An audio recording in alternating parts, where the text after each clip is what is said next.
come with accessories and the old school weapon racks, just like the 90s toys did. We've got the 4 turtles, obviously, of course, got to start with them. Leonardo, Michelangelo, Donatello, and Raphael. I really like these toys. I really like the designs of these figures. The actual art direction in the movie is different than pretty much anything we've ever seen in the Turtles movies before. So I'm excited to see how they translate to the toys themselves. The Turtles in these movies skew a little bit younger than we've seen them before, and so it kind of gets reflected in these toys too, and they each have sort of their own designs to them and different colors, kind of like the 90s toys did as well. So yeah, let's tear these things open. One thing I want to point out, the card backs, gorgeous. They all have drawings of different figures in the lines instead of just photographs of them. I love seeing the whole collection lined up there, plus these little cards that you can cut out, just like old school action figures did in the 90s, and then beautiful artwork on the front that I just tore right into. But hey, toys are meant to be opened.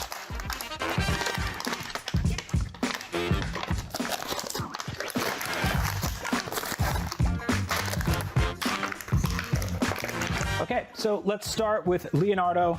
Once again, really awesome toys, great points of articulation. We've got the hands, the elbows, the arms up here, and then the head. Really awesome, just wonderful designs on these toys. They're super bright, super colorful, great facial expressions, tons of accessories. Each figure comes with a canister of ooze, stuff like ninja stars and throwing daggers. They each come with a pizza slice, which come in different colors.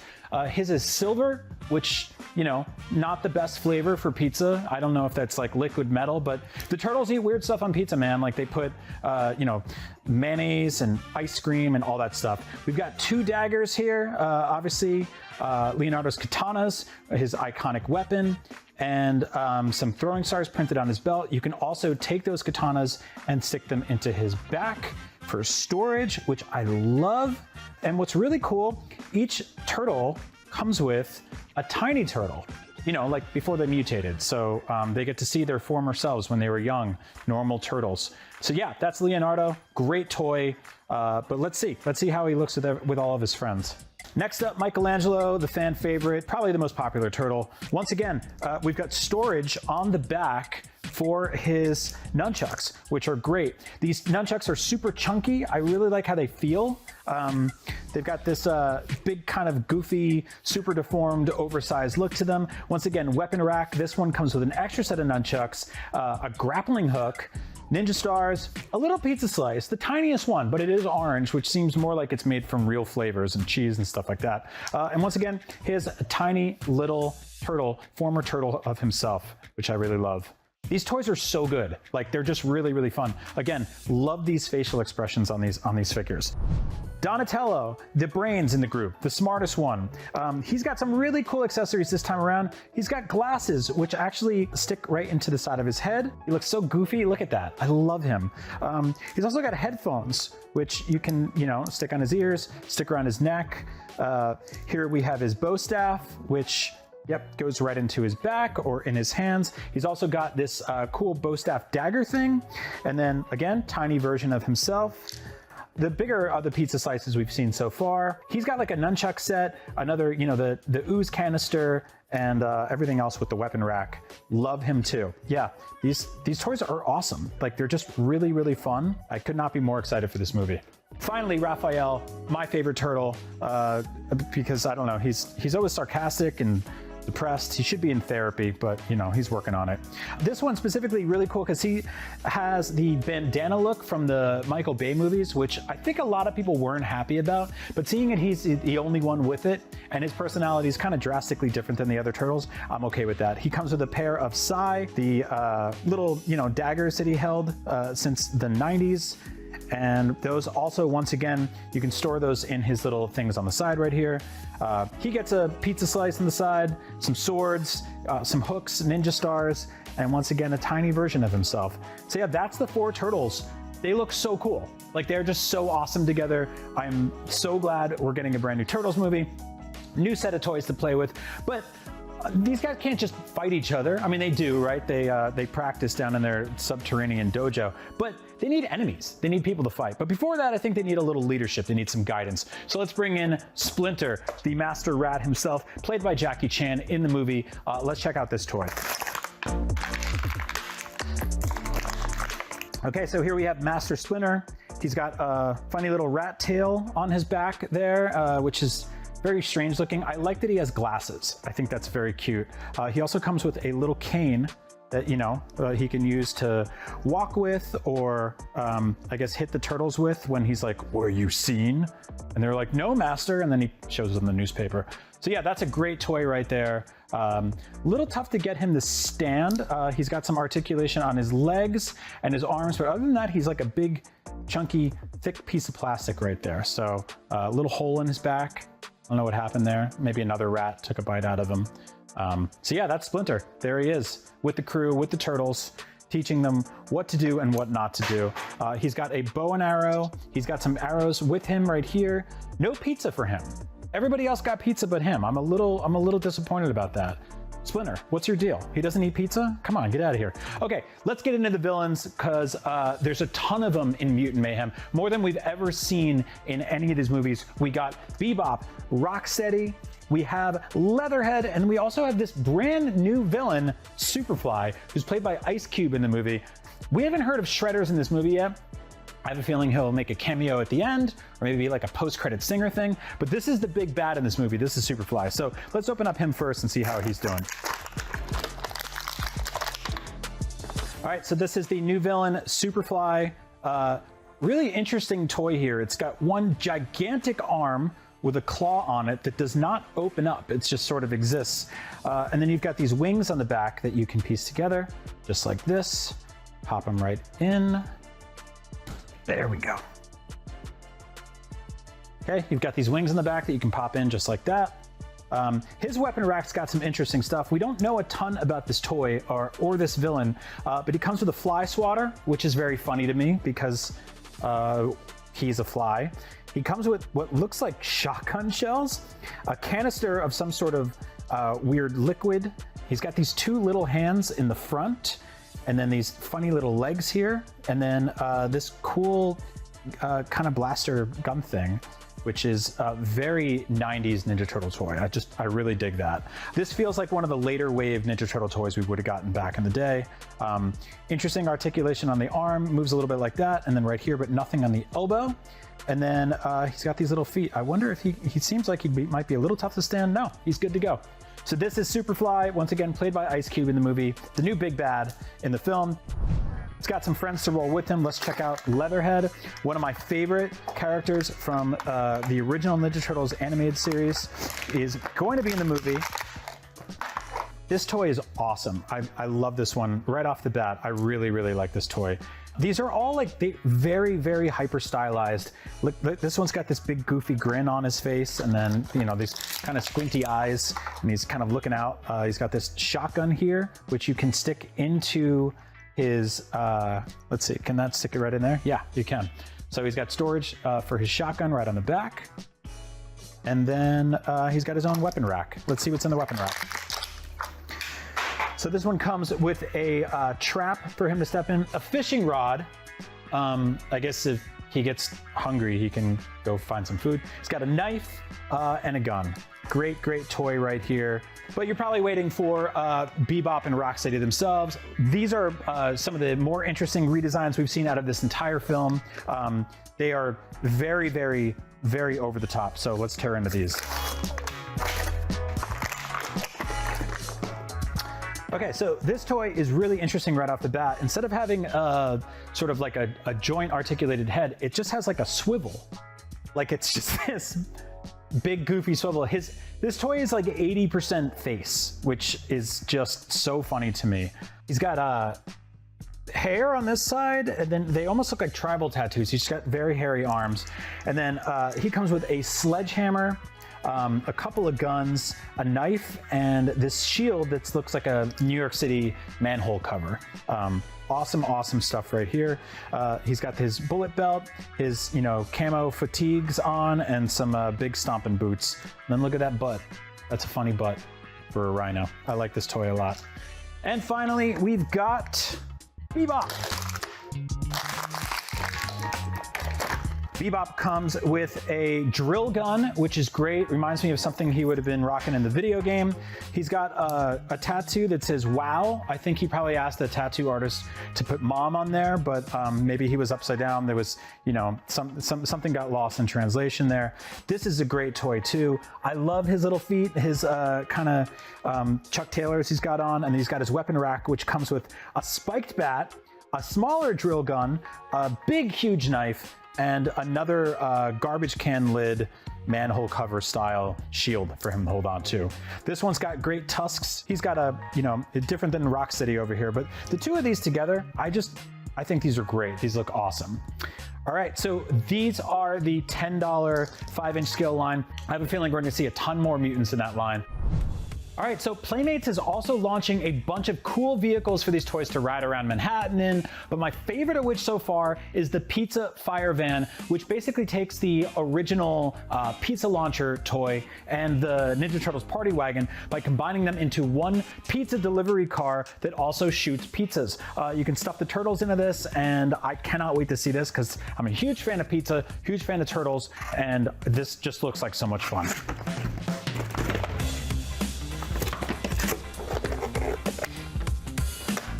All right, so this is awesome. It comes with a pizza slice and pepperoni stickers. You bet I will be putting those on. Whoa! I was not expecting that. Also comes with a ton of different pizzas that come with individual pizza stickers that you can stick on, window stickers and decals and fun stuff like that. We've also got this frame up here that pops on, I think just like this. Yeah, I'll even be able to put license plates back here. This one says extra cheese. All of these stickers will go onto all of these pizzas, and all of these pizzas will shoot out of this car. So yeah, let's put it together.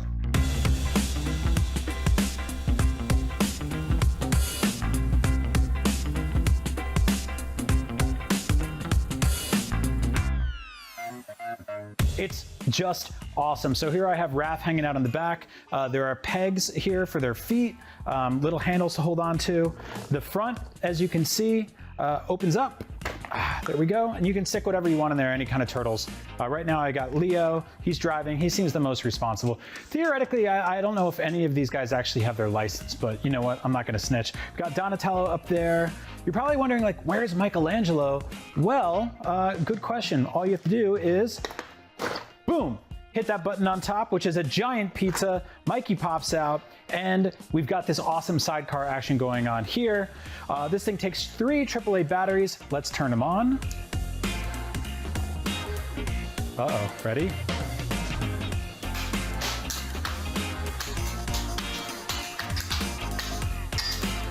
So cool. It's so good. I love it so much. So yeah, he tucks right back in there. Doors closed.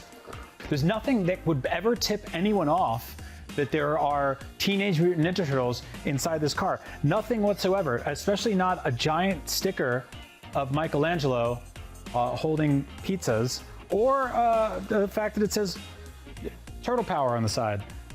This is just a big, fun, chunky toy.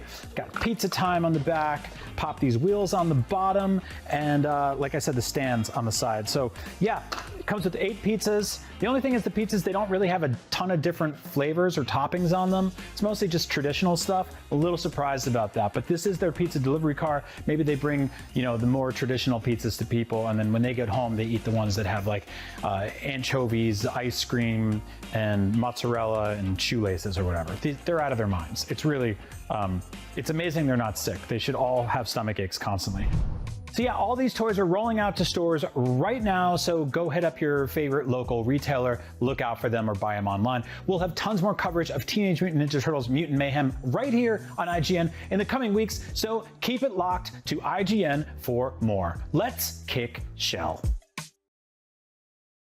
The road to wrestling immortality is paved with slamtastic strikes, high-flying gimmicks, and devastating tag team combos. If you want to walk in the footsteps of legends, you'll need to master the art of WrestleQuest combat.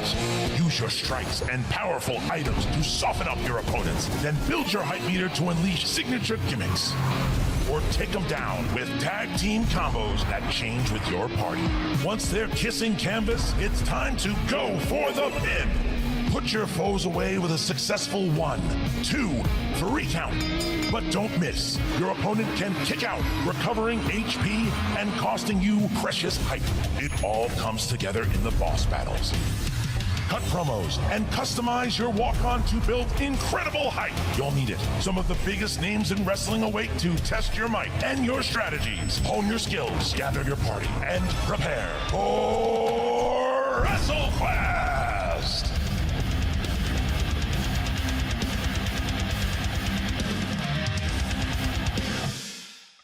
You are the man who gave them the power to destroy themselves. And the world is not prepared. Yeah, I mean, the first time I met Killian was for Batman Begins, and I was looking for who would play Batman. And I'd seen a photograph of him from Danny Boyle's 28 Days Later. I'd just been very struck by his appearance and his amazing eyes and that gaze. Sometime in the early 2000s, director Christopher Nolan was looking for someone to play Bruce Wayne Batman in his 2005 film Batman Begins. While ultimately the role went to Christian Bale, he met with various young actors to potentially take the part, including an Irish actor, Cillian Murphy. Now, nearly 2 decades later and several more movies under their belts, Murphy will finally be the star of the next Christopher Nolan movie, Oppenheimer. We spoke with the director and actor and asked them to reflect on their longtime partnership, which they say is built on a foundation of hard work. And they won't understand it until they've used it. While it might be surprising to know this now, Murphy first met with Nolan to discuss potentially playing Bruce Wayne in Batman Begins. And then I did a screen test for him for Batman, which I thought was an insane idea. But he saw something in the test, and we just got on. You know, there was a connection, and I really responded to the way he works. I felt like this is someone I want to create with, this is someone I want to work with. So we went ahead and tested anyway. And then off the back of that, the studio, uniquely in the history of Batman movies, they were happy to take someone who's an unknown and have them as the villain. And he did an extraordinary job in that, and in everything else since that I've convinced him to come and be in. He's here. Who? The Batman. Murphy would go on to appear in 6 of Nolan's movies, playing Dr. Jonathan Crane, aka Scarecrow, in all of Nolan's Batman movies, appearing in Inception, where he plays Mind Heist target Robert Fisher, and Dunkirk, where he plays an unnamed soldier whose panic leads to tragedy. It's interesting with an actor like Cillian, because you see the raw talent, you see the creativity right from the beginning. There's no question in my mind of what great things this guy's going to achieve. But then you watch the discipline and the training and the learning that goes on with great actors. They're always learning with every project. Despite their long working history, Nolan didn't write Oppenheimer with Cillian Murphy in mind for the lead role, with Nolan saying he tries not to write with any specific actor in mind. But by the time he finished his script for Oppenheimer, there really seemed like there was only one actor for the job. I really wanted to concentrate on who the real people were while I was putting the script together. Then you finish and you're looking at the cover of American Prometheus, the book that I was adapting, and there's this picture of Oppenheimer with this intense blue-eyed stare on the front, and I thought, I know who can do that. I know who can do that. And I needed an actor. Cillian was that actor who could open the story up to the audience. Likewise, Murphy never angled to get a lead role in any of Nolan's movies, or even be put in them at all. As he says it, he's a fan of Nolan's work, and is happy to just watch them when he gets the chance. But he also picks up the phone whenever Nolan calls. And I love going to see the Chris Nolan films that I'm not in the IMAX. No, I never, like, I don't hear from him between. We don't go and, get pizza or whatever. He'll just call me up when he's ready to do it, and I'll always be there, because I've learned so much as an actor from working with him. We're in a race against the Nazis. And I know what it means if the Nazis have a bomb. Despite their numerous collaborations, Oppenheimer would dwarf any that's come before, and Murphy was asked to shoulder the burden of carrying the entire movie on his performance, something he says he was really excited to do with Nolan. Like, it's really, really rigorous. He's really demanding of his actors, which I love. He really, really pushes you, and I really like being pushed to the point where you think you can't go any further, and he always does that. And I love the atmosphere on set. While Murphy is quick to praise Nolan's professionalism at every level of the production, there were others who saw the sheer size of the task Nolan and Murphy were embarking on together. He was like, look, this is all gonna be through Cillian's eyes, and we are putting this entire behemoth on his back, and Chris and Killian built that thing together, like we stood in the middle of that thing and built that performance, and Chris built this movie around that performance, and it was very clear. It was like, all right, how do we support that? Like, what do you need from me day to day, scene to scene? You know, it's like if he's a painter, then we're just a color, right? And like, just splash me where you need me and tell me where to go, and we're all in service of this wonderful movie. If their years of partnership led to anything, it's an ease of communication that develops over time. This in turn allows Nolan and Murphy to rely on each other and gives them both confidence to take on challenging materials like Oppenheimer. While Murphy jokes that finally being the lead in the Nolan movie just means that he's on set more, he goes back to how the two of them believe in true hard work and dedication to making good art. Well, I was on set more. That's for sure. Yeah, I mean, it was very, very intense. And like I said, I said to Chris at the beginning, I said, the best performances you've ever gotten from me are the ones where you push me and just push me as far as you can on this one. And he did. And I love that. You know, there was no hanging around or shooting the shit. We were just working, which I love also. Thanks for watching. For more on Oppenheimer, be sure to follow and subscribe to IGN wherever you like to watch. Our work here will ensure a peace mankind has never seen.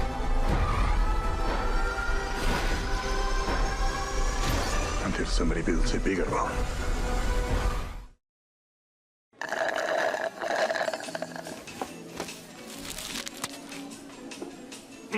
Pretty good. Look at that. Not bad, Mark. You're not just invincible. You're also like Earth's best food cooking man. Pretty impressive. What? Oh, no. I just worked here. I don't actually make the food. Next time also, constructive criticism, do not put these green things in here. These are gross.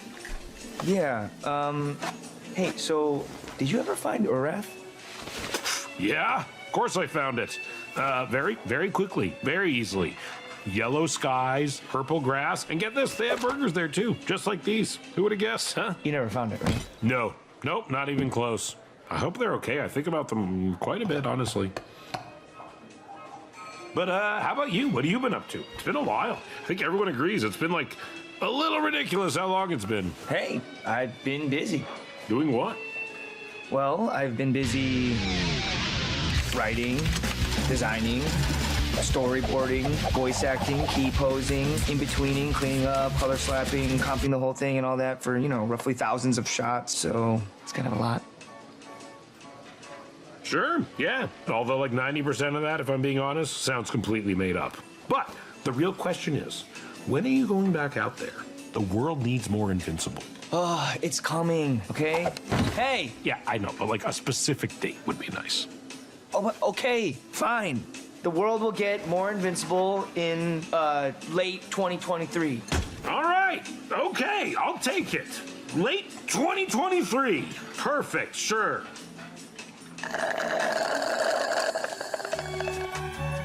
So 2023, is that like one of your years? You know, our planets, they all have different systems of keeping track of time. Like, they go around their stars at different speeds, but the way you said that number makes it sound soon. Is it soon? I really want it to be soon.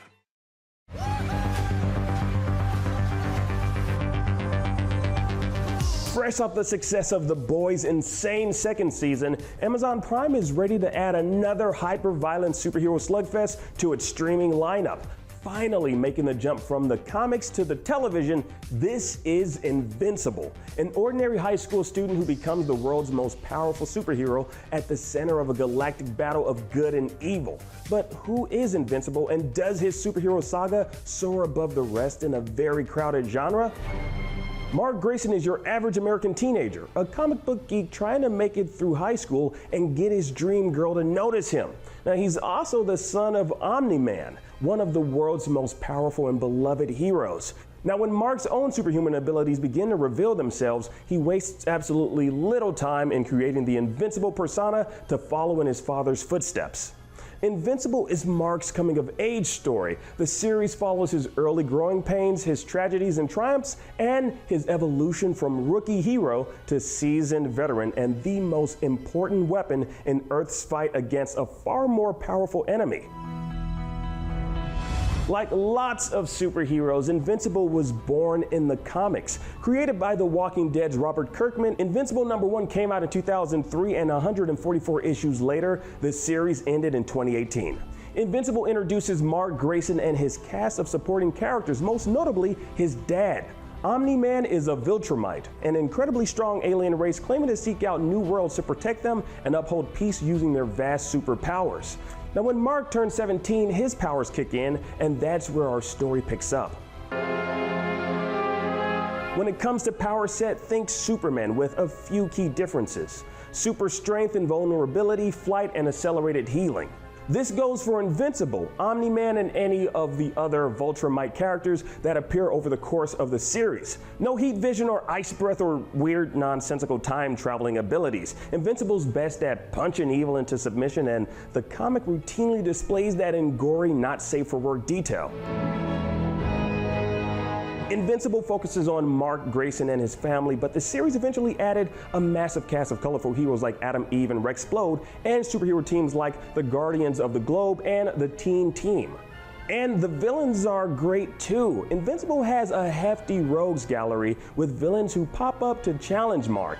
Invincible is easily among the most popular superhero comics not published by Marvel or DC. It's entirely creator-owned, giving Kirkman and his collaborators the freedom to make big, sweeping story changes that actually last and avoid the revolving door of death and resurrection that defines so many of Marvel and DC stories.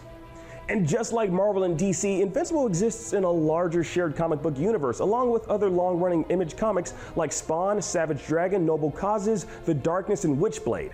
Creator Robert Kirkman has also worked some of his other comic book creations into the very fabric of Invincible with characters like Brit, Tech Jacket, and the astounding Wolfman.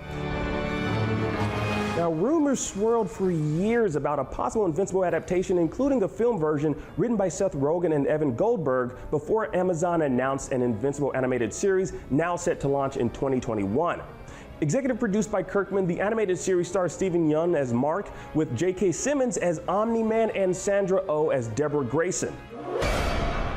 Now, it's tough to talk about what makes Invincible memorable without discussing the biggest plot twist in the comic book series. Invincible #12 throws readers for a loop, and I mean a complete loop, revealing that Omni-Man is actually an advanced scout for a bloodthirsty race of planetary conquerors. Now, he was sent to infiltrate Earth and pave the way for a Viltrumite invasion. When the truth comes out, it's father versus son. And as the series progresses, more and more attention is paid to the growing conflict between Invincible and his intergalactic allies on one side and the Viltrumite Empire on the other. Now, the series' ultimate villain turns out to be General Thrag, a mustachioed emperor of seemingly limitless physical strength. Now, we probably won't meet Thrag in season 1 of the animated series, but he's bound to be out there somewhere, just awaiting to fold Earth into his ever-expanding empire. Now, what do you think? Will Invincible be the greatest superhero show in the universe? Can it be Amazon's next superhero hit after The Boys? Let's talk about it down below. Anyway, thanks for watching, and for more superheroes, here's a look at Soldier Boy, a new character coming to The Boys Season 3. And don't forget to follow and subscribe to IGN wherever you like to watch. All right, I think we're good.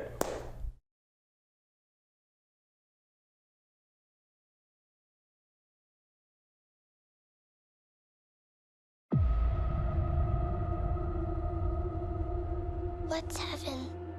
It's a peaceful place in the sky. Are you going to heaven? No. Why not? You gotta be a good person to go to heaven.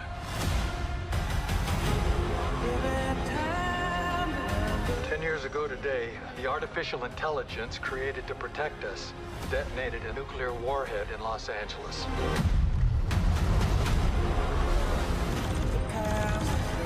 For as long as AI is a threat, we will never stop hunting them. This is a fight for our very existence. Whatever's in there, they're sure worried about someone getting in. Yeah, we're getting out.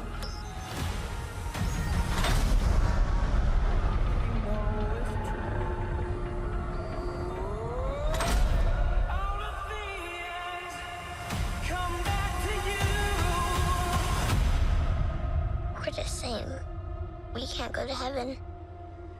Because you're not good. And I'm not a person. Did you locate the weapon? Yeah, it's a kid.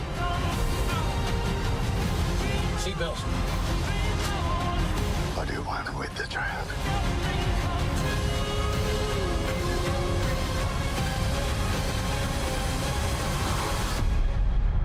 We are this close to winning the war. Execute her, or we go extinct.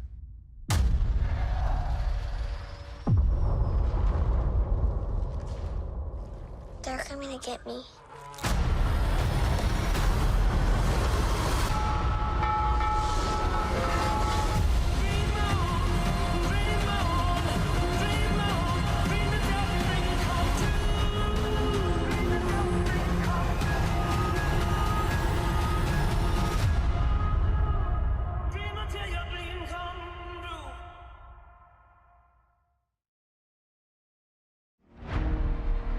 エイナル、トルフィン、今日からお前たちは友人だ。この土地を買い込み、運用し収穫を上げろ。ああ、俺北イングランドの生まれなんだ。君は？アイスランド。なあ、トルフィン君。俺たち戦士の扱う商品って何だと思う？死だ。死にたくないから生きてるんですか？生きてると何かいいことはありますか？お前は死にてえのか！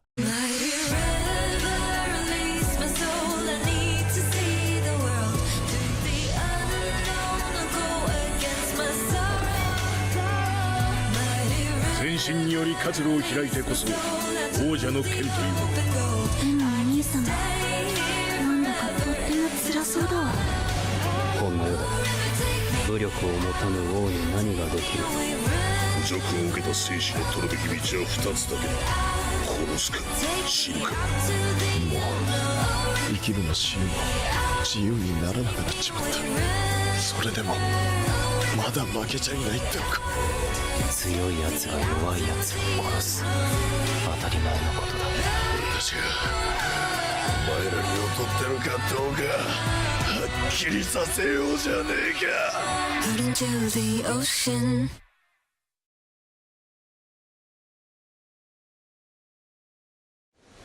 本当の戦いを戦うんだ。生まれ変わるんだ。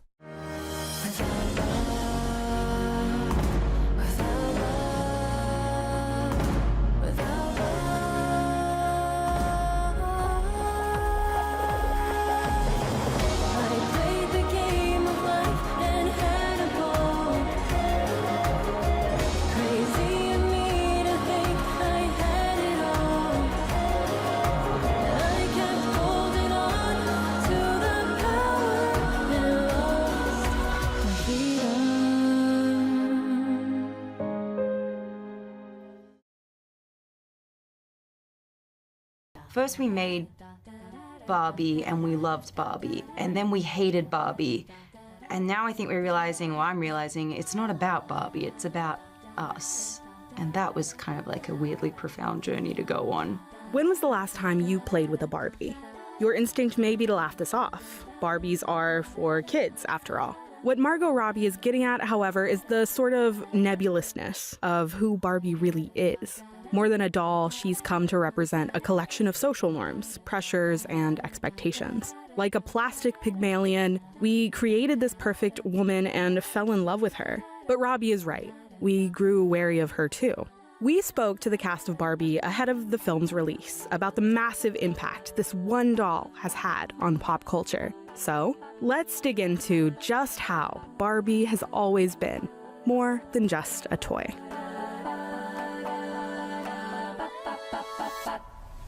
I'll be honest, when I was younger, I feel like Barbie represented to me like convention and a set of rules in which I did not have a place, and I felt kind of alienated by it. The genius of the Barbie movie, though, is that it manages to take this doll that we all assumed we'd grown past and finds ways to make her relevant to us once again. For those of us who grew up playing with dolls, Barbie became something of a taboo in adolescence, a signal of lingering childishness. Did you bring your rollerblades? I literally go nowhere without them. Yeah, I'd have to agree. I'll never forget being in second grade and proudly saying that I play with Barbies, and then a group of girls being like, "You still play with Barbies?" And then the feeling of just like shame and rejecting Barbie after that. And I played with dolls until too late. I mean, too late because I knew I didn't want people at school to know that I still played with dolls, because it was like junior high school when kids started being cool and I still played with dolls. It's interesting to hear director Greta Gerwig describe her relationship with Barbies, especially now that she's brought to life one of the most nuanced interpretations of what Barbie means to society today. As toys, dolls represent a blank slate. They're characters in unwritten stories, props in childhood fantasy. To Gerwig, they were her earliest performers. Not just Barbies, but like dolls in general were really big for me. And I think now, looking back, I can see that part of what I was doing was directing with my dolls. I think that for me, it was a place where I could tell stories. But Barbie herself isn't a blank slate. She does mean something to everyone, good, bad, and everything in between. Gerwig's mission here is a reorientation of Barbie in our cultural consciousness. For kids, this film is a new story about a favorite toy. But for adults, it's taking her out of the toy box after years of collecting dust.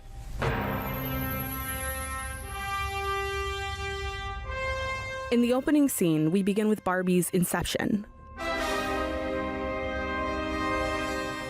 Barbie first burst onto the market in 1959, clad in the iconic black and white bathing suit we see in the opening moments of the film.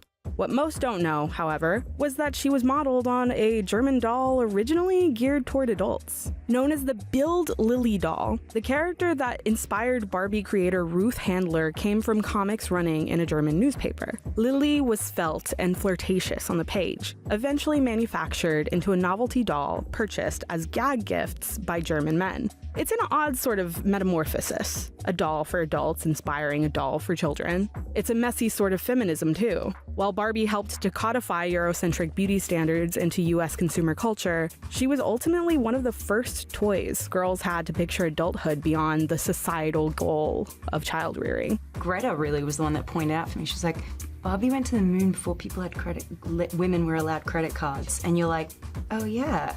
And like Barbie did all this stuff at a time when they could not have any financial autonomy in their lives. And you're like, surely that infiltrated our collective mind in some way and made us go, I want a dream house. I want my own house. I want my own car. I want to do whatever job I want to do. That's right. The Miss Astronaut Barbie was introduced in the My Favorite Career collection in 1965. While women didn't gain the right to open credit cards independently until 1974, it was admirable of the brand to look ahead, to convince young girls of a future where they too might reach for the stars. Despite all of its optimism, it's undeniable that Barbie the brand wasn't always an inclusionary one. Growing up, I was not a Barbie girl. I didn't play with Barbies. I couldn't afford Barbies, you know, and it was just like very aspirational and not within reach for me. And I just like didn't necessarily feel like reflected in that world. America Ferrera plays Gloria in the film, a Mattel employee struggling to connect with her teen daughter. What Ferrera draws attention to here is the way Barbie contributed to social stratification along lines of class, race, and gender. Let's be clear, no doll exists in a vacuum. It's not like Barbie herself created the concept of inequality, but she's not entirely safe from it either. It's great she gave girls a vision of opportunity, but for years, she also inadvertently contributed to a beauty standard which upheld whiteness and thinness above all. Beyond what Barbie came to represent, she fell into a strict binary of boy toys versus girl toys, so pervasive and yet so incredibly silly. The idea is that gender can somehow define interest, that girls and boys are genetically wired to prefer colors, characters, activities, and more, based on nothing more than an identity assigned to them at birth. Take McDonald's years-long practice of packing their Happy Meals based on the question, do you want a girl toy or a boy toy? At first glance, it's an inconsequential slight, something annoying to deal with, if, for instance, you're a little girl who loves the color blue. But it's also the first stirrings of social conditioning which deems women more docile and incapable and frivolous than men. I mean, there's a reason people have held disdain for anything they deem too girly. I think I came from a generation where, like, boys didn't play with Barbies, boys played with action figures and He-Man and Power Rangers, and girls played with Barbie. And like the very kind of heteronormative lens of that was like, oh no, it was gross, you know, it would be gross. Like, I don't want to play with that, ew. And I think and I hope that the world has evolved quite a bit since then. In some ways it has. In 1968, nearly 10 years after Barbie hit shelves, the company issued their first black Barbie doll, a friend of Barbie's named Christy. In 1980, they took a step further by releasing the first ever black Barbie. Designed by Kitty Black Perkins, this wasn't Barbie's friend Christy, this was Barbie, and she was black. In 2016, Mattel released the Barbie Fashionistas line, which included 3 new body types: curvy, petite, and tall. Since then, the line has expanded to include Barbies and Kens who use wheelchairs, prosthetics, and more. The description of the product line reads, Barbie and Ken Fashionistas celebrate diversity with fashion dolls that encourage real-world storytelling and open-ended dreams. Gerwig's film seeks to reclaim Barbie for everyone, to give her a new meaning that builds atop all of our ideas of who she is without saying, no, you've always been wrong about Barbie. Coming out the other end of this Barbie journey, it's been really wonderful to get to be a part of the expansion of the Barbie narrative, where it includes more of us now, and where the story has expanded to where we get to be a part of it, and not because we've changed, but because the story has changed, right? The movie sort of, it forces a shift in perspective and like a taking back of what Barbie, represents or makes you feel about yourself. That's a really fun, conversation that the movie is having. Truly, like, no Barbie ever judges another Barbie. No Barbie ever puts another Barbie down. The culture of Barbie Land was so brilliantly crafted by Greta and by Margot and all of the, amazing Barbies that inhabit it. And I think, to me, it's such a place of safety. The Barbie Land of Gerwig's film is aspirational. It's every dream of childhood uninhibited by the anxieties of adulthood. It's a place where your abilities as a leader aren't questioned because of your gender. It's a place where you don't have to apologize for your success. Sure, it's not perfect, but it is a place that you can dream. I just kept trying to remember that all the time. When I was making this movie, I was like, what did little Greta like and want and think? And the truth is, like, tapping into that is also tapping into some version of yourself that's like sometimes more fearless who we are at 8 than who we are later. The choice is now yours. The first one, the high heel. You have to want to know, okay? Do it again. Really, Barbie has always been more than just a doll. She's a receptacle for love and anger, creativity and irritation. She creates culture just as culture creates her. And she's become a larger-than-life symbol of what it means to be a kid. If you're owning Barbie, if you want to be a Barbie, there's a sense of confidence that you're also exerting, and for me, there's a bravery in accepting Barbie, and so now I proudly claim her. After this summer, it's entirely possible Barbie will go back to the toy box, but for now, she really is everything.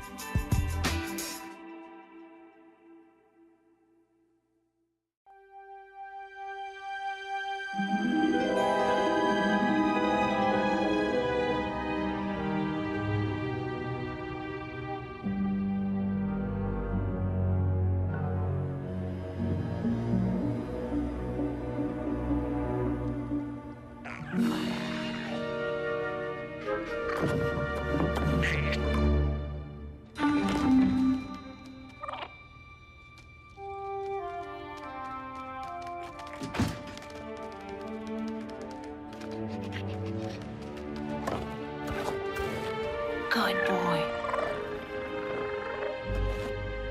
I want that fighter stripped for parts by tomorrow. On it. All right, next. Let's go get paid.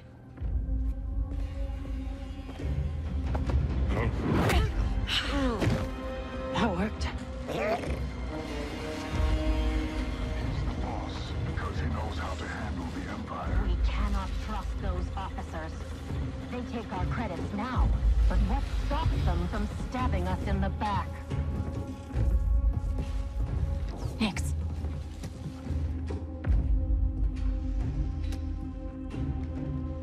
Hit that button.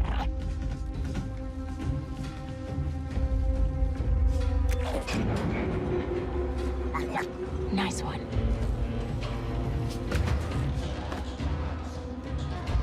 Hang on tight, little buddy.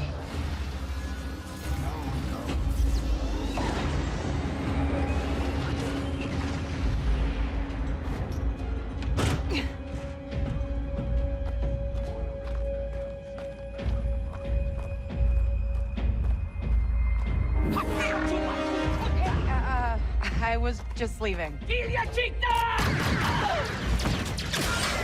Okay, we'll figure this out.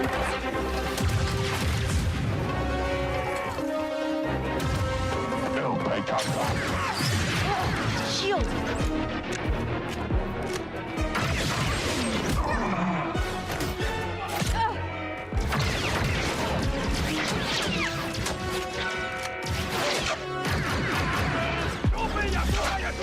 Hey, Nick!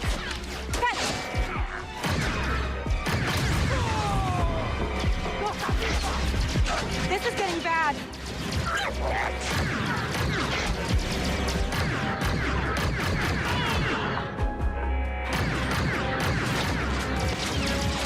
Let's try this out.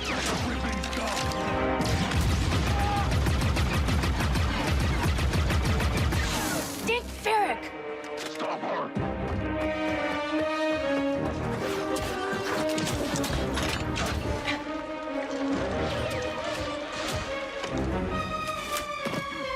I think that went pretty well, right?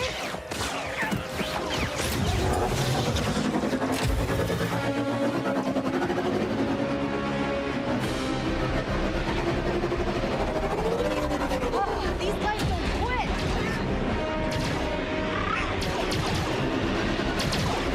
Hang on.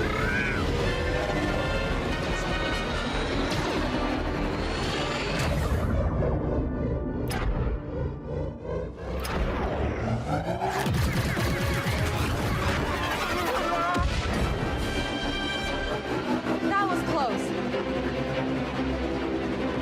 ND5, I got the package. Where are you? Waiting for you at Jauntus Hope. Were you seen? I said I got it. What else matters? Should I assume we won't be working for the Pikes anytime soon? Well, they'll probably forgive me. Comforting.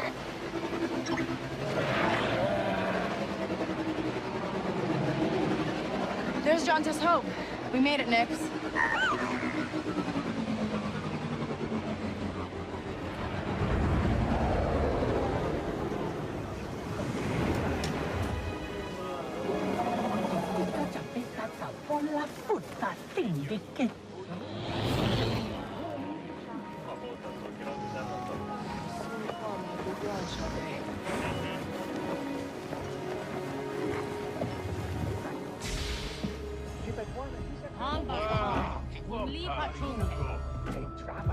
Hey, Andy. You're late, Kay. Doc is waiting. What? Are you worried? No. Okay. No, but you Troy. What? Be careful. Donka's a broker, not a friend. She can't be trusted. Who can out here? See you back at the ship.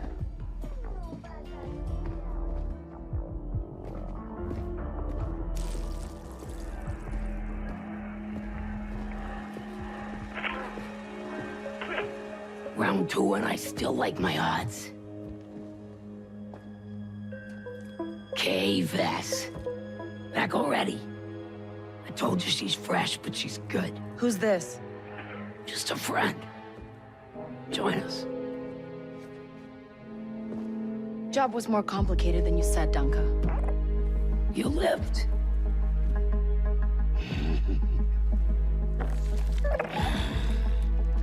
Hey, these aren't toys.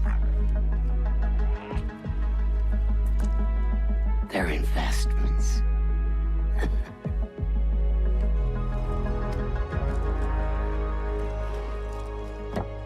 Wait. We haven't met. Don't really know many of you. Stealing illegal contraband, running with syndicates. I could say you're a threat to the Empire. But I won't have to if you're smart.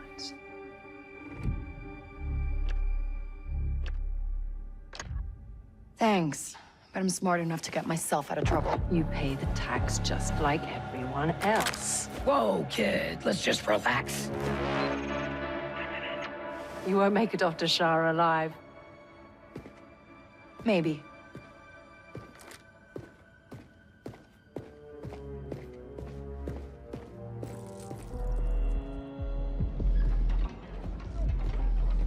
All troopers, we have reports of a fugitive in Jaunter's Hope. Move to apprehend. That Imperial announcement wouldn't be about you, would it? Could be. I told you not to trust her. Not the first time we've outrun the Empire.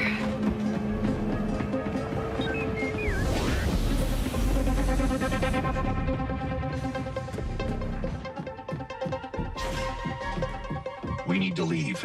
Yeah, no kidding.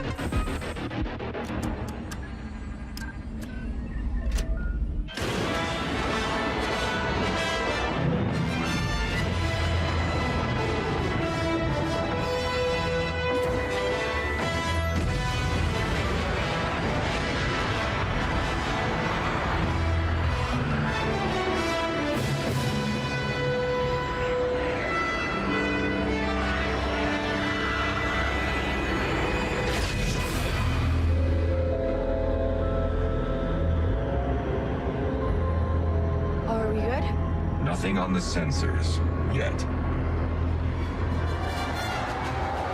Anybody on the sensors now? TIE fighters on us. Got one. I feel inclined to remind you that we should shake the Empire quickly. Thanks, I'm working on it.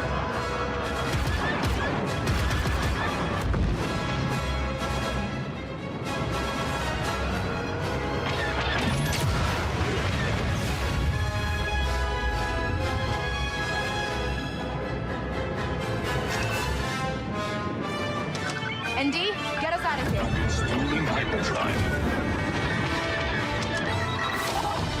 Let's jump.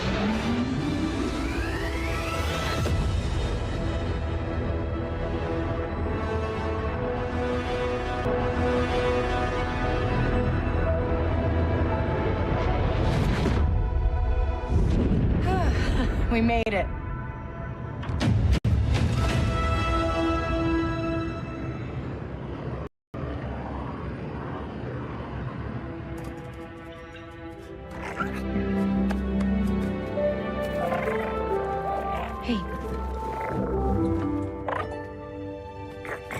Got your new toy.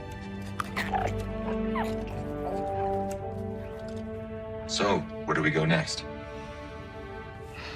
Anywhere we want.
that's classic. I've used That's that good. move before. Well, you do act like a 12-year-old. That is accurate. And Johnny Cage clearly has the home advantage. Yeah, that's true. Although, I mean, you could make the case that he's gonna be more tentative while fighting because he doesn't want to break everything in his house. He definitely would not want anything broken. Right. Some really nice looking art in that home, and an indoor pool in the front room. There's a giant picture of himself in there as well, which I absolutely love. I need to get one of those. Of me. Oh, There he goes for the hold. Oh, that's a perfect example. He risked it to get that meter up and totally lost because of it. But one of the little meta things there is maybe he felt it was a losing round anyway, and it was worth it to have it for the next round. Fun fact, during development, the flamingo back there, like there were multiple times where if you did like a big hit or something, it would just go fly out of the pool. I hope they just fixed it. Ooh, good punish on that back 3 rope. The breakers look so cool in this. I love it because, again, with cameos, they're all different. Yes. Good punish. Oh, and Swagging. wow, using the teleport in a combo. Very, very cool. Well, and that overhead kick gets you all the time. Oh. He's out of here. Yeah. And I love the cameras on the throws, too. They're very, very cool. Oh, you Kano came in. And you canceled out of it. Yep. He just wanted to check it out. All right. He's like, I'm here if you need me. I'm here if you need me. Now, he's been sitting on hype. He has not activated the whole time. Oh, excellent use of Kano's cameo there, too. You get to punish. And here we go. Very smart from Scorpion. He was ready for it. The hype mode is active. Here we go. Double nut punch. My God. Oh, how many times is he gonna hit the person in the crotch? Wow, a 50% combo with hype. And he waited till possibly the last round. Yeah, excellent whip punish from Scorpion there. I almost forgot how rounds work. I love this throw. I'm sitting back there taking frame of it. Oh, that Johnny Cage. Oh, he almost had him right there. He would have gotten the uppercut brutality if that was the case. Scorpion wants nothing to do with this. Oh. So, do you want to explain that? His fatal blow, the attack into it, is actually a parry that he can hold. And it catches you a lot. Yeah. Getting some likes, getting some major likes here. Finish him. And we're going to save that for next time. For another time, not next time, for another time. Okay. Nice. Love it. Well, big thanks to QA. That was an awesome fight. Yes. That was fantastic. When they first sent it to me, I was like, oh, that's exactly what I wanted. Like, Yep. Just amazing. So we will have some more of those throughout our combat cast. Yeah, because we want to show off that level of play. Right. And not... It's a balance beam. Because some people really enjoy watching us fight. Yeah. Some people really hate watching us fight. You know what? So we have to give it to both people. Yeah.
San Diego Comic-Con continues. I'm a psychotic, obsessed fan of the show. And IGN's Day 2 coverage is about to kick off. I forgot to breathe! We're taking closer looks at awesome upcoming projects in every medium.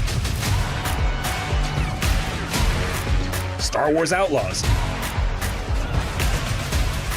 Mortal Kombat 1, Teenage Mutant Ninja Turtles, Tekken 8. This is a fight for our very existence. The Creator, Armored Core 6. Hey, why are you squeezing me so tight? How about a little dinner first? And High on Life. I've always been more partial to the Green Ranger. I'm sitting right here. IGN Live from San Diego kicks off right now.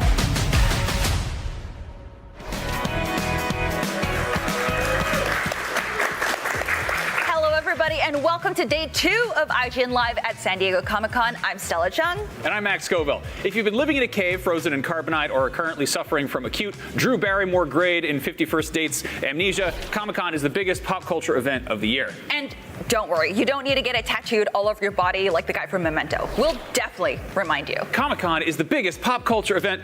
Actually, you don't have to take our word for it. Here's what's coming up. We are talking Mortal Kombat 1, which is bound to be gruesome and awesome, Teenage Mutant Ninja Turtles, Mutant Mayhem, and then later on, Star Wars Outlaws. But first, for your entertainment, we have trapped one of our IGN correspondents on a precarious balcony where it's probably hotter than it is in here. And sometimes you see a bug. It's very cruel. Is there a bug out there?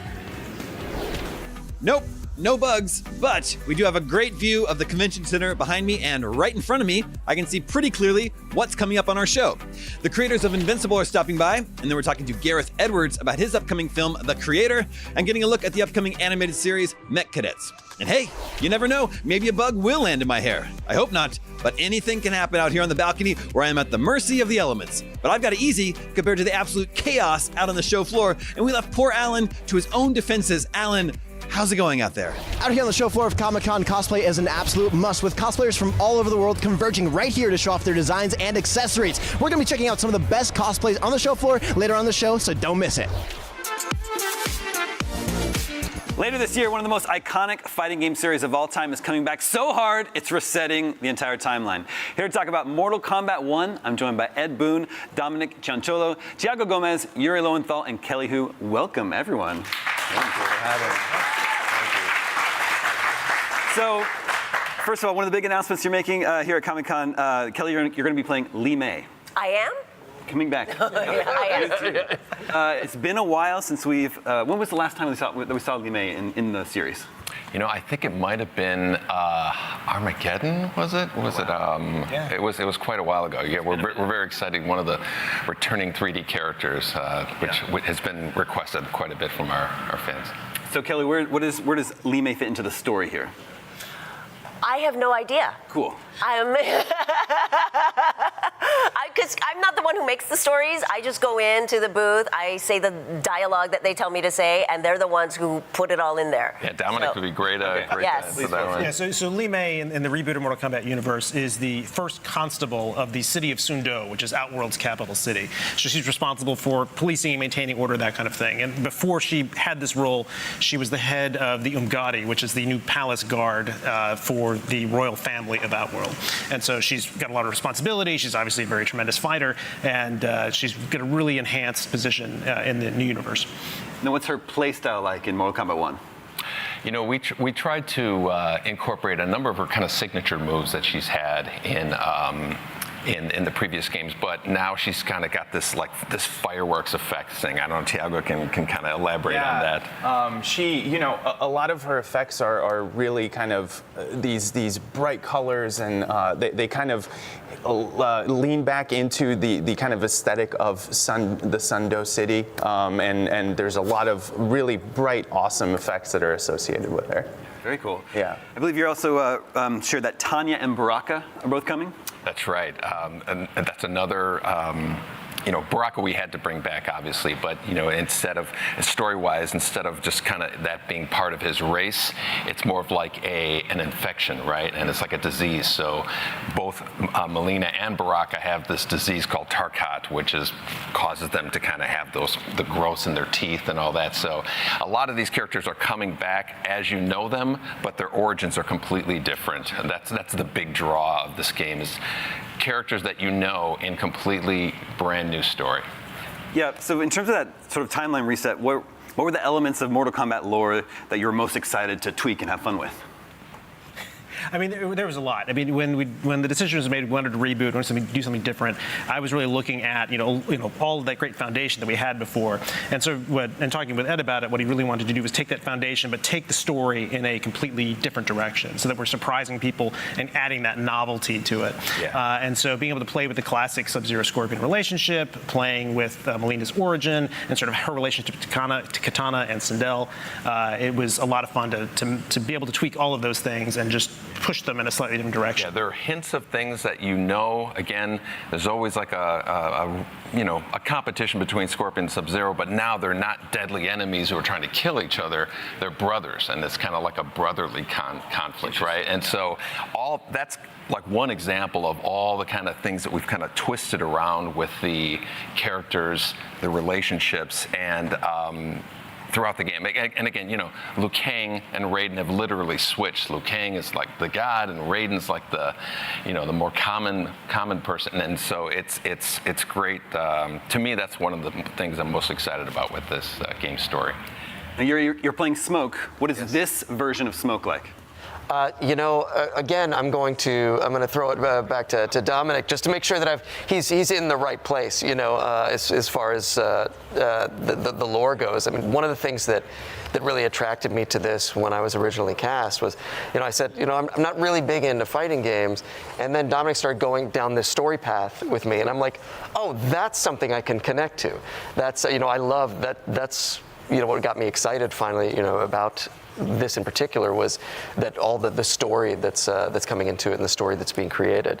But as far as where he is in the Linkway and all Smoke is he is very similar to what we've seen before. The big difference is that we are playing up the relationship that he had with Kuai Liang, Scorpion, and it is taking that relationship and deepening it and fitting that into that whole brother dynamic. He is the adoptive brother of Sub-Zero and Scorpion, and it really levels up sort of their conflicts and their relationships. And as for DLC fighters, I think you've confirmed now it's official: Peacemaker, Homelander, and Omni-Man. Right. What a trio! When I heard that, I thought it was a joke. It's the best. Is this is there a theme? Because I think with Mortal Kombat X and 11, there was sort of a theme to your DLC characters. Horror movies and like action movies. Sure. What's the theme here? Well, obviously it's R-rated or M-rated. Heroes, right, and villains, more from like the kind of the comic book genre. Again, Peacemaker, Homelander, Omni-Man, they're all kind of in this hyper and violent category of guests, and that's kind of like the theme there, along with the Mortal Kombat characters of Takeda and Quan Chi and I'm drawing a blank. And Ermac. Yeah. But it's kind of like if you think of like the Omni-Man and the Homelander, that's kind of category that is our guest characters. I imagine for a lot of viewers of The Boys, watching fatalities being performed on Homelander will be cathartic. Oh yeah. I think a lot of people, just seeing Homelander and Omni-Man in the same frame will be just, again, one of those classic who would win in a fight kind of scenarios that players will be able to kind of see the results of. Yeah. So Mortal Kombat 1 is coming to PS5, Xbox Series X, and SM-PC, and Nintendo Switch. First of all, how? How is that even possible? A lot of work, a lot of optimization, but we are very excited with how that version is turning out too. Yeah. I'm excited to see that one too. Let's see. The cameo fighter system, there's a lot of conversation in the community. How do you feel about the fan reaction to that mechanic coming out of the recent online stress test? Oh, we couldn't be happier. The players have come up with which is exactly what we wanted to happen. They've come up with their own combos that we've never even seen before. And once something like that happens, we really get excited because then we kind of feel like we've thrown out the tools for the sandbox for players to, just kind of come up with their own stuff. And that's exactly what happened. And I couldn't be more excited about how players have embraced that feature. I'm super excited to play Mortal Kombat 1. Mortal Kombat 11 was really big for me, so very excited to return to this whole series. Thank you all so much for coming by the IGN stage here. Thank you, Brett. Mortal Kombat 1 is out September 19th, which gives you plenty of time to brush up on how to punch a person through their kidneys so hard that it explodes into their brains. We've got lots more punching, kicking, and neck breaking up ahead here on IGN's Comic-Con coverage, so don't go anywhere.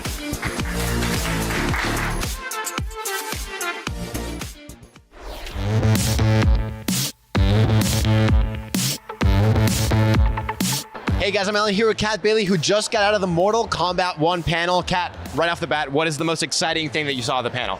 Well, I mean, they announced like 6 new characters, so I think that's a good place to start. Absolutely. So who are the new characters for the DLC? Oh my gosh, let me try and think of all of them because most of them have been leaked. The big ones, the headliners. We got Peacemaker, we got Homelander, we got Omni-Man. So we already knew those were coming, but I mean, of course they were leaked, but they were very exciting. Peacemaker in particular has become very popular recently. Absolutely. Homelander, we got Gen V coming out for the boys, and Homelander has been appearing in things like Call of Duty recently, so it's not surprising, but also Homelander is basically Superman from Injustice, so it makes a lot of sense for him to be showing up in Mortal Kombat. Yeah, that seems like a no-brainer just to integrate within that genre. Now tell me about Omni-Man. What do we get to learn about his integration into the game? Well, Omni-Man is a character from Invincible. He's an Image Comics character, and he also has a little bit of a Superman character look to him. He's played by J.K. Simmons in Invincible. We didn't get to see much of these characters. We only saw confirmation that they exist, so they all came down, basically, starting with Omni-Man, then Peacemaker walked in, and then Homelander came down, and that was the stinger, and Homelander got the biggest cheer by far. Absolutely. I'm not surprised about that at all. Now, you mentioned 6 characters. We've only talked about 3. Who are the remaining 3 mystery characters that you Well, we got 3 new returning characters for the Mortal Kombat roster. All 3 of them playable. All right. They're not part of the cameos, which is a little bit, not controversial, but people like to see their favorite characters be playable rather than just sort of be assists. So all 3 of them are playable. We have Li Mei, who hasn't been seen in quite a while. I don't think she's been around since Mortal Kombat Armageddon, and she's been recast by Kelly Hu, who has previously played a different Mortal Kombat character. Also, we got Baraka. Oh, nice. Baraka, you might remember him from Mortal Kombat 2, bad teeth, Absolutely. swords for arms. And then finally we got Tanya. So exciting. All 3 of them, Tanya and Li Mei, are working together, but they're also sort of in opposition to one another because Li Mei has been a little controversial. She got cast out of her particular order. So they're kind of together, but at the same time, a little bit at odds. And then, of course, Baraka is Baraka, but he's different in this one. Oh, yeah? How so? In previous games, he's been kind of an almost like an alien monster race, right? This one, he's kind of a dude, but he has a, shall we say, disease that gives him the big monster teeth. All right. Yeah. He's just a guy this time around. I love it. Just a guy, but with blades for arms. Yeah, with blades for arms. That he stabs in the head. Super cool. Now, this is, of course, Mortal Kombat 1. It's a big rebrand, restructure. What can you tell us about any details around the story around that rebrand of Mortal Kombat 1? Yeah, we already knew that it was basically a reboot of the previous games. So in the previous Mortal Kombat, Liu Kang becomes the god of fire and is able to basically reboot the universe. It begins with a big bang. And there's, I guess, a lot of conversation around, is this going to be like a BSG style reboot? Is it going to be an alternate timeline and Star Trek? And ultimately they're like, okay, well, let's just start fresh, because one of the things about Mortal Kombat was that it had the Naruto problem, I should say. Where they kept introducing more and more powerful villains. Yeah, and the power creep is real. The power creep is real, and at a certain point you go, how can we keep going like this? So they're going back to the beginning a little bit, and it makes sense that Shang Tsung is like he's a villain. We don't know if he's the big bad in this one, but you know that he's going around the countryside, stirring up trouble. Liu Kang is clearly very troubled about this. He's working with Li Mei as well. The thing that stands out to me about this reboot is that it's very colorful. It's actually kind of tranquil, and this is because of Liu Kang's influence on the world. It's more tranquil, it's a little more peaceful. The living forest, whereas the trees would have previously eaten people, now they're a lot more peaceful. So it's a bit nicer, but they also said, don't worry, this isn't a Diablo 3 situation. There's still going to be kind of dark Mortal Kombat 1. Yeah, that's what I was going to ask, is like, it's colorful, but it's still going to be gory, right? Oh, heck yeah. I mean, you saw that love it. in the trailer. You were seeing Li Mei electrify guys' intestines and then bicycle kick off their heads. So definitely going to be still Mortal Kombat. Yeah, did you get to see any other like fatalities oh my the gosh. panel? There are a whole bunch of them. Like, it was a super cut, right? So we saw Baraka stabbing people in the head, and we saw a person getting their spine ripped out. You know, you always got to have the spine ripped out. Of course, yeah, it's a staple in the franchise. Interestingly, somebody asked if there would be babalities in this one. And they said, well, you know, friendships, animalities, babalities. We like to go back to the ones we haven't seen in a while. So they said it could happen. They're not confirming, but it could happen. Now, we know about all these new characters. We know about the new story that's coming out. Did they reveal any changes that are coming now that Mortal Kombat 1 will be available on next-gen consoles? Is there any sort of Easter eggs or details that people can look out for at home? No, that's interesting. So they did talk a little bit about what the power of the next-gen consoles can do. It definitely gave them a lot more options. The levels are more expanded. You have cute little interactions, like a robot, I guess, that will clean up blood, which I kind of like. Adorable. Yeah, I know, very cute. I think it belongs to Johnny Cage. Yeah, it's a little Roomba, but for blood. Very Mortal Kombat. Yeah, it's so cute. And then also, you can see a lot more of the details in the individual costumes, the stitching and things like that. Yeah. And I have to say that the actual cutscenes are very impressive. It's a good-looking game. Like, you can really see the production values in this one. And then they also teased a much expanded story mode. Now, story mode is a big deal in Mortal Kombat because, I mean, it's what really sets it apart from games like Street Fighter. Street Fighter has a good single player this time around, but nothing on the level of the production values of Mortal Kombat. Yeah, it's very cinematic in that way. People are super into the lore and the universe, and so to hear that it's going to be so much bigger, so much expanded, something that maybe they've never seen before is really intriguing. Well, Kat, thank you so much. That was so exciting. Really excited to see more about Mortal Kombat 1. And for everything else Mortal Kombat, stay tuned to IGN.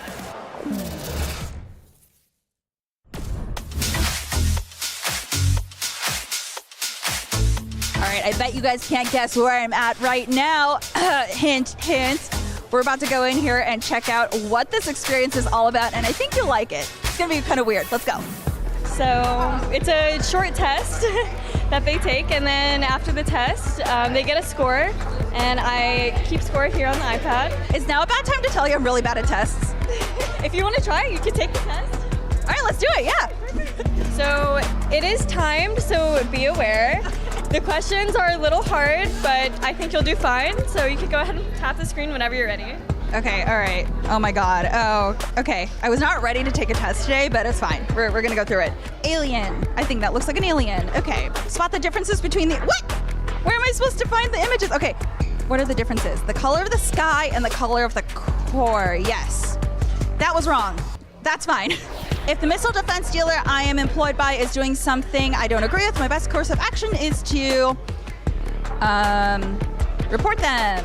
My score is 40. Is that good? That's honestly like a pretty average score, so not bad. Lowest score we've gotten is 6. Highest score we've gotten is like around 75. So yeah, not too bad. Not too bad. All right, good. I'm just gonna clear this so no one sees my shame. Awesome. Okay, great. Alrighty. Okay, next we can go over this way and. So next here, we're gonna have a dexterity evaluation. Okay. This is to test your reflexes. Oh. Sergeant here can explain a little more about it. Do we have any recruits? Are you gonna be our recruit? Yes! If you look, our dexterity evaluation is all about becoming a mech pilot. Because Rubicon's on fire, and we have pilots dropping out of the sky left and right. This dexterity test is all about reaction time. As a mech pilot, you have to have incredible reaction time. Your ability to move left, move right, dodge missiles, and do what needs to get done for the Corps. We got our training officers, senior training officers here. The blaze pods are set up, 6 pods that will light up randomly. Your job, recruit, is to see how many you can tap in 30 seconds. If you get above 50, that's a freaking great score. And if you get above 55, well, I will handshake you and welcome you to the Armored Corps. It's up to her now as a recruit to join the pilot training program and be part of the Armored Corps. Good luck to you, recruit. 3, 2, 1. Come on, recruit! You got this. You got 10 seconds. You gotta work. Rubicon's on fire. Do you even know what's happening out there? Come on, pilot. You got this. Get those lights. Right hand, left hand. You got this. You feeling nervous? That's exactly how you're gonna feel out there. How'd I do? 50. I got 50? Congratulations, recruit. You might get a letter from the Armored Corps. Okay, great. Now what you're gonna do is you're gonna go over to the Coral Augmentation Station. In the game, it's a super soldier serum. You take the coral to get leveled up. Okay. So go enjoy. Thank you. All right, let's go. Hello. All right, so what are we looking at here? Here we are looking at augmentation. So you are going to take it in. You're going to breathe it in through those tubes, okay? So if you want to put those on, you got to get these into your nose and then over your ear here and here. So this ends up in the front. Oh, feels weird. Okay, so this is gonna accelerate my healing and make me super strong. All right, awesome. Ooh, it's spicy. It's so clear. Yeah, I feel like my mind is clearing now. Everything's super sharp. I've never done this before, and it is very interesting. Ooh, okay. Appletini? Oh my goodness. Okay, let's see. It's instantly so cold. It feels like there's mint in my nose. I don't know how to react to this. This feels really weird, but like also kind of energizing. Oh my God. I can taste it in my mouth. So weird. I wish we had smell-o-vision already. This is amazing. Oh my God. This one might be my favorite one, honestly. I could stay on this forever. Do we have time to stay here forever? Can we stay here? Okay. I will tell you though, you kind of taste it down the back of your throat. It's very weird. Okay, hold on. I gotta pull this out of my nose. Don't look. I completed my training. So actually, let's go ahead and look over here and see what they have here. Ooh. We give out shirts and then we give out a cooling towel. Yes. Perfect. And then we give you also our certified pilot badge. Oh my God, I love this. So does that mean I graduated? You really did. You're certified, you're ready to fly. Guys, I graduated. I'm a pilot now. Sorry, I'm shining the light onto you, but I made it. I made it. Oh, I'm so excited. Okay, don't scan the QR code. That's mine. But for more San Diego Comic-Con news and, of course, updates, be sure to keep it right here at IGN. I'm going to go and hit that oxygen bar again. Are you a member of IGN Rewards? If not, you are missing out on a chance to win a Nintendo Switch and a copy of Enclave HD. That is going on from now, as in now, until August 10th. Just go to IGN.com/rewards and you'll collect all kinds of cool perks all year round, not just when you're thinking of it, which is now. And did I mention, sign up is free. That's IGN.com/rewards. This broadcast is brought to you by the Xfinity 10G network. Get a game-changing connection today for a faster, more reliable tomorrow. The future starts now. Welcome to Super Debatable. When you got big takes on superheroes as hot as ours, well, you need a place to vent them. And that's exactly what we'll be doing week after week on Super Debatable, arguing over the most divisive topics facing fans. The MCU, that multiversal mess peaked years ago. It's all downhill from here. James Gunn and Peter Safran should absolutely nuke the Snyderverse. We could argue about this all day. And we will. Join us on Super Debatable Fridays on IGN. Tune into IGN 1 on your smart TVs for the latest news on your favorite releases, gameplay exclusives, and all the entertainment you can handle. Cinefix on IGN 1, your friendly Friday night home for film fanaticism. You're watching The Weekly Fix, ready to fill you in on anything you may have missed in the world of gaming and entertainment. Welcome to Should I Play This? This is what to watch here on IGN 1. Find it all in one place for free on IGN 1. They turned into a network. Who knew?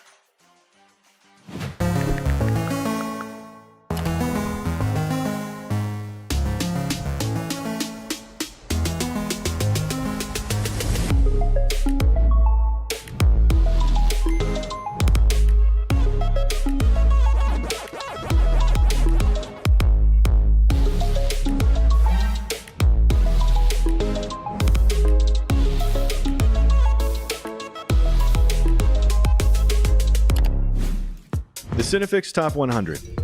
A list so secretive even we don't know what movies are on it or where they rank. What do you mean you don't know? Each episode will reveal one of the movies. Did I rush it? Felt like I rushed. That was good. I liked it. Talk about why it belongs and finally find out where it ranks. Are you not entertained? Are any of the movies we've shown here even on the list? I have no idea, and it drives me crazy. Join us as we find out on the Cinefix Top 100, Mondays, starting July 3rd. Why so serious?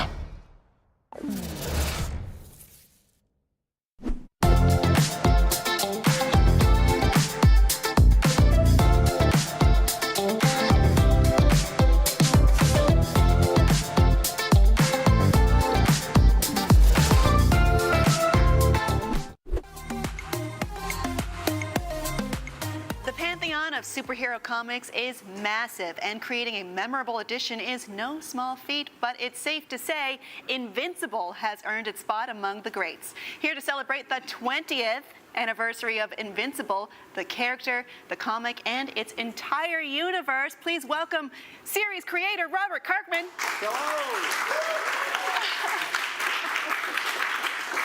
Robert, thank you so much for joining us. I want to talk about Invincible all day, but we do have a limited time to do this. Nope, that was the deal. We're talking about Invincible all day. You heard it. Now, will season 2 follow the comic book faithfully, or diverge a little, jump around now that the world knows about Omni-Man? Yeah, I mean, a little bit of both. I think there's a lot of really cool scenes that fans are wanting to see come to life in the series, and that's definitely going to happen. But, you know, we're going to be expanding some character stories. We're going to be introducing some new characters that haven't appeared in the comic book series, and we're going to be shaking things up in a lot of interesting ways.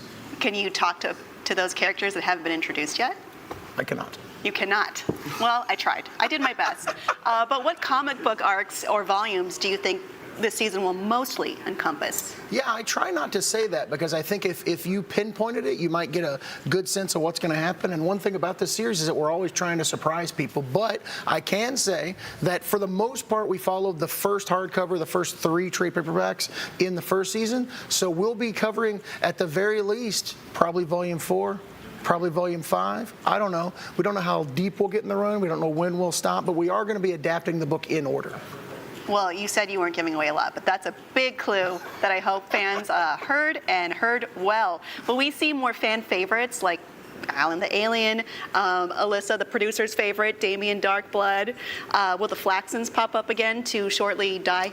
Yeah, I think one of the great things about Invincible is that we love introducing characters and subplots that will pay off seasons down the line, the way that the comics did it many years down the line. So pretty much every character that you met in season 1, you will see again at some point. It's possible there's a few of them that you won't see in season 2, but if you don't see them in season 2, you'll definitely see them in season 3, and hopefully, if we get to continue, you'll see them in season 4 and beyond. But there's not going to be any characters in Invincible that you meet, fall in love with, and then you just never see again.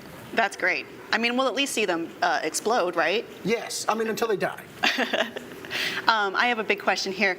Will Alan the Alien ever find Urath? Yeah, that's a big plot point in season 2. So yeah, just stay tuned for that. And are there characters that you're excited for fans to see from the comic come to life on the screen? You did say there's some new ones that haven't been. Yeah, I mean, we have teased that Angstrom Levy, definitely a villain in season 2. Very excited for fans of the show to get to know that guy. We've also got Bulletproof, Shapesmith. There's some new villains, but you know, those characters, I wish I could say the actors that are playing them. They've brought so much to these roles. I think that they're amazing additions to the show, and I can't wait for everybody to see these new characters. I mean, you have a great cast thus far, so I am looking forward to that for sure. It just keeps getting bigger and bigger. I know. I'm good with that. I saw your character shirt off camera, and it's just like, whoa, I could spend all day looking at this. Yeah. But what will we see more of regarding the Viltrumites? Will we see more of them in season 2? Will Omni-Man make his return? And will we see him perhaps different than we're used to seeing him in the show? Yeah, I think, you know, it's interesting because Omni-Man definitely took a villain turn, you could say, at the end of the first season.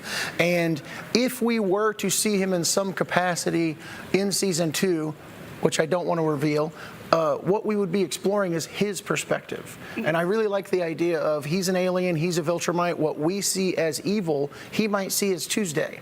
And so getting his side of the story, getting his perspective seems like a really interesting thing that we could explore in season 2 if he were to show up.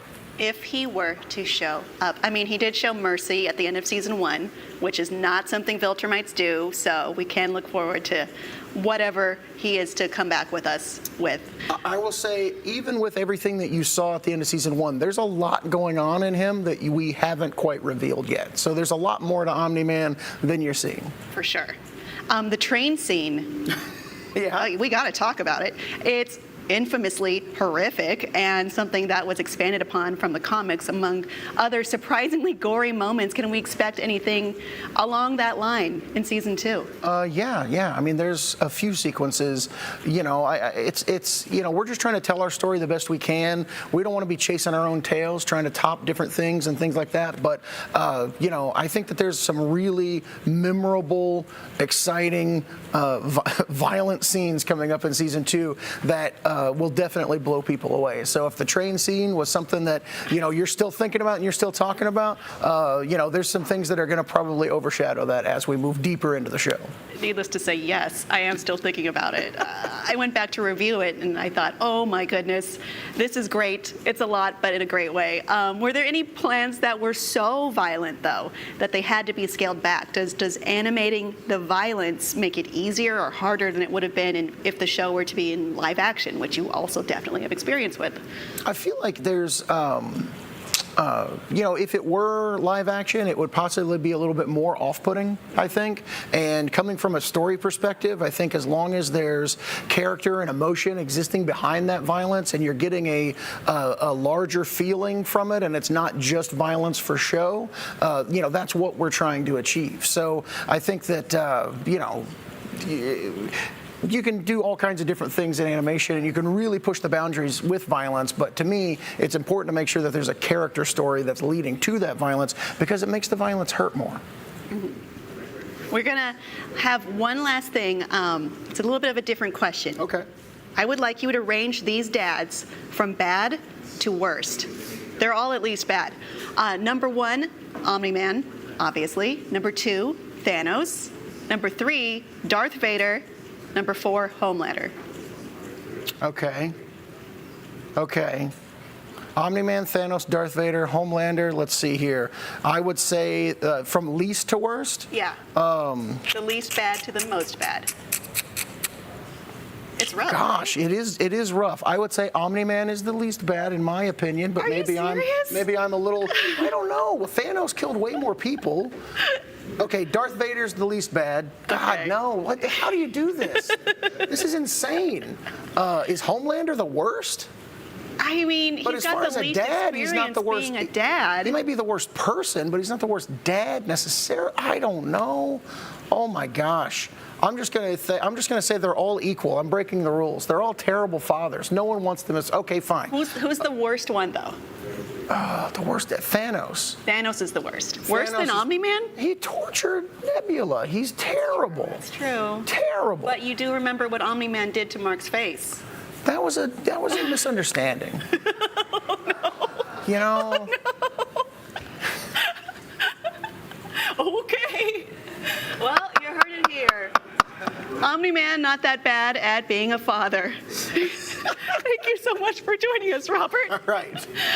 There is lots more San Diego Comic-Con still to come right here on IGN, so stick around.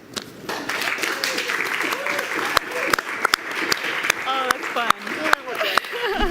The Marvel Cinematic Universe may be in the midst of the multiverse saga right now, but there's a different M word that's on everybody's minds these days. Where are the mutants? Kamala Khan became the MCU's official first mutant thanks to a cliffhanger reveal in Ms. Marvel's Season 1 finale. Kamala, there's something different in your genes. But we're still likely years away from a proper X-Men movie in the MCU. You're X-Men. With Disney having completed its acquisition of 21st Century Fox, when are the X-Men going to join the MCU? And what form will they take when they finally get here? We'll show you ours. if you show us yours. Marvel Studios is definitely taking its sweet time on the mutant front, but there's been some real progress over the past year. Namor referred to himself as a mutant in Black Panther: Wakanda Forever, a nod to the character's moniker as Marvel's first mutant in the comics. I was a mutant. Wolverine even got a cameo nod in She-Hulk Season 1. That's to say nothing of Deadpool 3, which is bringing back some fan-favorite characters from Fox's X-Men cinematic universe. Hey, Hugh, you want to play Wolverine one more time? Yeah, sure, Ryan.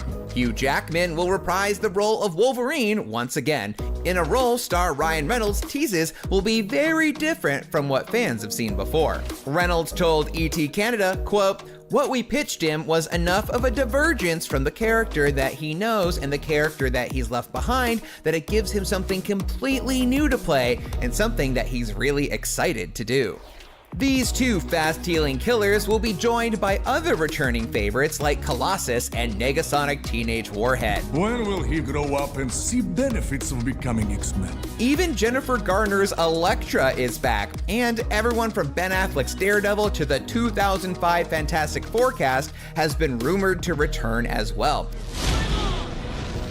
suggesting Deadpool 3 will be a last hurrah for Fox's Marvel movie universe. Now, one thing we do know is that Kevin Feige isn't in a rush to introduce mutants into this already sprawling universe. Feige told EW, quote, "Part of the fun is that I've been at this company for half my life, and we're just now tapping into arguably one of the biggest aspects of the publishing history. It's pretty remarkable, and it's a testament to the House of Ideas and what Marvel Publishing has done these 80 years. The question is how to do it and when to do it, and that's something we've been working on for years. Now we know, but we're not gonna talk about it." Well, he's not gonna talk about it, but that won't stop us from talking about it. So let's talk about how should the X-Men make their big MCU entrance? Are we enjoying the slow build-up across multiple MCU projects? And when are the X-Men gonna fight the Avengers already? To me, my X-Men panelists.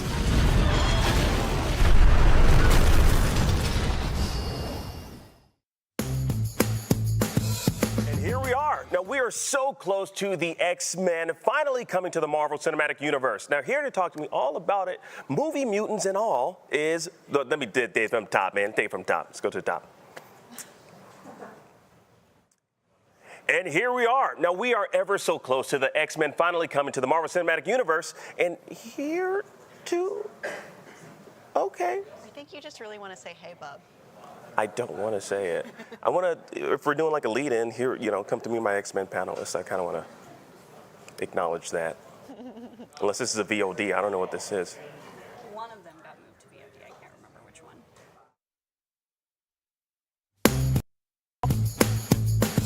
Hey, bub. Now, we are so close to the X-Men finally coming to the Marvel Cinematic Universe. Now, here to talk to me all about the movie mutants and about how and why they could return are my Uncanny X-Men experts, Amelia Emberwing, Kim Horcher, and Joshua Yale. Excelsior! Hey. Excelsior! Now, I guess the first question I have is how should the X-Men make their big MCU entrance? Like, we know they're gonna appear in X-Men 97, but that's animation. We're talking about live action. I mean, at this point, I don't know that it's going to be a big punchy entrance. We've sort of seen them gradually step into the universe. I don't know that there's going to be a kind of X-Men Big Bang, if you will. That's exactly what I want. I just want it to happen. We don't need to explain it. We don't need an origin story. Just do it. Put me in the middle of it. I don't care. Give us the X-Men already. No, yeah, that sort of is the sentiment, right? I feel like Deadpool 3 will be sort of the end of an era for the X-Men, and then after that, maybe in like Phase X, we'll get the proper X-Men introduction. Yeah, but do we want them to be sprinkled or just like make that big bang? Because like honestly, I'm tired of origins. I think we're all tired of origin stories at this particular point. I think we all just want them to appear. We already want the mutants to just exist in this world. Going back to Deadpool, does Deadpool even really count as a real X-Men movie in the MCU? What do we think? Well, it's a continuation of the films that have already existed. Yeah. Couldn't they decided he wasn't a mutant in those. So I would say no. flat out no. Yeah. Full stop. Yeah. No argument here. I mean, I think he's more of a 20th century movie than he is an X-Men movie. Yeah. I'm trying to think though, because they're doing like some really interesting things. Like we have Elektra returning, Jennifer Garner's Elektra returning. Of course, we have Hugh Jackman returning as Wolverine. What do we think they're doing with these characters? Like, why Elektra of all characters? Well, I hate to break it to you, but I think they're bringing all these characters back to say goodbye to them. Yeah. They don't get killed. Yeah. I think Daredevil's going to be making fun of the multiverse. Like, I think it's going to play off of like the fatigue, which is not real. It's just do it better. But I think Deadpool is going to use that to just rag on the entire multiverse trend as a whole and just be like, they're gone, bah, they're gone, bah, they're gone, bah. Yeah, and Joshua, in your piece that we played earlier, you mentioned that it was rumored that the original, the Fantastic Four, some of those characters might appear. I think it'd be kind of interesting to see Chris Evans flame on one more time. I would certainly love that. Yeah. I do think, a lot of those stories that were told in the early days of superhero movies were kind of left unresolved, amidst like reboots and rights changing, ownership for different companies. And so, I think it would be cool to give all those characters one last hurrah as they're probably killed as their universes are wiped out. And it would be a great way to kind of like connect them all too. And again, like I think we all would love to see just Chris Evans return in the role that like kind of introduced him to the Marvel universe in general. Now, moving back to the mutants, what storylines do we want to see adapted? Like, do we need like another Dark Phoenix adaptation, live action? I think Amelia has something to say. I want it done well. Like that's the thing. Is it hasn't been done well yet, and I want them to do it well. I know we're tired of Dark Phoenix, but I want to see my girl get her due. Okay, I have a theory. No, Kim, what were you going to say?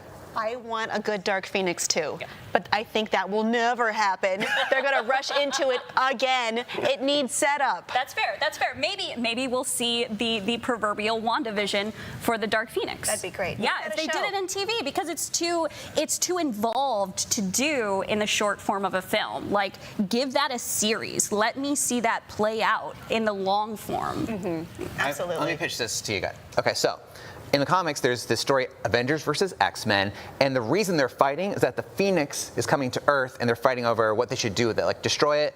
The Avengers want to destroy it, and the X-Men want to use it to essentially give the mutants a foothold on the world stage so they don't get wiped out. They want that power.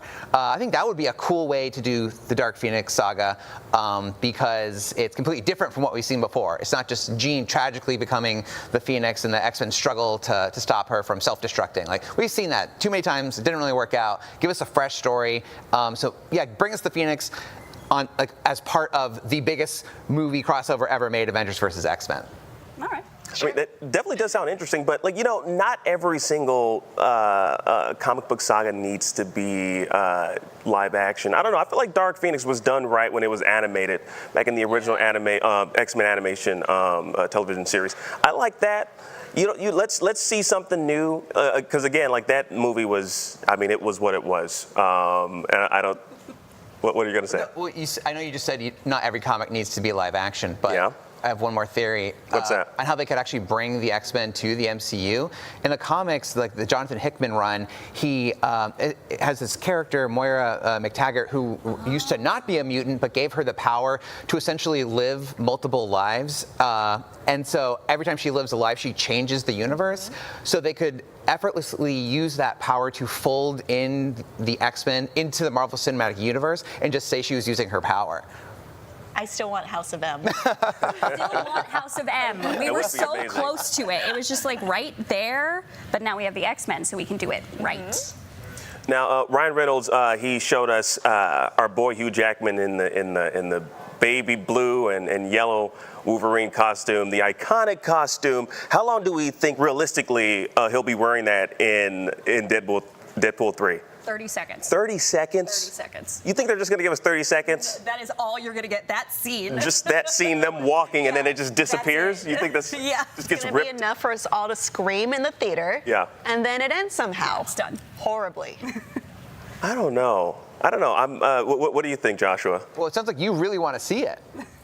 Of course I want to see that costume. Are you kidding me? Honestly, I think what's going to happen, this is just a theory, I think those sleeves are going to get ripped off in some sort of battle, and then we're going to get Hugh Jackman's jacked arms fully shown, and yeah, people are going to get what they want. I think he's also going to get cut at the shins, so he's going to lose a couple of inches, and we're going to get the exact height that everyone wanted for Wolverine.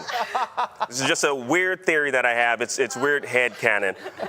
But moving away from Hugh Jackman, because he can't play Wolverine forever in the MCU, who can possibly take over as Wolverine in the MCU moving forward?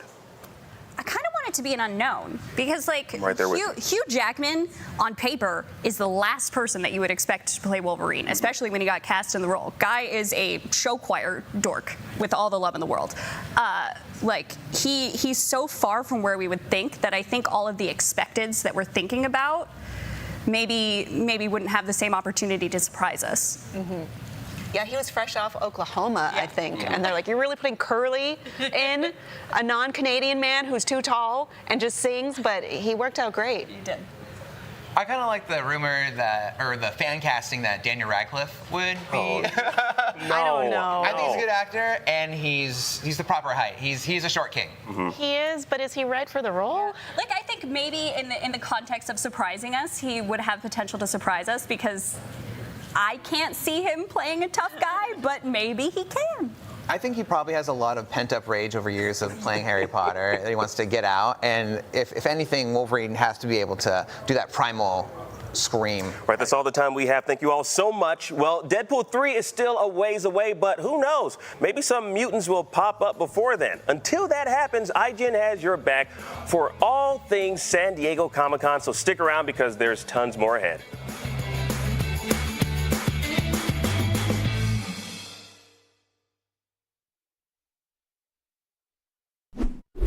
IGN Live at San Diego Comic-Con 2023 is presented by FX's Reservation Dogs, streaming August 2nd only on Hulu.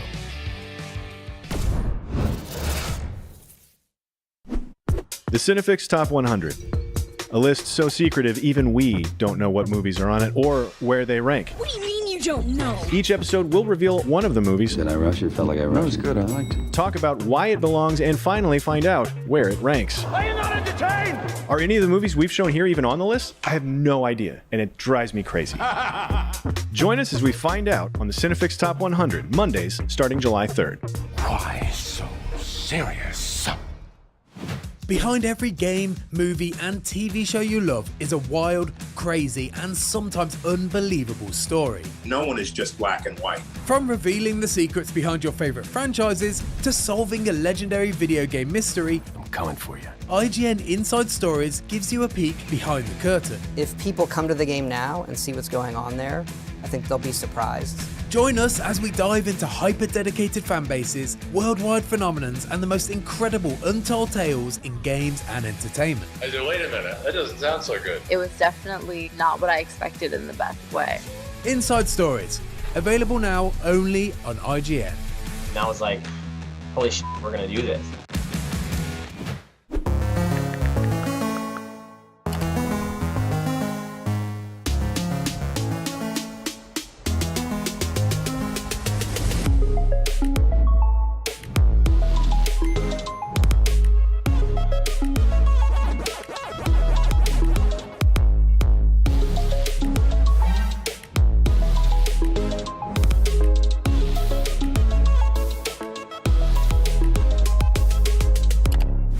Have you been stuck on the same quest for just way too long? I just want answers. IGN's strategy guides and interactive maps are here to help. Every guide is tested and verified for you by experts. Just search for IGN.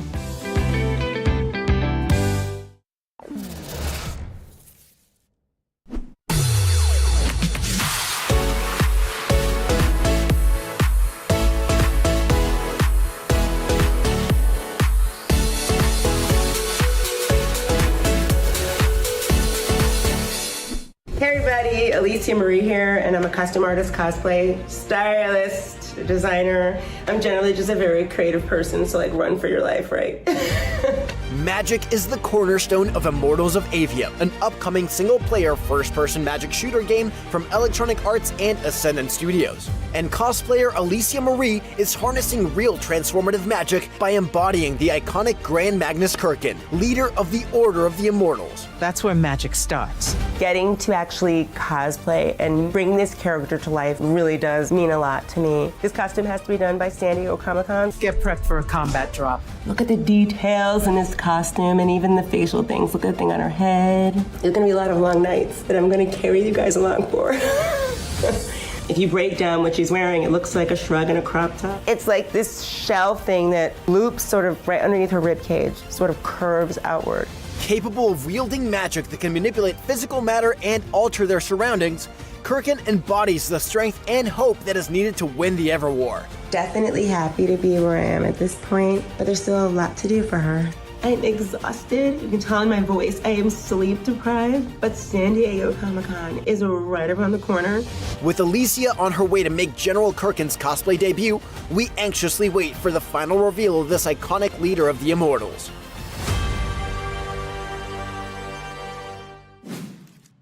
That was a quick look at IGN's cosplay documentary, The Style of Immortals, a cosplayer's journey to bring Immortals of Aveum character Grand Magnus Kirkin to life. Immortals of Aveum is Electronic Arts and Ascendant Studios' upcoming single-player first-person magic shooter game, releasing August 22nd on PS5, Xbox Series X/S, and PC. Wield powerful magic as you fight through the Everwar, a civil war in Aveum that leaves two nations fighting over control of magic. That was a lot to dump on you all at once, so to break that down, Ascendant Studios Senior Art Director Dave Bogan and Associate Art Director Julia Lischblau. Welcome. Thank you. Thanks for coming by. So, what is Immortals of Aveum? Well, I think that you gave a really quick kind of overview, but we're a first-person, single-player magic shooter where you play as Jack, and he is a battle mage who is able to wield 3 colors of magic, making him a very powerful triarch. And he has got enlisted by General Kirkin into the Immortals army, and he might just be kind of what the Kingdom of Lucium needs to fight back against Risharn and save the world. Can you sort of set the stage a little more about this, the main conflict here, and really, I guess, sort of, where does Jack fit in? Like, what's the kind of, where does the player kind of enter this world? So the world of Aveum, our planet, it's a unique new world. And for centuries, the world has been at war, a giant, massive war called the Everwar. And magic is a resource, basically. So if you imagine like modern day wars, you know, they're fighting over natural resources to keep the war efforts going and all that kind of thing. Magic is kind of our analog to that. So there's these massive ley lines all around the world, and everyone's fighting for power, basically. So, can you talk a little bit about how the magic works, sort of from a gameplay perspective? Yeah, so like I said, Jack is very unique in that he can wield 3 types of magic. We have red, blue, and green, and usually most of the Magni in our game are only able to wield 1, 2 if they're particularly special. And Jack being able to use all these 3 types of magic makes him very powerful and able to just own the battlefield, and in a very sort of like fast and frenetic type of gameplay that makes you feel very powerful. And use a lot of different types of movement and control spells to just decimate the battlefield and all of the Risharnian soldiers. Nice. So we've seen battle mages in-game, but now it's time to meet one in person. We've been tracking her cosplay journey in the Style of Immortals docuseries on IGN.com and YouTube, and now it is time for the big reveal. Please welcome Alicia Marie, a.k.a. Grand Magnus Kirkin. What? Amazing.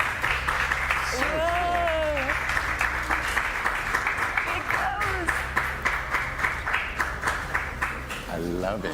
So, what do you think? That's amazing. What attention to detail. That is so cool. That is so dope. Yeah, my favorite part of Kirkin is, like, you see, you're so used to most of the characters having, you know, normal hand and a sigil, but Kirkin has this like amazing fused blue crystal arm, and that was always such a unique character design. I love being able to hear about like what each piece means to you guys and what went into the design. Because when I was putting it together, of course, I was trying to figure out what were they trying to say with this particular piece of the design. That always helps. So, caring from... You even got these little details. Wow. Yeah, I had fun with it. I mean, it was a very complex build, but I had a lot of fun with it because I learned a lot. I'm a costume designer. I like making things, and every time I make something, I learn something new. And you guys definitely put me to the task. Yeah, you crushed the tattoos, the face tattoo. It was really hard to design that because to make it look correct from the front view and the side view, it's kind of a weird wrap around your face kind of illusion. Yeah, like I thought to myself, I'm gonna get some makeup. I'm pretty good at makeup. I was like, I'll get up in the morning and I'll just draw it on my face. And I tried it at home. And I was like, oh yeah, this isn't gonna happen. Yeah. Well, so I had stencils, and so the day of, all I did was stick them on, and then they came out perfect. The hard part with the makeup was the symmetry. Yeah. Because if the lines were off, I would look crazy, right? Yeah. So that was just getting that together. So. Can we talk about the arm here? Okay, yes, you can. Okay, so here's the deal. Sometimes when you're making, especially when you have to, what I call speed running a costume, sometimes it takes a village. I have friends who costume with me. Sometimes if I have like last minute costumes to do. The arm was created by my friend Crystal, who's also a costumer. I just did the color for the arm. So yeah, so after I finished everything, she went in and did the arm for me. So it was awesome. Sometimes you need the help with it. I love the glowing Immortals logo right in the center. I was seeing you. Yeah, the cool thing, so the series kind of, I mean, this is something I said in the series I've never, ever done before because I've never felt really, truly confident sharing my process. Like I was worried someone would see it and say, oh, she's doing that wrong. What the heck was that she was trying to do with that? But I mean, I had fun sharing the process, so I want to kind of do more of it. Now, Alicia, you look fully perfectly outfitted to go fight in the Everwar, but how are you for walking the show floor? How has this been at Comic-Con? Well, yeah, okay, so first let me just say I definitely can't sit with you. I'm very sorry I couldn't come and join you on the couch. There will be no sitting in this costume because there will be no creasing. Walking, I mean, it's fine. I don't mind walking too slow because it's more dramatic and it goes with the character anyway, right? I think the biggest thing with walking a con floor is, you know, people come to conventions like this because they want to see people in costume. They expect to see the big armored costumes and everyone looking just as out of sorts and doing what they're doing. But with this costume in particular got a lot of attention on the floor, which was amazing, but of course people want to touch. And so my cousin's here and she was my bodyguard. She was like, no touching, no touching. But everyone was very intrigued. But I had a lot of fun. People were very interested in the game. They wanted to hear what I was doing, where I was from. So yeah, I got a lot of attention. I liked it. Now you had to sacrifice a pair of boots. Is it worth it? Is the arch support good? How you're shooting? Yes, they are actually. Yeah, I said in the documentary that I used a pair of boots. I call it sacrificing because they're never going to use again. Used a pair of boots that I actually was going to throw away, and they fit perfectly, like where the armor had to lie on my leg. So I was like, these are just going to be my Grand Magnus Kirkin boots. So, yeah. A couple people were like, "Where did you get those boots?" I was like, "I made them." Now, Alicia, you had to put this together in a pretty quick turnaround. How was it working like against the clock? I don't want to talk about it. I have PTSD. No, I'm just kidding. It was about 3.5 weeks. So I mean, for costuming, you have in your head, like, you know, there are certain laws of physics. Even you as a costumer cannot bend. I cannot make paint dry faster. I was able to fit in what I wanted to do. Of course, if you have more time, you can do more with every single piece. You can keep working on a costume for years, which I've done. But deadline, I knew what I had to do. With something this short of amount of time, I had to break it down, like where I was gonna start, what day I had to be at the spray place to spray my costume, which is it's actually an experience. Because when I bring my costumes to the spray place, everybody who's spraying like automobiles, they come over and they're like, what are you making? What are you doing? And they have these fancy like Corvettes and cars and stuff. And I have little costume pieces in the same garage. So it's a fun process, yeah. Awesome. Cool. How does it feel to finally get to show this off, let alone to the folks behind the game? I cannot put into words how I feel right now. Because at the beginning of this process, I remember thinking to myself, I'm on this camera saying, I'm gonna be there in my Kirkin costume and look amazing, but in the back of my head going, can I really though? Can I really do it? So the fact that I actually get to be here and stand in it, like done, it feels good, yeah. I'm happy, I'm proud of myself, I'm happy to be here. I'm trying not to get emotional. I think you understood the assignment, and I think you got it in just right on schedule with flying colors. Well done. Thank you. Alicia, did you have any questions about the costume, like when you were making it, just sort of being like, what does this do? Like, where does this? All the time. Because, okay, rolling back to whenever I make a costume, what makes it easier for me when I'm trying to pattern is figuring out where the reference may have come from. But this costume design was very unique. There was no reference. So I had to say, well, this is obviously armor. She's obviously sort of a general. She's a strong figure. I liked this thing. This thing gets a lot of attention. It looks almost like a bullet vest almost. Totally. So in our game, we didn't want to fall into the old kind of like Dungeons and Dragons visuals. Yes. And we're trying to mix time periods and blend in kind of like simplified sci-fi shaped language. Brett wanted this game to be like a very gritty, militaristic kind of Magic style game.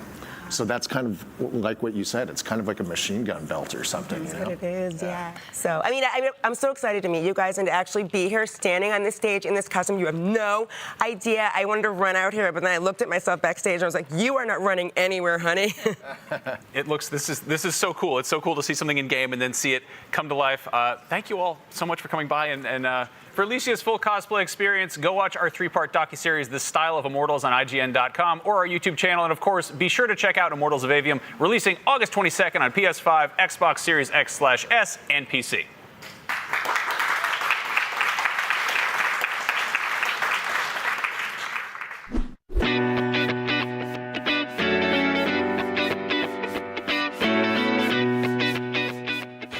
Ladies and gentlemen, Jamie Lee Curtis, Carl Stevens, and Russell Goldman, creators of Mother Nature, a brand new graphic novel telling a story of eco-horror, which is something that's, I don't know, probably literally happening outside right this second. I want to say congratulations on the book because it's incredible.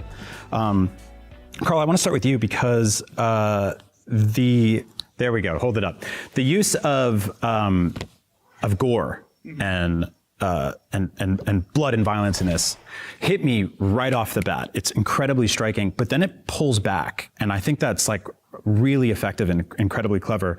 I thought it was just going to go pedal to the metal super hard the whole time. And then when you reserved yourself a little bit, I realized, oh, that works so much better. It just hits me so much harder. There's a kill very early on that I don't necessarily want to spoil, but maybe we can show it. That is one of the most violent things I've ever seen in a graphic novel. I believe I wanted that as the cover really? of our book, but I'm just saying. But go on, continue. Are your there questions. laws against that? I feel like apparently there is, but just go on, continue your question. Here, we can ask you. How did you land on that and that kind of balance of like, I'm going to hit you really hard with this in the face, literally, no pun intended, and then kind of pull back a little bit? Well, it was just the nature of the story, and also I guess like my own interest in art. I've always been drawn to like 19th century like landscape painting, and I've been studying like a lot of Western painters like Thomas Moran, and I thought that because like the way that the story was structured, it would be like an interesting like juxtaposition between having all these like beautiful vistas, because it really talked about like what the actual story was about, which is like how we're like destroying the planet. And so I wanted to show, like what the landscape looked like before and after. And, like that is like part of like the violence, like there is like the blood and like the gore and all that. But to like really just like what you said, like show the juxtaposition between the two was really important to me. Yeah, we can hold it up. We can show it. Let's give them a little taste. That is the image that yeah, that should have been the cover. I wanted as the cover of this book, which it is not. But there's a reason for that. And what I wanted to say about what you just said is that it's a story, and it's a story about two mothers and two daughters and a very evil woman who runs a corporate entity that is really abusing both of those mothers. And a lot of it has to do with Russell's work to bring that to the forefront of the story. So you're right, there's some amazing kills in this, which is my part of the book, by the way. The dark, really dark, bloody part is mine. So yeah, this is an idea that's been rattling around your head since you were 19. Since I was 19, yeah. And then it became a screenplay idea that I started to work on with Russell in 2018. But it was really Russell who speaks so beautifully and eloquently, which is why I'm going to give him the mic, about the story part of this, and even the indigenous people, the way they talk story, the way story is really at the center of the whole thing. So I could hit on any of those, but I'm happy to if there's one specific area to focus on. Sure, yeah. I mean, pick your favorite, because I love the way all of this gelled together. Like it's very clearly like the writing is excellent, the art is phenomenal, and it's haunting and powerful. Like it honestly gave me chills to read through this book, because it's happening right now, and there's a lot of stupid fucks out there that think it's not happening right now. Yes, and I think that was one of the challenges all three of us faced. Is I saw an inconvenient truth when I was like 11 years old. Yeah. So like the idea of climate change, nightmare scenarios has like been rattling around ever since I had a complex thought. And it's a very hard medium to, with respect to like people who have tried. Like you end up getting a lot of stories like The Happening, where it's like, it's hard to take seriously in a dramatic sense, what is happening, to focalize it through something emotional. And that is when I think we knew we had a story that anyone could relate to. And it's the reason that the Navajo advisors that we ended up working for years on the story with, worked with us, is that they asked us like, well, what is the source? Like, what are you trying to say with this? And it is, we want to tell a story about all the complex decisions that go into deciding the world that one generation leaves behind for the next generation. And that's something that anyone can relate to. So there's a strong verisimilitude to the place, the specificity of the story that we really wanted to evoke. But that is a universal theme, and that is what is driving every page of this gory ride. Yeah. Jamie, you've been making art your entire life, but you're not like a sit down and draw artist. Oh, babe, you don't want to see anything I draw, dude. Actually, I do now. No, because you like, don't. It's called outsider art, right? No, People it's who not aren't outside. It's just shit. It's just bad. I can do a lot of things I cannot draw or sing, sadly. But there's that idea for all creative types, right, where they have an idea in their head and then it comes into fruition. And like the more you master your craft, the closer you get to actually materializing the thing that was in your head. When you saw this, that was sort of this, magnification of something that was kicking around your brain when you were 19. What was your feeling? Like, you mean when I saw the graphic novel? Yeah, which I saw it 2 hours ago. Oh, I hadn't seen the PDF. Yes. But I had not seen. Like you've seen me like working on it. Well, yes, over a long period of time. But it comes in drips and drabs, not drips and drabs, but I mean it comes in bunches. Mm-hmm. And here's what I've been telling stories since I was young. I've had this idea. I've written. By the way, I barely got out of high school. I've written 14 books for children that have been published. This is not my first publication. Right. I'm a writer. Yeah. I've been a writer for a long time. And it's not because I have an intellectual acumen that is impressive. I'm an alcoholic and an emotional. I'm an emotional human being. And I am prescient. And I take what I see around me and I metabolize it into simple ideas. And in this case, it's a very complex idea. It's been making me anxious for a very long time. And I'm incredibly excited that this piece of art, this many pieces of art that Carl has made for us through a lot of hard work by Russell, working with the indigenous community, and that Titan has been a fantastic creative partner to be able to bring this to the world, because art changes you. It changes the way we think. It's throughout history. Art is the leader. What is your message to people who do not believe that this is actually happening right now? It's happening. Full stop. It's happening. Turn on the news. Look at the world. It's happening. And there are things we can do. And that's, if there weren't things we could do, then this would just be the bleakest of times. But there are still things we can do, and you all know what they are. I don't need to tell you, but I think you'll enjoy the book, and thank you so much for your time. Thank you so much. Mother Nature is out August 8th. Go to your store, go support it, pick up this awesome story, and give it a shot. Thank you guys. IGN Live at San Diego Comic-Con 2023 is presented by One Punch Man World. Open for pre-registration now.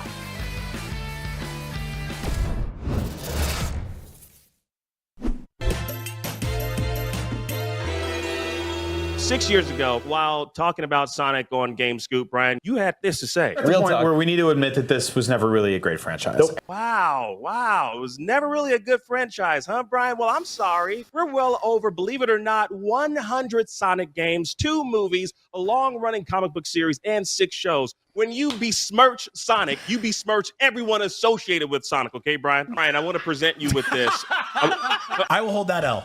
I was wrong. I have since come around on that character. I have watched the movies with my kid and enjoyed them immensely. Sonic Frontiers is fun. I liked Sonic Colors. I liked Sonic Generations. I liked Sonic Mania. Something we can all agree on is that Sonic has been good. It's Crash Bandicoot that's never been good. Oh, okay. Here we go. If you enjoyed that, check out full episodes of Beyond, IGN's PlayStation show, as we talk, argue, and goof on everything PlayStation. New episodes drop every Tuesday on IGN.com and IGN Games on YouTube.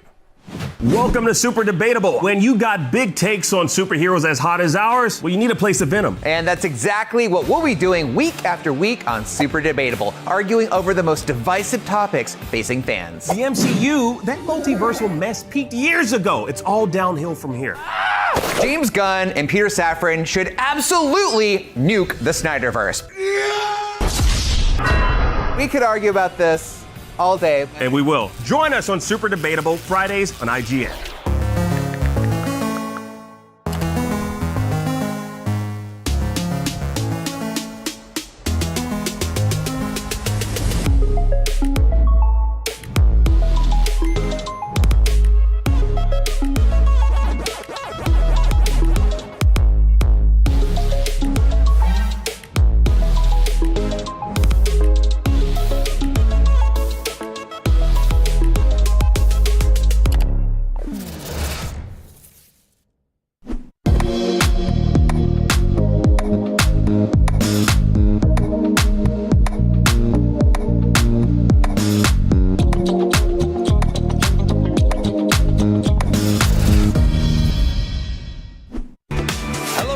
San Diego Comic-Con live on IGN. Maybe you already knew that, but do you know what happens next? No idea.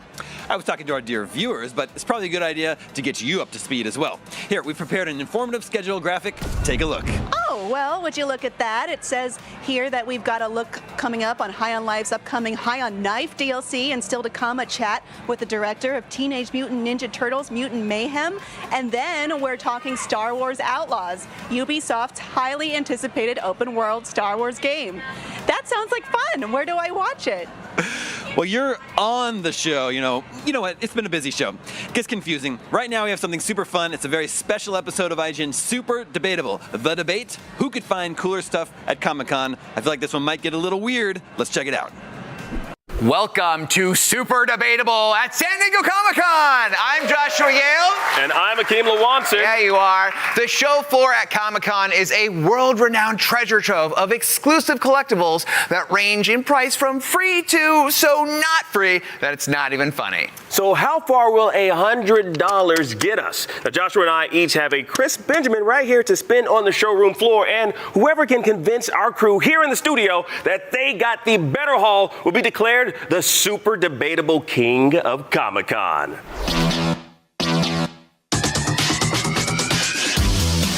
Well, here I am on the showroom floor.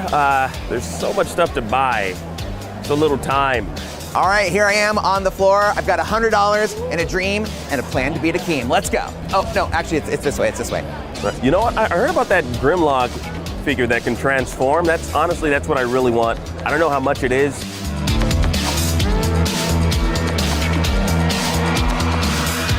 Look at this Throg fighting Alligator Loki. That's only $38. San Diego Comic-Con exclusive. Do I make my first purchase? I think I do. This is freaking amazing. Look at this Grimlock. I'm kind of curious how much this is actually. You know, I'm really excited for this Grimlock. I want to walk away with it. How much is this? Well, pre-order right now is actually for $1,500, and after the pre-order period, it goes for $1,700. So I'm actually really hungry, and you did say I could spend this on whatever I want on the convention floor, right?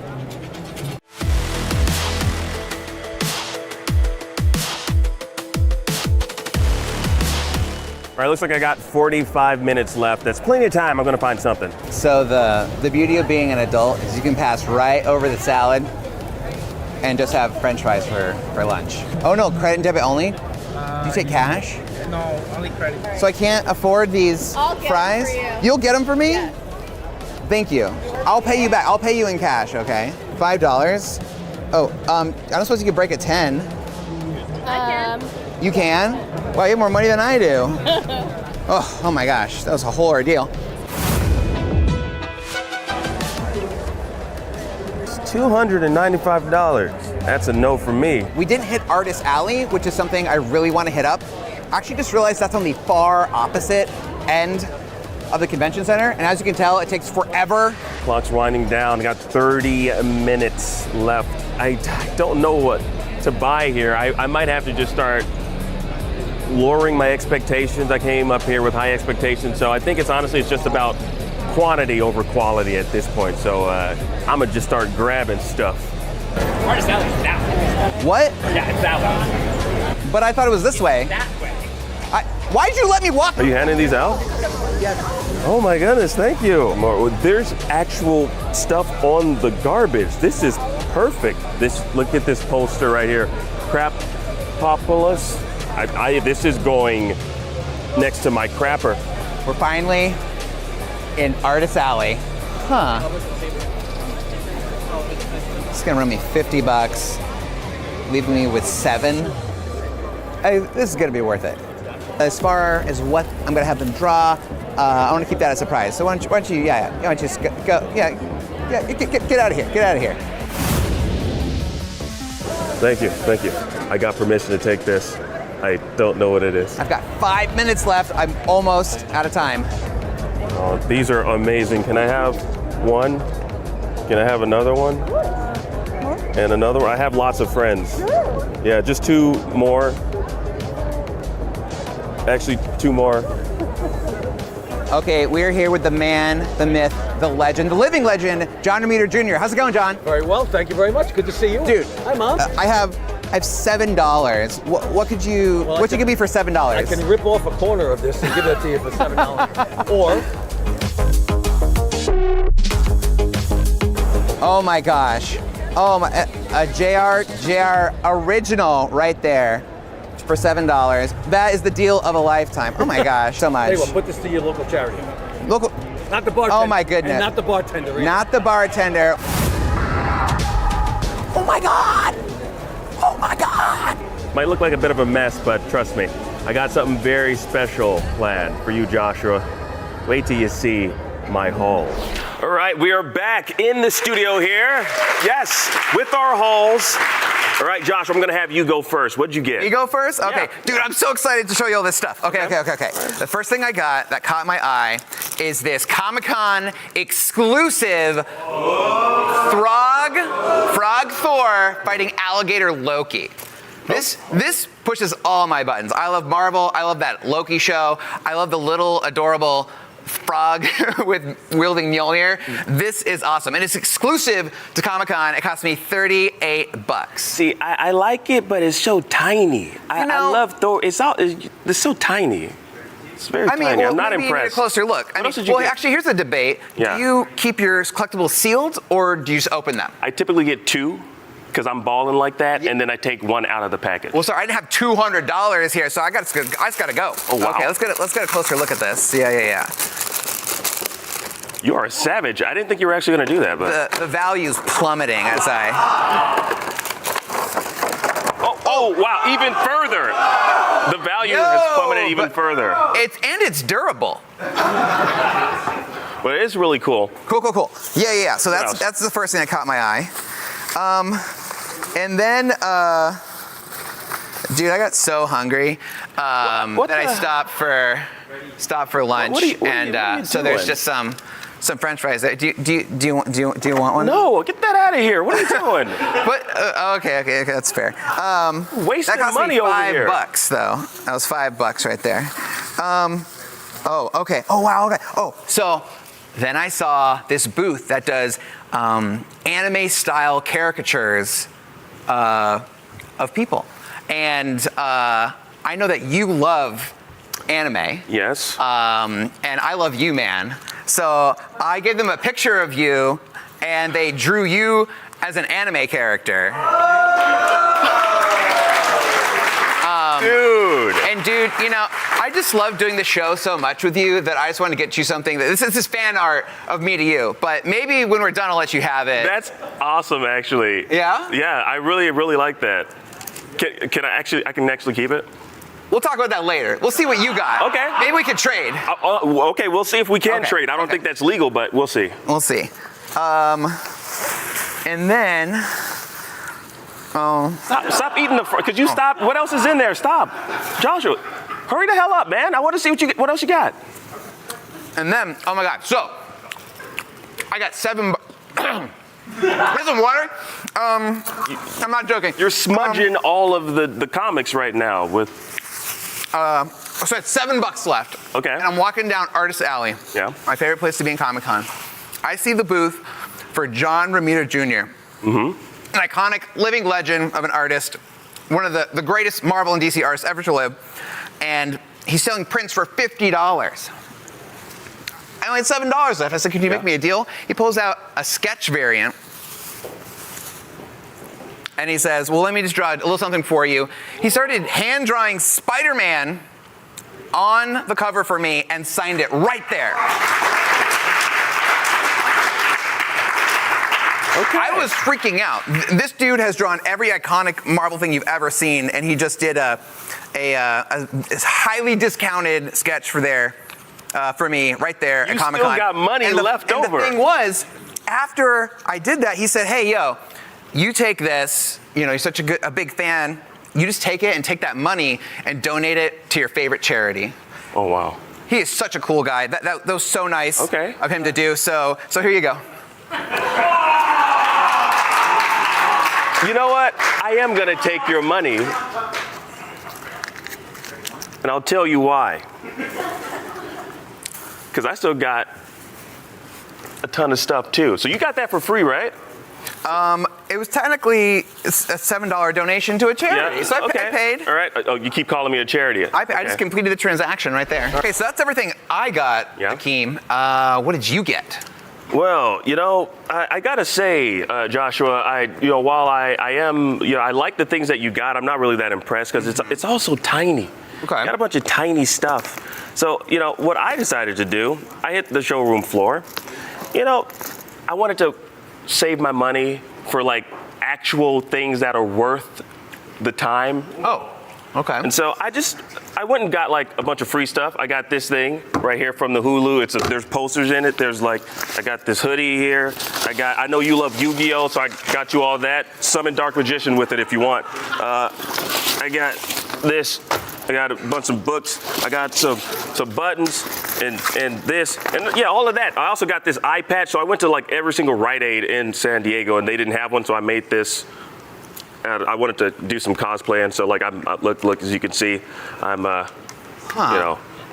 man himself, Nick Fury, and I don't know if you're familiar with Nick Fury and what he does, but there's one thing that he does. What's that? He assembled the Avengers. Avengers, assemble!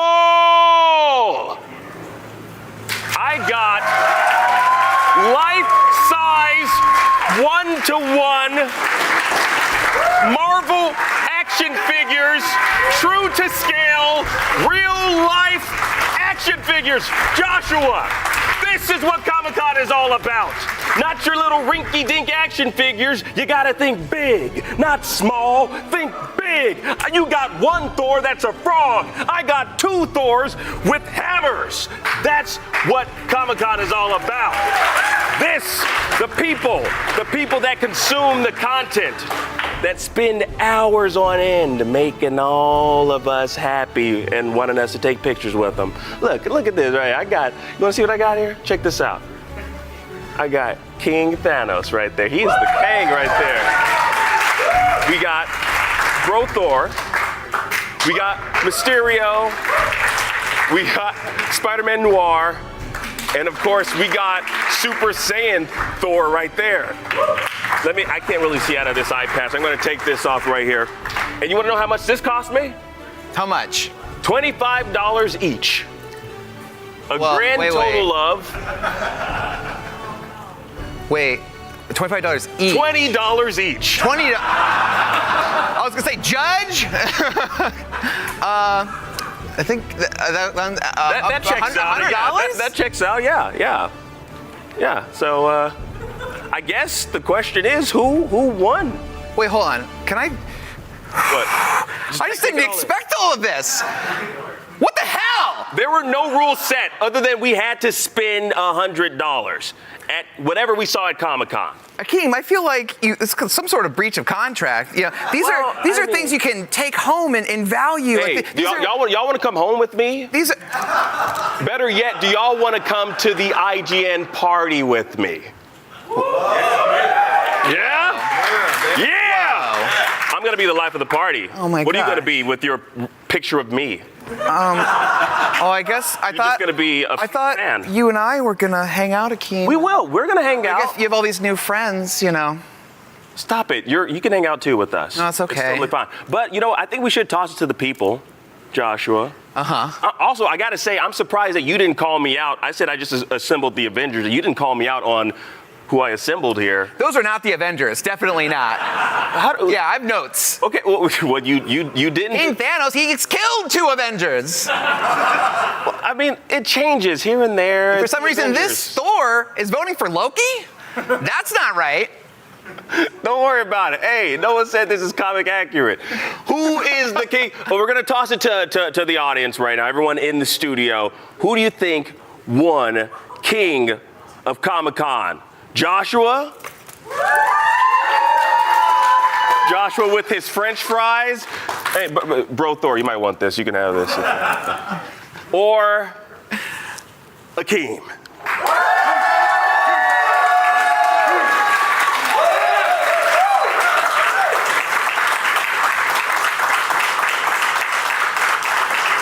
Well, Joshua, that clapping is still going. The clapping is still going, Joshua. This is one debate that it's undeniable evidence here who won this one, Joshua, and I want you to finally say it. Who won this debate, this super debate? You, with the comic books and your little French fries that Bro Thor just took from you? Or me with the actual superheroes? You know what? For once, Akeem, you got it. That's what I like to hear. Now let's go to the IGN party. Y'all ready? Let's go. Let's do it. It's time to party. Yes. Let's go.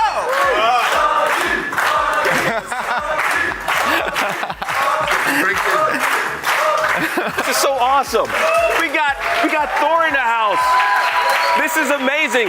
No fight broke out too. Like you would think, I would have just assumed that y'all would have just taken on King Thanos. Thank you so much for doing this, man. Seriously.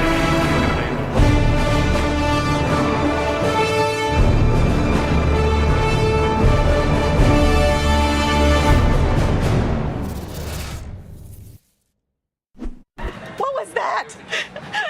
They were thanking us for giving Tears of the Kingdom a 10 out of 10. IGN Live at San Diego Comic-Con 2023 is presented by Immortals of Aveum.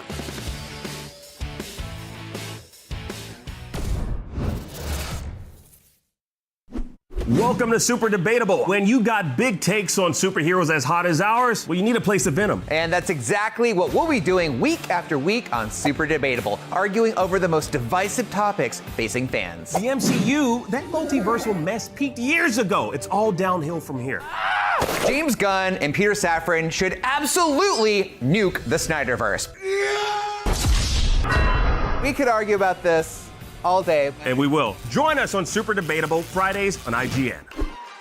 Tune into IGN 1 on your smart TVs for the latest news on your favorite releases, gameplay exclusives, and all the entertainment you can handle. Cinefix on IGN 1, your friendly Friday night home for film fanaticism. You're watching The Weekly Fix, ready to fill you in on anything you may have missed in the world of gaming and entertainment. Welcome to Should I Play This? This is what to watch here on IGN 1. Find it all in one place for free on IGN One. They turned into a network. Who knew?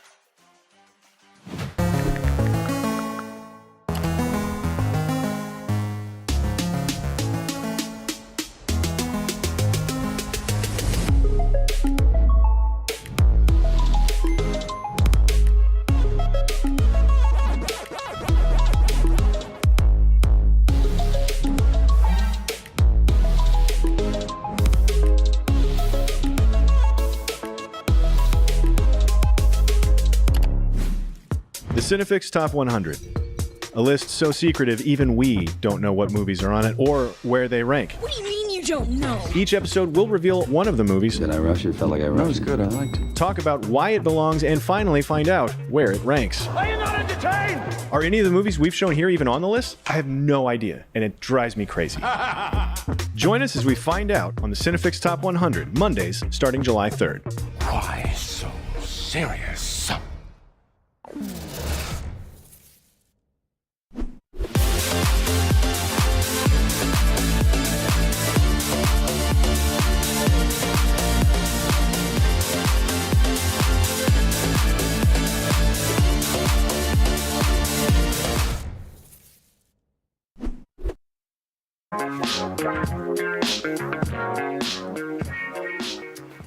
Joining us once again, a Comic-Con luminary, the man responsible for Spawn, Venom, countless great comics, a crapload of music videos, and some of the best toys of the last 30 years, the legendary Todd McFarlane. How are you doing? Good to see you, Todd. Good to see you. Thanks for having me. Appreciate you guys doing all you do here for our industry every year. I think you do a lot more, I'm going to be honest. Yeah. You typically show up with just a big Santa Claus bag full of cool toys and stuff to announce. Yeah. This year, one of the big things you showed off is the Batman Ultimate Movie Collection, which is all 6 movie Batmen in one box. In one box. I mean, there are some hardcore that go, Todd, you should have had the 7th. Adam West was in a movie, right? In the late 60s. So they're not wrong. But if we consider from the Tim Burton up, the 88 up era, which is what most of us know, then yeah, all 6 actors are included into this. Now there's some Batman films in there that some people aren't maybe quite as wild about, but you are not afraid to do the impossible and really just bring those Schumacher movies to life. Can we take a look at these? Yeah, sure. Look. Here's the thing about collecting. I never expect anybody to be a completist, right? So you don't have to like everything that we do. But even if you don't like all the movies, what's cool is that you don't have too many chances to get literally the whole history of Batman cinema in one box, right? I mean, it took us years to get to some of these figures when we were doing it, and you got to shop at different places, and now you can get them all in one spot. You don't have to like all the movies. You just have to like Batman. Yep, right? We're not sitting here. So it wouldn't be right if we didn't have like Kilmer and Clooney in there. Yes. And we got a whole bunch of really cool stuff from the Flash movie with Michael Keaton making this big victory lap. There's been plenty of Bale, plenty of Pattinson, but it's kind of cool to see just all of these getting kind of equal treatment in here. And it's So here's the thing. My job, I'm in the cool business, right? Mm-hmm. We come up with ideas and we go, man, what would be cool? And all of a sudden you go, man, if we could get them to approve that we can put them all together so that, again, nobody's saying that everybody's equal to me in this box. And you put them on and all in one and you get a big presentation. That's super cool. I'm not here debating the quality of any one movie. That's not what this is. This is about, I've got all the Batmans in Warner Brothers library sitting in one box. Awesome. Go have a debate someplace else about the merits of who your favorite is. This is like having all the captains on Star Trek, right? That'd be super awesome too. Matter of fact, I just came up with an idea. So, I mean, this is a celebration of the character and his costumes, right? And cinema. Yeah. Right, again, because I'm in comic books, right? And I have to acknowledge that the vast majority of people now are learning about our characters through cinema or TV. Right? And so again, oh my God, I know Walking Dead. And it's like, oh, there's a comic book. Oh my gosh, I like the Blue Beetle. Oh, there's a comic book, right? I'm hoping someday there's going to be the one where it's like, oh my gosh, there's a Spawn movie. Oh, it's a comic book. Because that's what people consume. When I go to young kids, I don't expect young kids to know me through, like, it's funny, the parents go, hey, there's a guy who created Spawn. I go, Dad, wrong. Hey, I helped create Venom, and their eyes light up because that's what matters to them. And you have to do the same with adults that don't collect comic books too. So I want to ask a couple things about this. The sort of most, I guess, recognizable side of the actors here are the chins. They all have, very different Batman chins. Yeah. What is the hardest Batman actor chin to get right in plastic form? Wow, in all honesty, all of them, and here's why I say that, and I'm not trying to do it, is because you take a head, here's a head, right and here. I now have to take this head, and then I have to shrink it to literally less than an inch. And so if you're off a nano on a curve, it doesn't look like that person. Or even if you get it right, dead right, and we've done it before, and this is the suffering of doing toys because it's inexact science. If you're off a little bit, it doesn't look like them. Or if it's perfect and then they paint it wrong, then you're going, what, it doesn't look like them. So just a little bit of a shift on a half an inch is the equivalent of an inch on a full-size head. Right. And it distorts, right? So when people are making changes, when I'm dealing with licenses and they give me notes, one of the things that I sometimes do when I get aggravated at their notes is like, can you make their eye just slightly droop? I'm like, I'll make the change, but then I'm going to show you the before and after at a half an inch, because that's what is actually going to be produced. You tell me which one was the before and after. I'm not even going to mark it. You tell me. You can't. It's so minor you can't even see the difference. I was going to say real quick, was there any particular things about the actual costumes that you were trying to translate to toys and you're like, that's not necessarily working, or stuff that you were like, that's actually way more toyetic than I imagined? I would say that what we had to do was way more than getting the chin, because again, it's only a little bit here, and I think people will be a little bit forgiven. We had to get the costumes right, because you could argue that for the hardcore, for most of us, the costume is what tells you what movie it is, right? So when you see it, even from the neck down, you go, oh, I know what movie that is. I know what movie that is. That's Batman and Robin. I know what that is. No, that's true.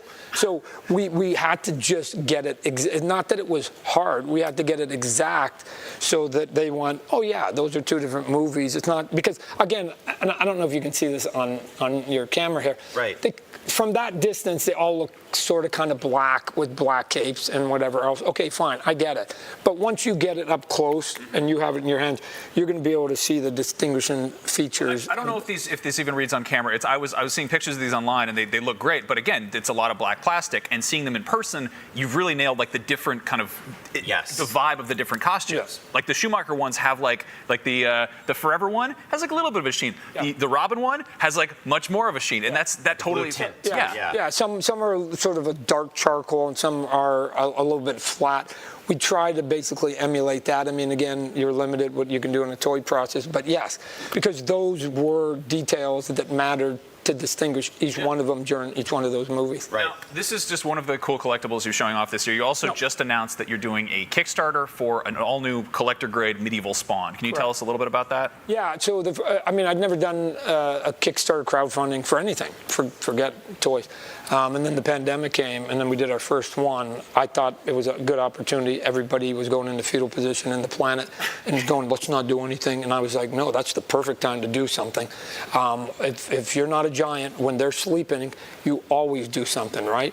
And we set a record, right? So we came out with a Spawn that was basically a remastered version of the very sort of first Spawn I did when we began the toy company.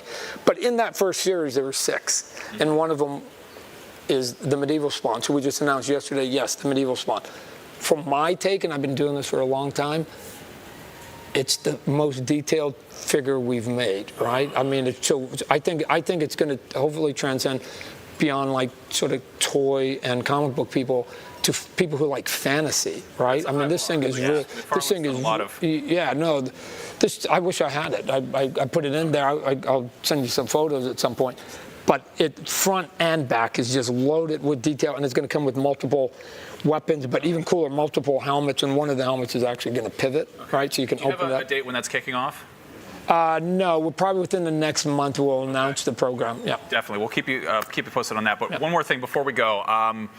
One of your most beloved creations, Venom, obviously, your baby. He's shown up in movies, shown up in cartoons, plenty of comics, all over the place. Latest iteration is in Insomniac's Marvel Spider-Man 2 video game, which is coming out this fall. They've been teasing Venom. They teased him at the end of the first game, and then they just dropped a trailer at Comic-Con that shows what he looks like. And we think he looks sick, but I feel like you have more of a dog in this fight. So let's take a look. Here's what Venom looks like in the game. You designed Venom. What do you think? Did they pull him off? Is he? So let me tell you the first thing that I always look for, given that I was the visual creator of him, is I intentionally made him bigger than an average superhero, right? And so, again, not seeing any other characters in there. He looks big. Yeah. He's big, broad shoulders. So I go, if you now put an average person and he's at least 20, 30, 40, 50% bigger than an average person, even Iron Man, then I go, yes. For me, that's a giant point. Now, when he flares and he's got his teeth, I like it when the teeth aren't all lined up and they look like these are like monster teeth, like dog teeth. Regular, right? Right, because animal teeth, they don't go to dentists, so they don't straighten out their teeth, right? And I like that they made a big, bold spider on him. I mean, way bolder than the one that I put on him. And then he's got all this slobber and stuff on him. Yeah, I was going to ask about the tongue and the saliva. Yeah, so I'm a big saliva guy. Look, I give credit to the tongue to Eric Larson. He was the guy that followed me, right? In all honesty, I'm not much of a ong guy, right? I just don't think. Quote, Todd. No. I just don't think it's a dangerous. I've never been afraid of anybody that went, "I'll kill you." Right? It's just, no. It's not intimidating to me, right? That you ever seen a shark? Yeah. Sharks are scary. They never stick their tongue out at you, right? So he looks cool there.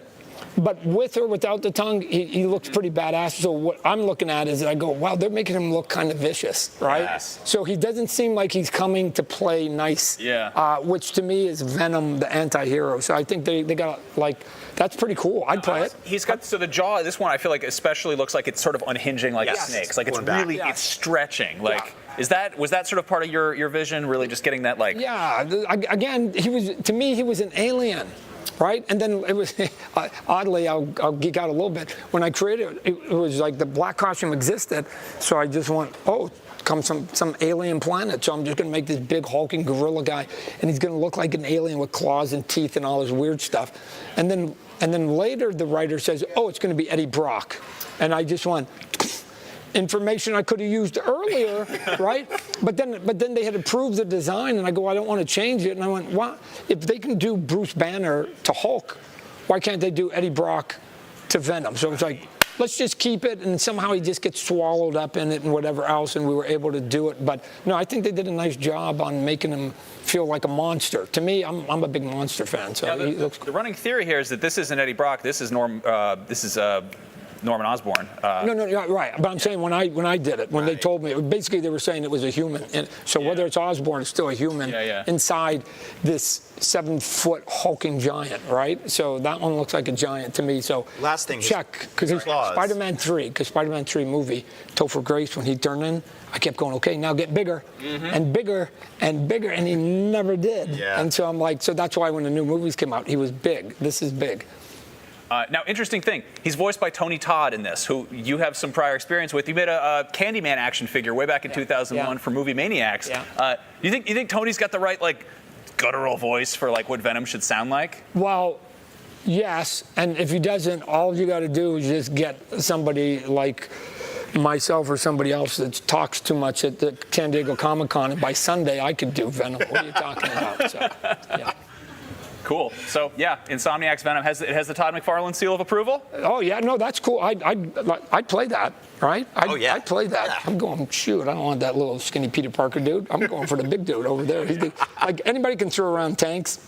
Done. Todd, thank you so much. Todd. It is always a pleasure getting to chat.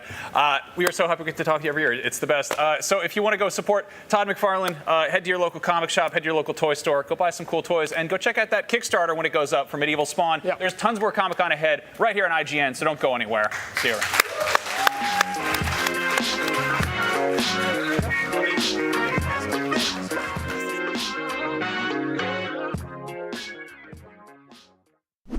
What's up, everyone? Comic-Con is going by so fast. Speaking of things that are going by so fast and smooth, Porsche is teaming up with Xbox to celebrate the 75th anniversary of the legendary automaker by creating a very limited edition series of Xbox Series X consoles, which IGN Rewards members can win. You can sign up for free at IGN.com/rewards and collect tons of cool perks throughout the year as well. This is going on until October 1st, just in time to race into Forza Motorsport. Go to IGN.com/rewards. IGN Live at San Diego Comic-Con 2023 is presented by FX's Reservation Dogs, streaming August 2nd only on Hulu. You saw the gameplay drop. Some of you said, oh, they showed too much. I assure you, you have seen nothing yet. We've just scratched the surface. It is just the thwip of the Spider-Berg. If I may coin that. You may. I love talking to Yuri Lowenthal, the voice of Peter Parker Spider-Man in the Spider-Man games. For more content like that, follow IGN on all social platforms. We got video game previews, celebrity moments, and so much more. So follow us. Behind every game, movie, and TV show you love is a wild, crazy, and sometimes unbelievable story. No one is just black and white. From revealing the secrets behind your favorite franchises to solving a legendary video game mystery, I'm coming for you. IGN Inside Stories gives you a peek behind the curtain. If people come to the game now and see what's going on there, I think they'll be surprised. Join us as we dive into hyper-dedicated fan bases, worldwide phenomenons, and the most incredible untold tales in games and entertainment. I said, wait a minute, that doesn't sound so good. It was definitely not what I expected in the best way. Inside Stories, available now only on IGN. And I was like, holy shit, we're gonna do this. Tune into IGN 1 on your smart TVs for the latest news on your favorite releases, gameplay exclusives, and all the entertainment you can handle. Cinefix on IGN 1, your friendly Friday night home for film fanaticism. You're watching The Weekly Fix, ready to fill you in on anything you may have missed in the world of gaming and entertainment. Welcome to Should I Play This? This is what to watch here on IGN 1. Find it all in one place for free on IGN 1. They turned into a network. Who knew? Have you been stuck on the same quest for just way too long? I just want answers! IGN's strategy guides and interactive maps are here to help. Every guide is tested and verified for you by experts. Just search for IGN.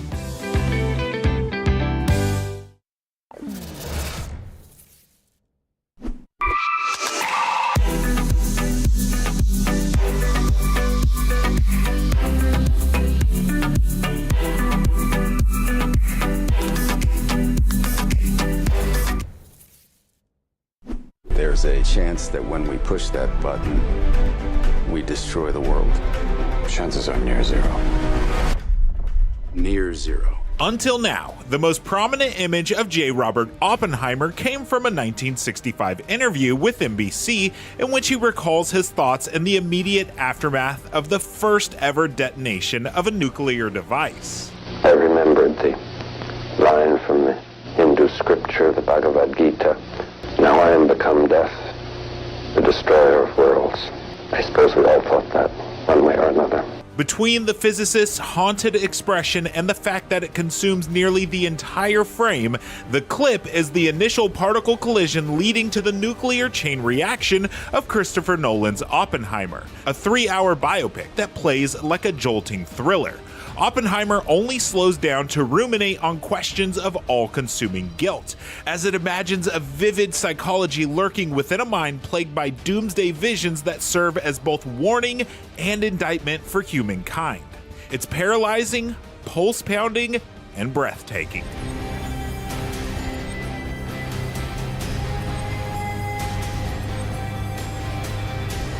The opening scenes set expectations for the kind of movie that follows, establishing a 3-pronged framing device and flashing back to introduce Cillian Murphy as the future father of the atomic bomb. The first time we see Robert, he stares at droplets of rain rippling in puddles, a calming image that reminds him of hellfire bursting forth from subatomic particles. Even the serenity of nature can't soothe his troubled mind. These intrusive thoughts recur throughout the film, especially in moments when he's forced to confront the awesome might of his creation. The way Terrence Malick contrasts his coming-of-age story in The Tree of Life with images of celestial bodies, Nolan's tale of hubris, regret, and power unleashed is frequently interrupted by images conceived on a subatomic scale, refracted and blown up to the size of an enormous 70mm IMAX screen, as if to put it into terrifying context how something so small can cause so much destruction. It's Nolan's Tree of Death. You are the man who gave them the power to destroy themselves. And the world is not prepared. 2 governmental hearings draw us into Robert's past. One, presented in washed out color, challenges Robert's loyalty to the United States. The other, shown in black and white, puts former Atomic Energy Commission Chair Lewis Strauss, a former ally and eventual adversary of Roberts, played by Robert Downey Jr., in the hot seat. The latter often harkens back to the former, which itself traces Robert's scientific career through the 1920s and 30s until his eventual recruitment to the Manhattan Project in 1942.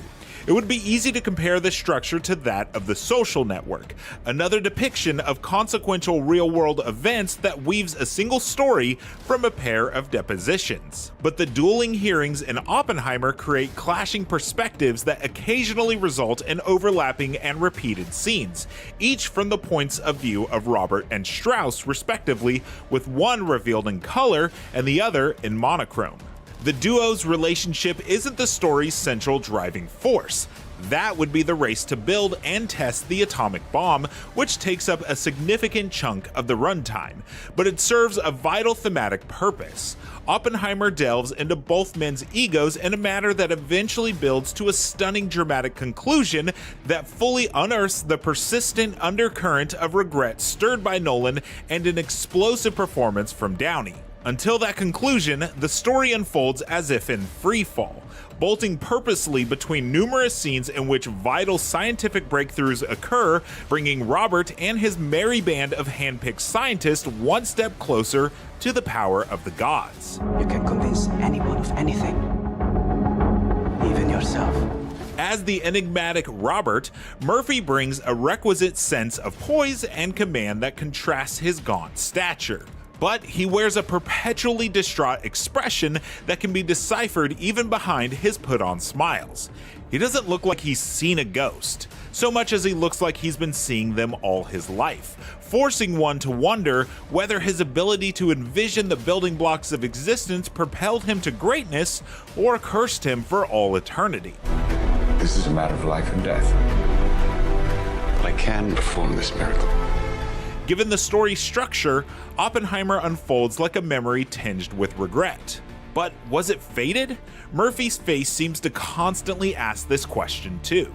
The highlights of the star-studded supporting ensemble are, for once, the women in Nolan's cast, a pair of female characters whose involvement with America's Communist Party draws the ire of Uncle Sam.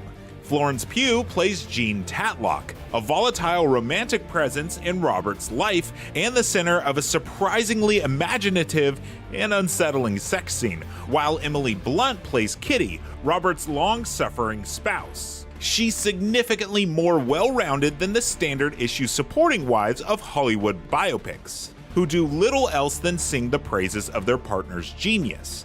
Instead, Kitty is perhaps the only person who knows the true Robert inside out, the man behind the martyr, skillfully disguised behind his faux humility and a grating, lonely genius persona. J. Robert Oppenheimer is a paradox only she can solve, and it weighs on her constantly. It's happening, isn't it? Nolan performs numerous creative feats alongside his Tenet collaborators, from cinematographer Hoyte van Hoytema to composer Ludwig Göransson to editor Jennifer Lame. The gigantic IMAX frame, nearly as tall as it is wide, is used to tremendous effect, not only to capture spectacle, but to push in dramatically to close-ups. Göransson crafts propulsive and unnerving music out of atmospheric sounds, and Lame draws us in and out of Robert's waking nightmares through intimate sensations of sound and touch. At its core, the movie always circles back to the question of J. Robert Oppenheimer's place in history, as seen by others and by himself. Our work here will ensure a peace mankind has never seen. The conclusions it comes to are far from easy, depending more on the movie's frequent, awe-inspiring abstractions than its words. It's an earth-shaking cinematic vision unlike anything else in Nolan's filmography, the kind of film whose aesthetic impact might just leave you shuffling out of the theater in silent reflection, a sensation few modern Hollywood directors are capable of instilling. Oppenheimer is Christopher Nolan's most abstract yet most exacting work, with themes of guilt writ large through apocalyptic IMAX nightmares that grow both more enormous and more intimate as time ticks on. A disturbing, mesmerizing vision of what humanity is capable of bringing upon itself, both through its innovation and through its capacity to justify any atrocity.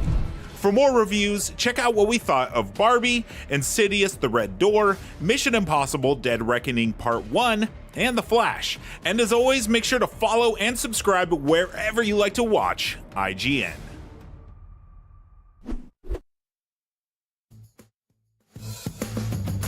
Back to IGN Live at Comic-Con. Now, Barbenheimer is the biggest convergence of two completely different pop culture properties on one release date since 2020's Doom Eternals and Animal Crossing. It's become not just a celebration of Barbie and Oppenheimer, but also a debate. Here to help me settle the war on Barbenheimer once and for all are IGN's Alyssa Mora, Amelia Emberwing, and Jeffrey Vega. Guys, I love that you come themed. Jeffrey, clearly you're going through an existential crisis. Yeah. Now, let's kick it off with the question that is setting social media on fire. What's the correct order to watch Barbie and Oppenheimer in? Alyssa, let's start with you. Yeah, let's start with me. I'm gonna go classic Oppenheimer Barbie. Okay. Yeah, I mean, and it's not even, I think a lot of people think that they're gonna go into Barbie for like a good fun time, and it is a good fun time, but also it'll make you cry. That's what I'm gonna say. So I feel like, but it's like in a hopeful way. I think that Oppenheimer obviously is it deals with like the horrors of war and the horrible things people can do to each other. And then Barbie's like, but it's all gonna be fine. Well, is this in full agreement? Do we have anyone who's against that order? So, no, our amazing Barbie critic, Alyssa, is absolutely correct. Because, like, here's the thing. It's kind of like the horror movie mentality. Like, you watch a horror movie that terrifies you, and then you got to go watch a Disney movie so you can go back to sleep. Like, she's absolutely right. Barbie does have a lot of existential questions that will make you cry a little bit, but, like, you definitely want to cap off Oppenheimer with something a little bit more uplifting. Yes. I saw Oppenheimer first, then Barbie. I wish I had reversed it. I wish I saw. In fact, let me do you one better. I wish I bookended it. I want to do Barbie, Oppenheimer, Barbie, because who doesn't love an atomic bomb sandwich, right? A lot of people, though. Sure. Yeah. I would say most people prefer not to. Yeah. Well, I mean, should this not be, in fact, a double feature? Should we not even consider these movies need their own day so you can process them?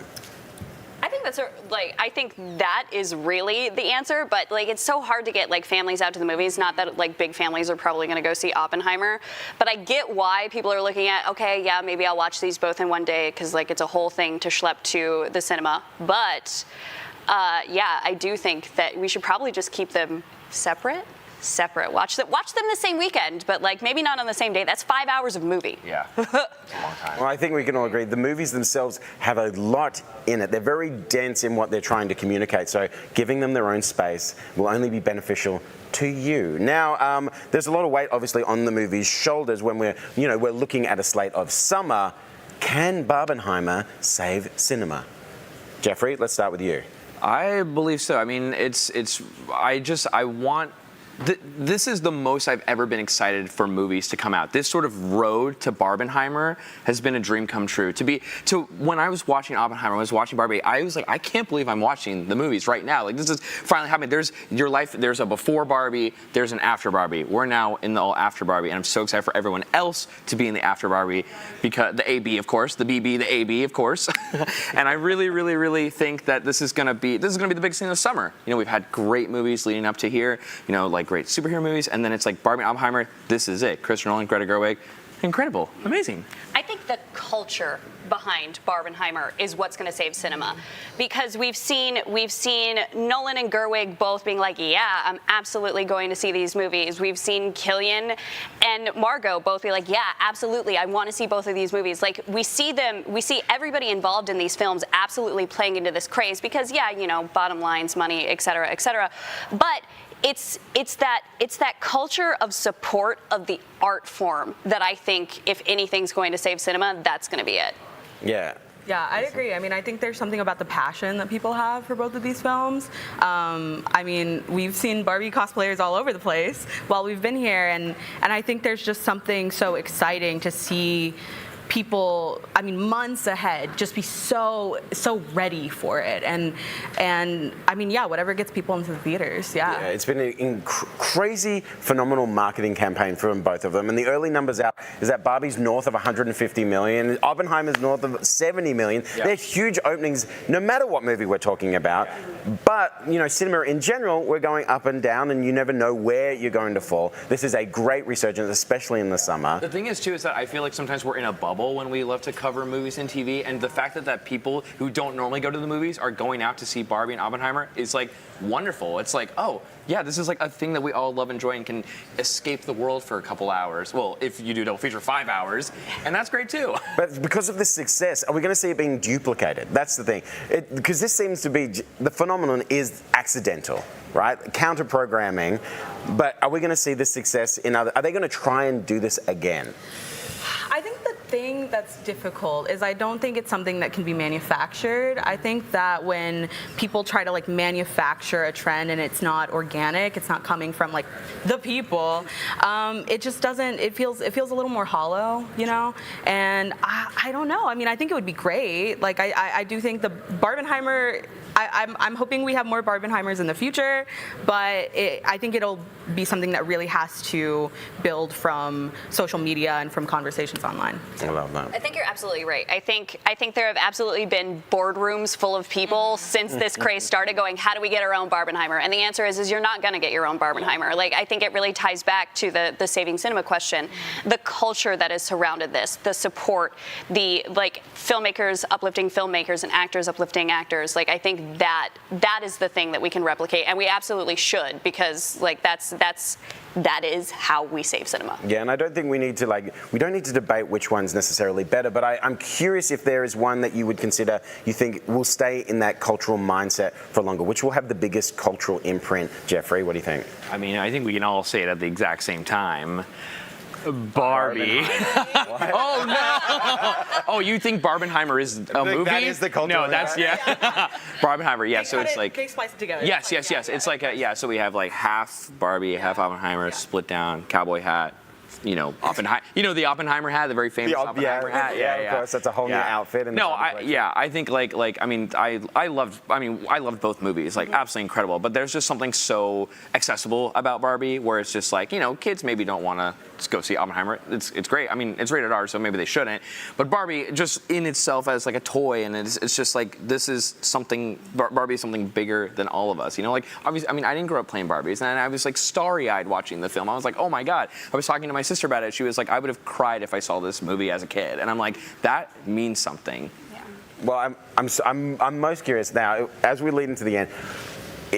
Out of Ken and Barbie, what kind of Barbie would you be? What kind of Ken would you be, Jeffrey? Oh my God, you have to save me for last. I have no clue. No, I've got an idea for you. We'll go. What kind of Barbie are you, Alyssa? I think I'm gonna have to say I'm sleeps 12 hours a day Barbie. Ooh, that's a good Barbie. Yeah, I come with like a pillow. Yeah, they give me a little pillow. And it's got a huge indent because it's always being slept in. Yes, yeah, I'm sleeping all the time. I mean, I think obviously I have to be that witch Barbie. It's in my handle. Like. Yeah, I love that. Jeffrey? I mean, I've got to be probably, you know, Ken. I've got to be like nondescript, video game, non-branded, handheld Ken. Wow. Video game. Wow. Also? Nondescript Ken. Nondescript gamer Ken. Video game Ken. Yeah, because like my job is just video games. on Period. video Like games. Beach. Yeah, Beach Ken. Game. His job is just Beach. Yeah. My job is just video games. And I'm definitely good at them. For I thought we were like Captain Ken, like in brackets, Captain Ken. Fringe That's fun. Ken. You know, that's fun. You know what? We're going to cut that out. Yes. What kind of Ken would you be? Oh, yes. I'm Aussie Ken. Nice to meet you. Aussie? Yeah, I ride to school on a kangaroo and every other stereotype for Australians. Anyway, well, Barbie and Oppenheimer are both in theatres right now, and IGN has reviews up for both of them with slightly different numerical scores that I'm sure nobody disagrees with. We've got lots more Comic-Con coverage to debate and celebrate right here on IGN Live, so don't go anywhere.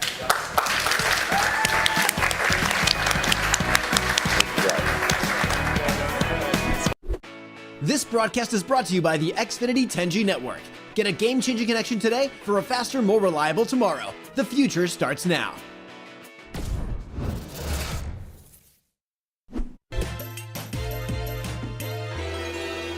Six years ago, while talking about Sonic on Game Scoop, Brian, you had this to say. Real talk. Where we need to admit that this was never really a great franchise. Nope. Wow. It was never really a good franchise, huh, Brian? Well, I'm sorry. We're well over, believe it or not, 100 Sonic games, 2 movies, a long-running comic book series, and 6 shows. When you besmirch Sonic, you besmirch everyone associated with Sonic, okay, Brian? Brian, I want to present you with this.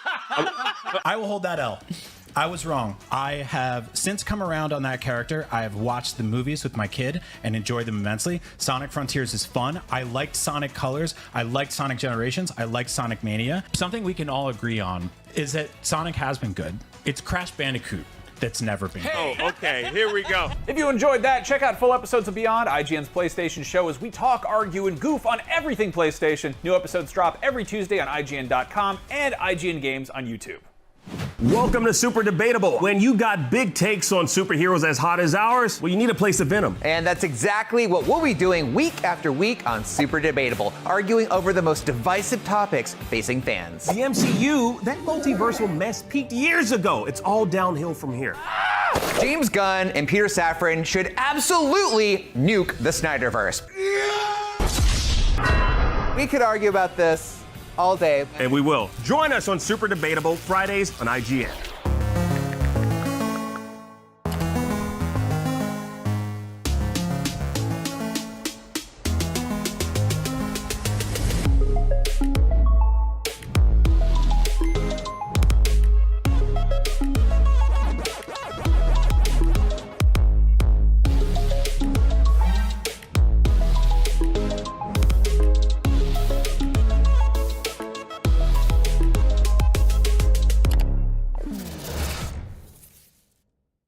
And I love movies. Oh my God, we just hit 4 million followers on TikTok!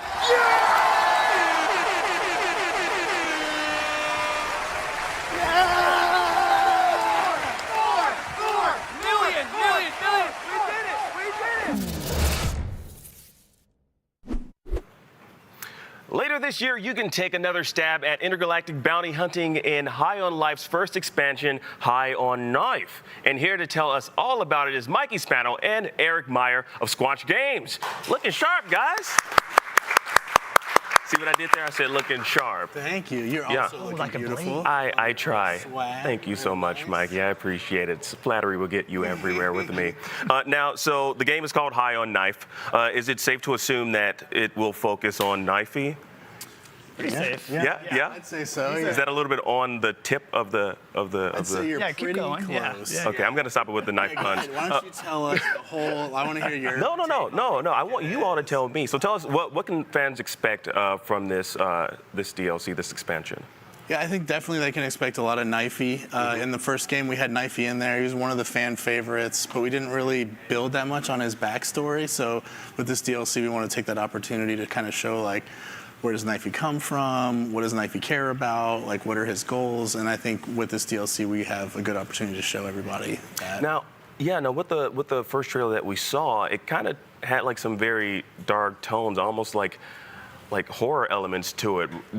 Describe that for fans. Like, are we going to get like a more darker tone? Yeah, for sure. I mean, the first game had some dark moments in it, but this one, we decided that we really wanted to like play up some of like horror and comedy together. And about halfway through the DLC, it gets pretty dark. It's lots of jump scares, lots of well, I think we described it as body horror things. Like it gets pretty weird, but still in our style, right? In our kind of jokey but kind of strange style. Yeah. Yeah. So when you say body horror elements, like, can you go more in depth about that? Because I'm kind of curious. Like, what are some of the elements fans can expect? Body horror, obviously. Lots of knifey. Are there going to be like new techniques? Like just go more in depth about that. Sure.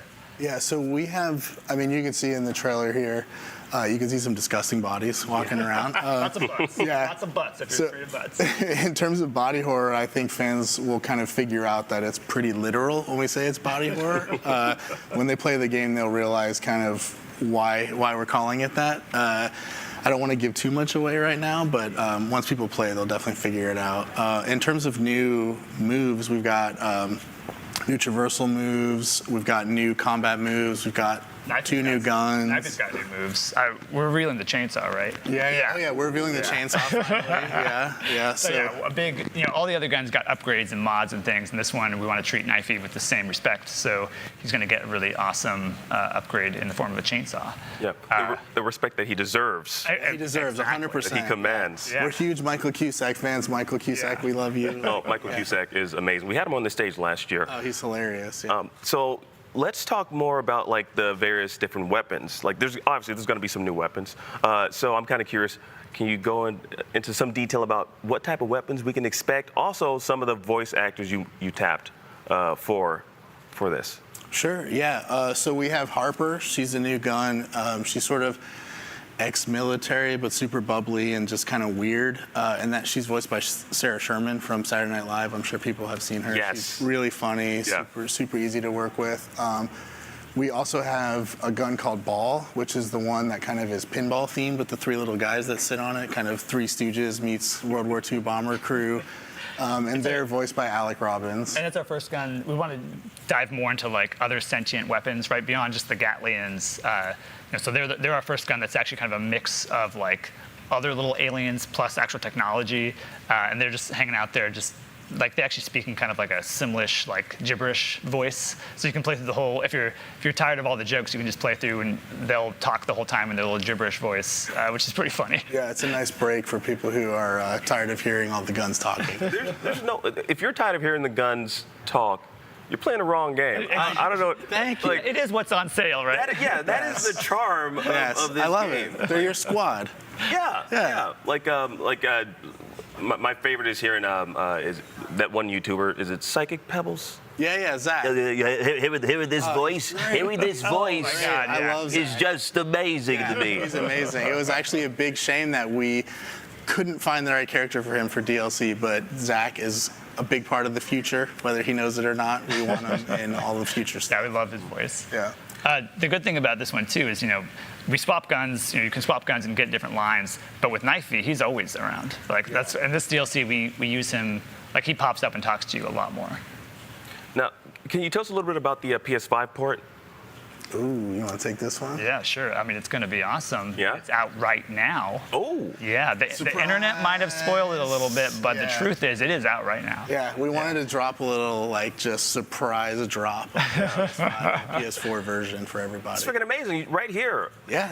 Comic-Con on IGN Live. Yeah. Thank you all so much. I got the exclusive. Just for You you. did, yeah. Don't tell anyone. And it's on PS4 too. Double exclusive. I got to know this though, because I love Knifey. Knifey was one of my favorite weapon / characters in the game. So where in the overall timeline does this take place, and will there be like backflashes to his older life?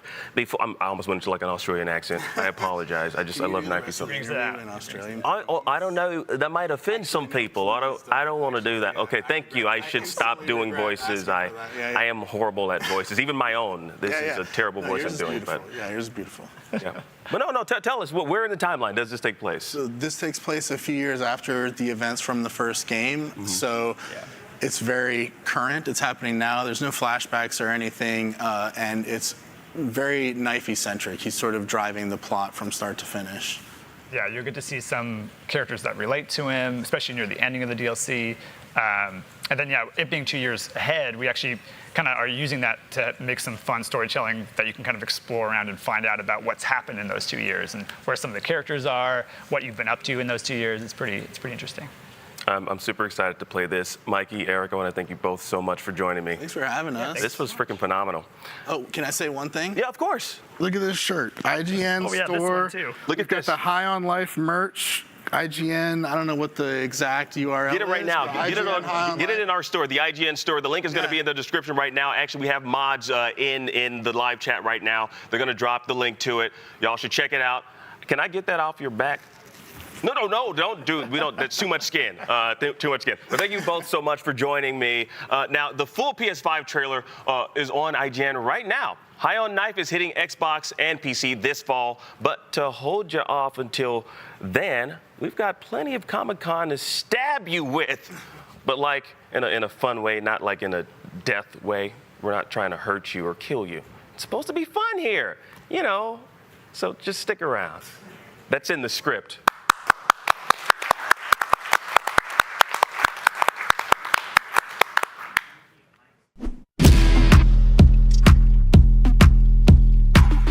What's up, everyone? Stella Chung here. I'm outside of the Tekken 8 area, and I'm so excited because we're going to be talking to the developers, Katsuhiro Harada and Michael Murray. Let's go inside and see what they can tell us. So, with there now being unique intro dialogue between specific characters before a match begins, do you have any specific favorite pairings or quips between two characters? So, it's something we've done past series like Tag or, sometimes Tekken 5, but so it kind of depends on the character pairing, what they say, right? So if they have some kind of special relationship, whether, good or bad, then it changes. And Harada said his favorite is Jun and Kazuya. So how will the new special control type help bring new characters and new players, not only to Tekken, but to fighting games as a whole? Yeah, the system that you mentioned is brand new for Tekken 8. We had something similar as a predecessor in Tekken 7 where you push a button and you can do certain commands simply, but this is even more evolved this time around. But one of the interesting things is, obviously, like you said, it's good for bringing in new players, which you've noticed they like. But also, even if you're a veteran player, if you're trying to pick up a new character that you're not used to, it's much easier if you're using the special control systems. So it's actually kind of beneficial for a large variety of different players. And so far, it's been a great response to it. So what kind of feedback have you been getting on the game over the last month since we talked during Summer of Gaming? First off, we've had many different people playing the game. We have it hands-on here, but other opportunities as well. And it's been out we've announced it, and then people have seen it and had time to play it for a bit now. So we were expecting at some point people get used to it and then give us a variety of feedback. Some of it maybe not positive, so that's how it works, and then we fix it and everything's good. For us, it makes us a bit nervous that the reaction is so overwhelmingly positive. And last time that we talked to IGN, we were just showing the game at an earlier stage, but right now we have the CNT, the closed network test going on in the background, so we were able to get even more feedback from people. So obviously, they're loving the new gameplay mechanics, but also the netcode and the online experience so far is the first time they're trying that. So you have 16 playable characters here at San Diego Comic-Con. Today, right? Yes. So who has been the most popular character so far? So yeah, we have 16 characters in the playable build. We haven't had a chance to review the play data, so we can't speak from an empirical standpoint, but just being able to see everyone play the game. Kazuya, a lot of people are picking up, King as well. So those are probably the two popular ones so far. I think you listed some of it, but could you go into detail about some of the changes that you've made since for this closed test that is what people are experiencing right now? Well, it's not that long since we last talked, so there hasn't been any drastic changes to the gameplay, just fine-tuning, etc. So the biggest difference is probably just the online play, since everyone's seen that for the first time. Although we've been saying it, not many people notice that there is crossplay in the game, and people can try that out. Not this week, but when we open it up to the other platforms as well.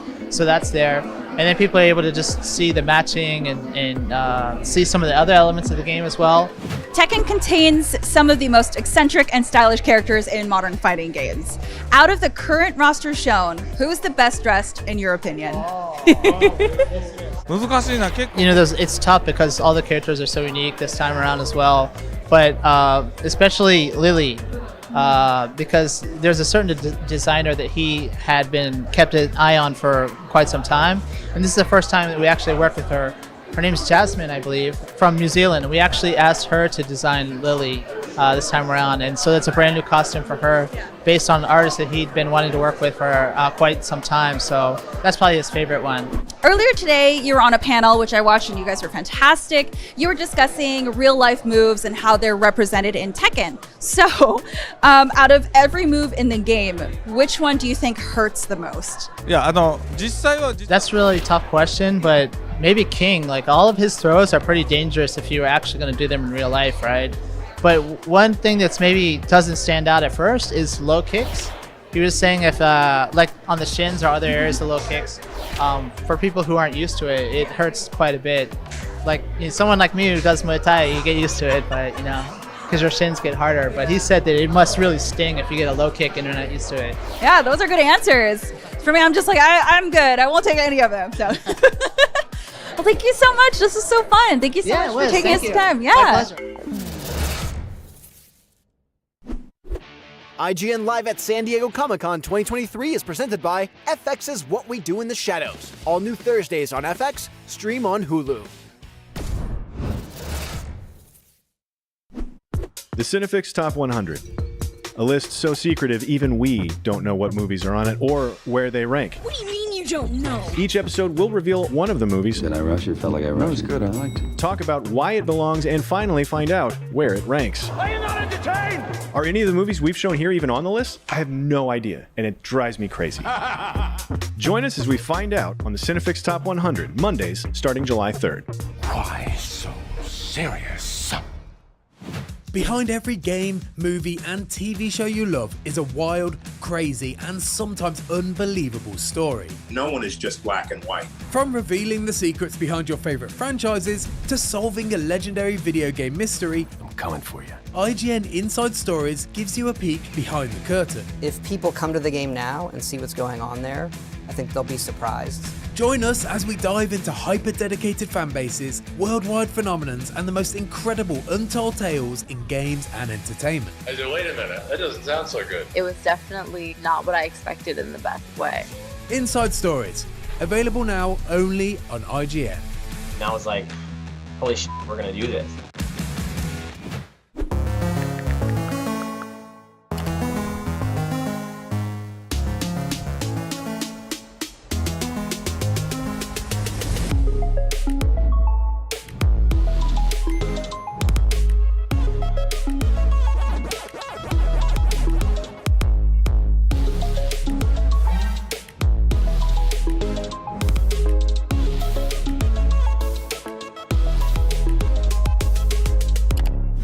Have you been stuck on the same quest for just way too long? I just want answers. IGN's strategy guides and interactive maps are here to help. Every guide is tested and verified for you by experts. Just search for IGN.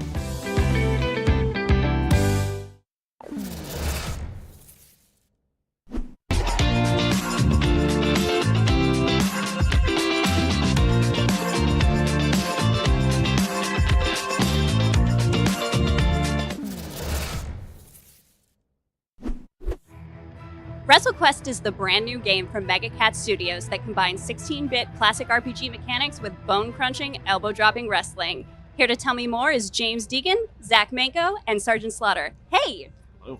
Morning. Zach, James, can you guys walk us through the game a little bit? Like, give an audience the tease. So WrestleQuest is the world's first turn-based wrestling JRPG. It brings all the larger-than-life spectacle of wrestling characters from the Golden Era to a new world with rich narrative storytelling. Tons of action figures. I want you to think of it more as a Toy Story meets wrestling and like a Lord of the Rings high fantasy world. Zach, do you have anything to add? I think Only thing to add would be that we really focused on taking that classic JRPG combat formula and then making it more engaging and interesting and fun through adding wrestling elements. Sergeant Slaughter, can you talk a little bit about how you ended up connected to the game?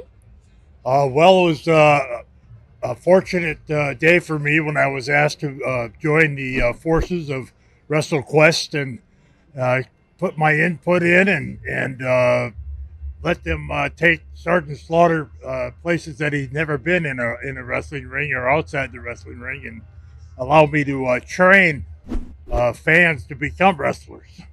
You know, I'm sorry to interrupt, but I don't think we would have finished the game if it wasn't for Sarge's constant motivation. It's true. Yeah, can you talk more about that a little bit? It's the instruction. It's really having a drill instructor is the secret sauce for us. Without him, I don't think we would have pushed any code, would have finished any sprites. Without being called maggot over and over and over again. A lot of push-ups, push-ups. Oh, yeah. I feel more now like a maggot than I ever have. Right, yeah. So how does it feel to have a game that celebrates wrestling without being tied to any specific company? I think that's actually our fantasy. You know, we feel like it's better for the fans, and it is a fan-driven, fan-first dream for us. It's coming true. Anything to add, Zach? I think beyond that, it's also about showcasing every side of wrestling, you know, because there's towns themed after certain styles like Lucha Libre or hardcore. So, again, it's about showing every spice and flavor the wrestling has to offer. So let's talk about the roster a little bit. Were there any dream legends that you really wanted to add but just didn't pan out? You know, I really wanted Zangief to be in the game. Okay. That was one of my dreams. Yeah. I just feel like having a Zangief versus Sergeant Slaughter cage match is something the fans need to have someday. Yeah. Zach, how about you? Battle of the chest hair versus the chin on that one, right? Mhm. Yeah. So I look forward to wrestling Andre the Giant again. Yeah. Yeah. So, Sergeant Slaughter, if your character in the game had a power from your specific WWE persona, what would that power be in the game? Well, my power is motivation. Motivation all the way and the Cobra Clutch. That's the Slaughter Can, the Cobra Clutch has got me where I am today, standing here with you. So that's my motivation. And I'm trying to motivate all the people that not only created the game, but those who want to join in on the game and make it as live as we make it as real live as we can. Sarge, spare him. Let him go. That's all right. It just means I need to do more push-ups. Motivated and I Stop the damn Gets too match. hyped up. Yeah.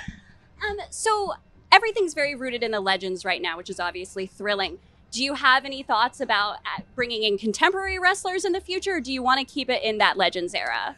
So we wanted to start there because that's the world that built the wrestling community. That was the beginning of what brought wrestling to the masses. Mhm. So we felt it was most suitable to have cities dedicated to these characters and build them from the ground up.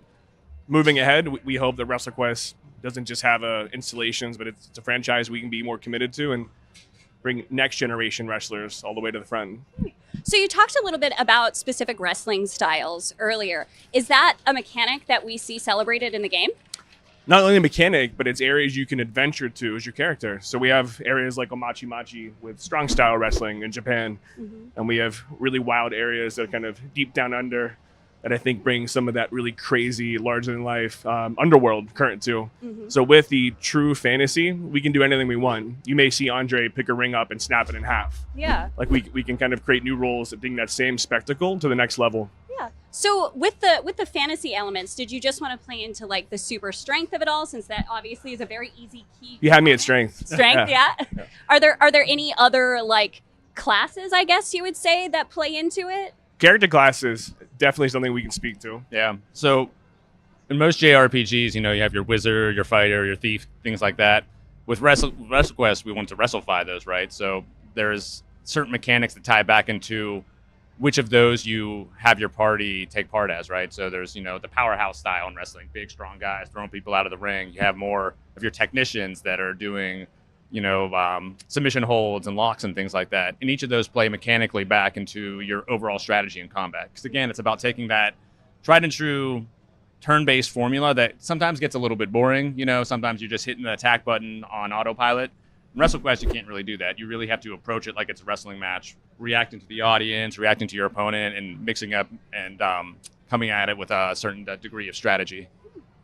So, Sergeant Slaughter, have you played the game yet? What's been your impressions? Or are you just really excited to be a part of it? I've only watched it. I haven't been able to play it yet. Yeah. I can't wait to play against my grandson because he's always after me about wanting me to wrestle him. So now we can finally go at it without me having to worry about being too easy on him. And, you can be a legend in this business, but to get into this game, you have to be legendary. Yeah. So you just don't do that every day. It's one of those games where you have to be legendary to be in it and become legendary yourself once you become a player. What made you guys choose the 16-bit style of the game? Did you want to tie it to the classicness of it all, or was there something else? So WrestleQuest is all about nostalgia.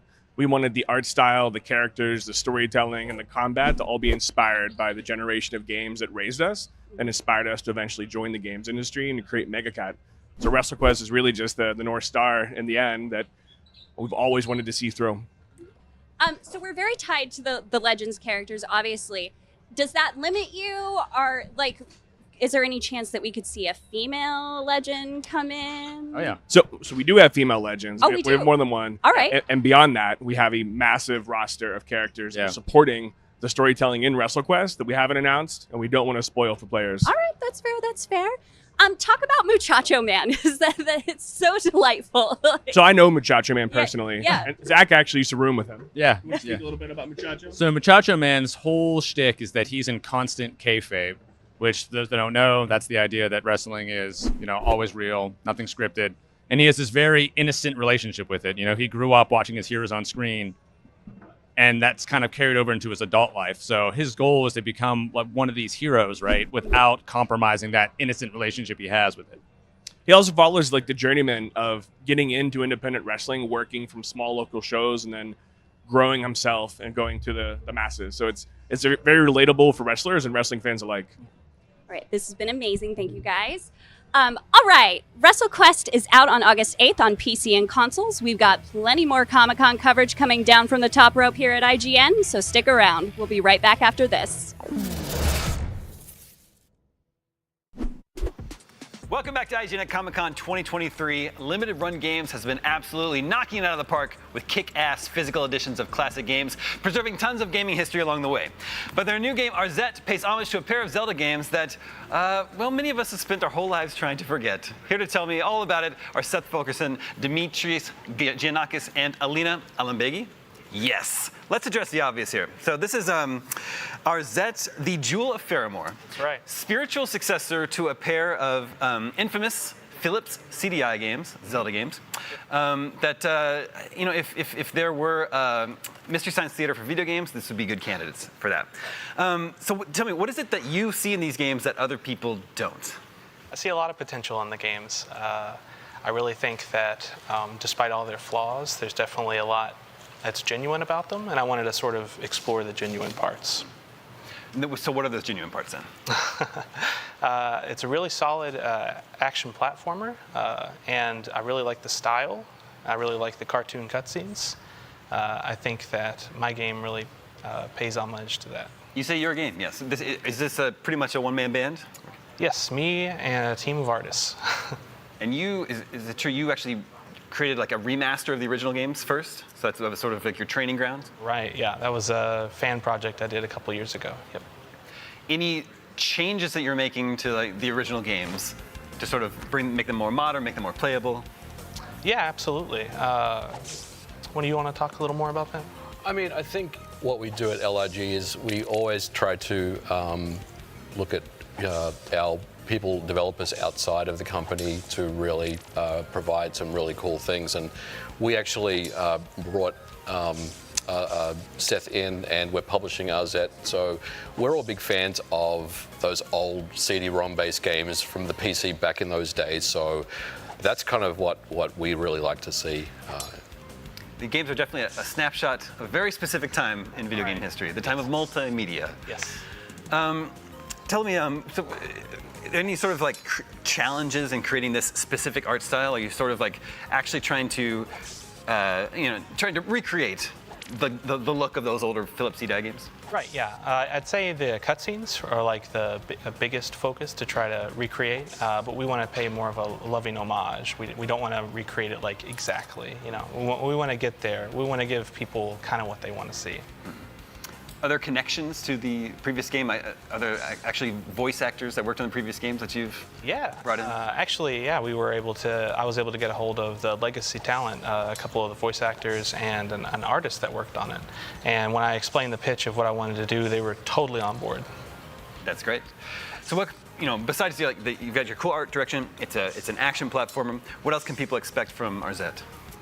Well, there's quite a few surprises and some nods to fans of those legacy games. I think they'll find a lot to love in there. So, is Arzette running on the Carbon engine? No, it's not. It's separate because from it's a Carbon new engine, game. But LRG, we are publishing the game. Okay. Yeah. Well, let's switch gears to talking about the Carbon engine. Sure. This is limited run games engine for emulating, bringing back these old games. Yep. That's what it's all about. Got it. Yeah, it's essentially it's just a development tool that we use internally to bring back old retro games to a modern audience on modern consoles. So, when you talk about emulation, obviously that's something that a lot of people are familiar with, but what we'd like to do is offer a very curated experience with our products.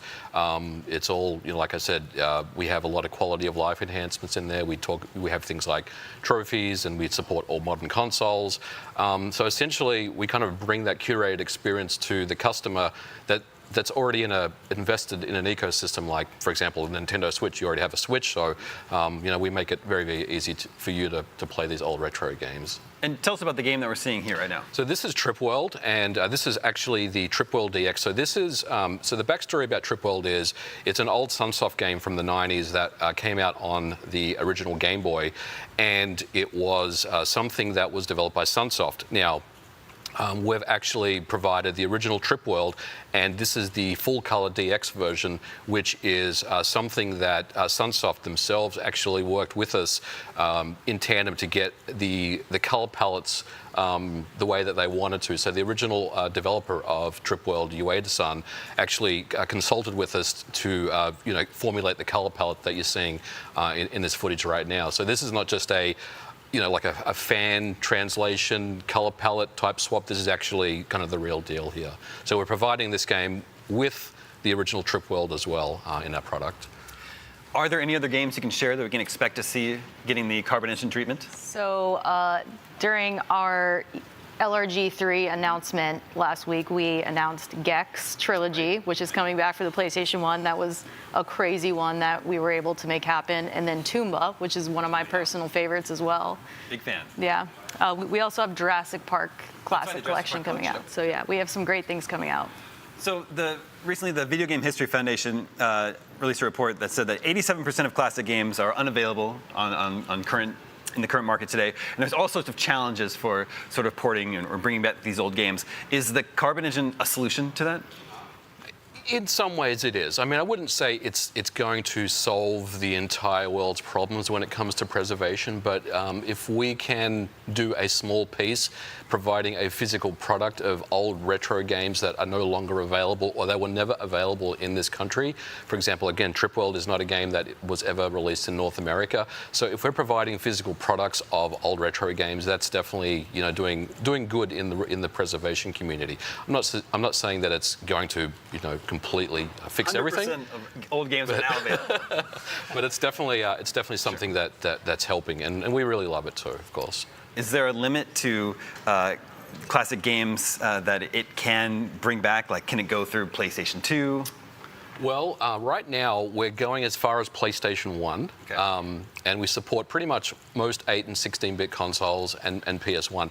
The reason, as we kind of get more deals and work with more partners, that will determine where we can take the engine, if that makes sense. So as the need arises, we can kind of scale it out if we need to. But right now we support up to PS1. Including very niche systems like the Virtual Boy? No. Oh, no. No, we do not. Well, one of these days. Final question. Are you Brian Altano's twin brother?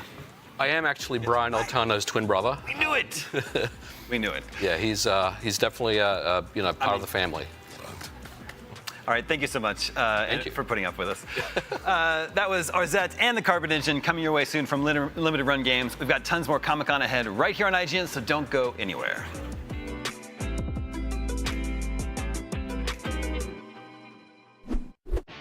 IGN Live at San Diego Comic-Con 2023 is presented by Immortals of Aveum.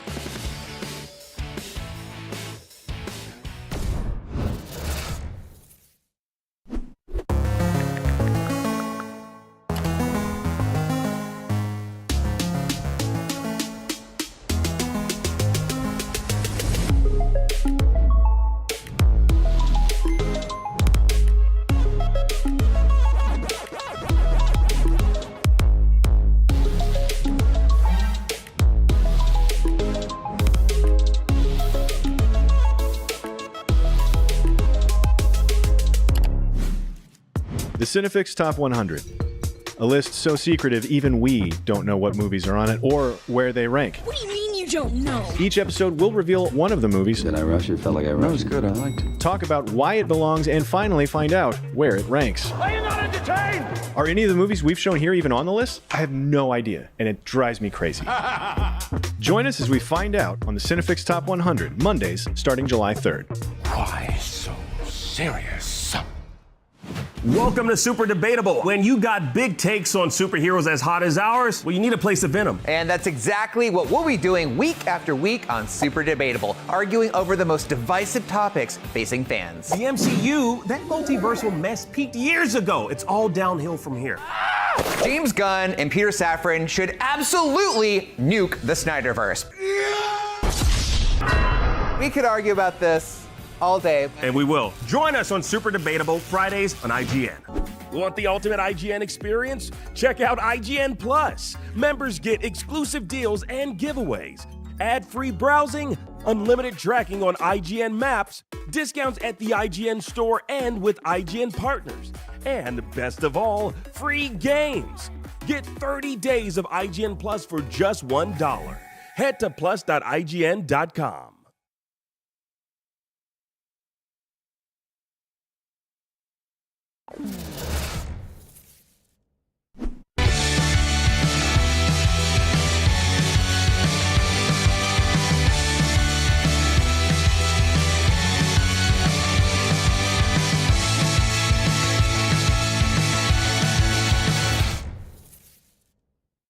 Comic-Con is jam-packed with comics, toys, collectibles, and board games. And if you want to get your hands on an awesome board game, sign up for IGN Rewards because members have a chance to win The Witcher: The Old World from Boxcat Games. Go to IGN.com/rewards through August 5th to sign up for free. The Creator is a dark sci-fi story about humanity's final fight for survival against artificial intelligence in a world where human expression is a dying breed. So, fantasy stuff that we're definitely not dealing with these days. Here to tell me more about that is the director of The Creator, Gareth Edwards. Hey, thanks so much for joining me. How you doing? Yeah. Yeah, I'm good. I kind of want to start off by, if you'll indulge me, paying you a compliment. I think one thing that you're really great at is kind of communicating scale of a big apocalyptic threat. So what did you learn from Rogue One and Godzilla that you carried over to The Creator when it comes to communicating the scale of these giant threats? Oh gosh, that's a good question. I think the thing I probably learned most from Star Wars was that what Star Wars does so well is it has imagery that is, or ideas that are kind of like ancient past, like mythology and spirituality, and like people describe Star Wars as science fiction, but really, I think a better description is more. It's got more in common with like a biblical epic, or a fantasy film or something. Just happens to have robots and spaceships, and I wanted to make a film where it was like very sort of ancient in some way, like very timeless, with science fiction on top. And to me, traveling is, through my life, the place that does that the most is like Southeast Asia, where you have this sort of strange mix of like Buddhist temples and ancient jungle, overgrown structures and stuff, and a lot of spirituality. And then you have these like mega city sci-fi things that seem like something from the future. And that combination to me is like really exciting. And so like that was basically the setting for where I decided to put the creator. Yeah, I love that. Yeah. And so I want to talk a little bit about the AI of it all.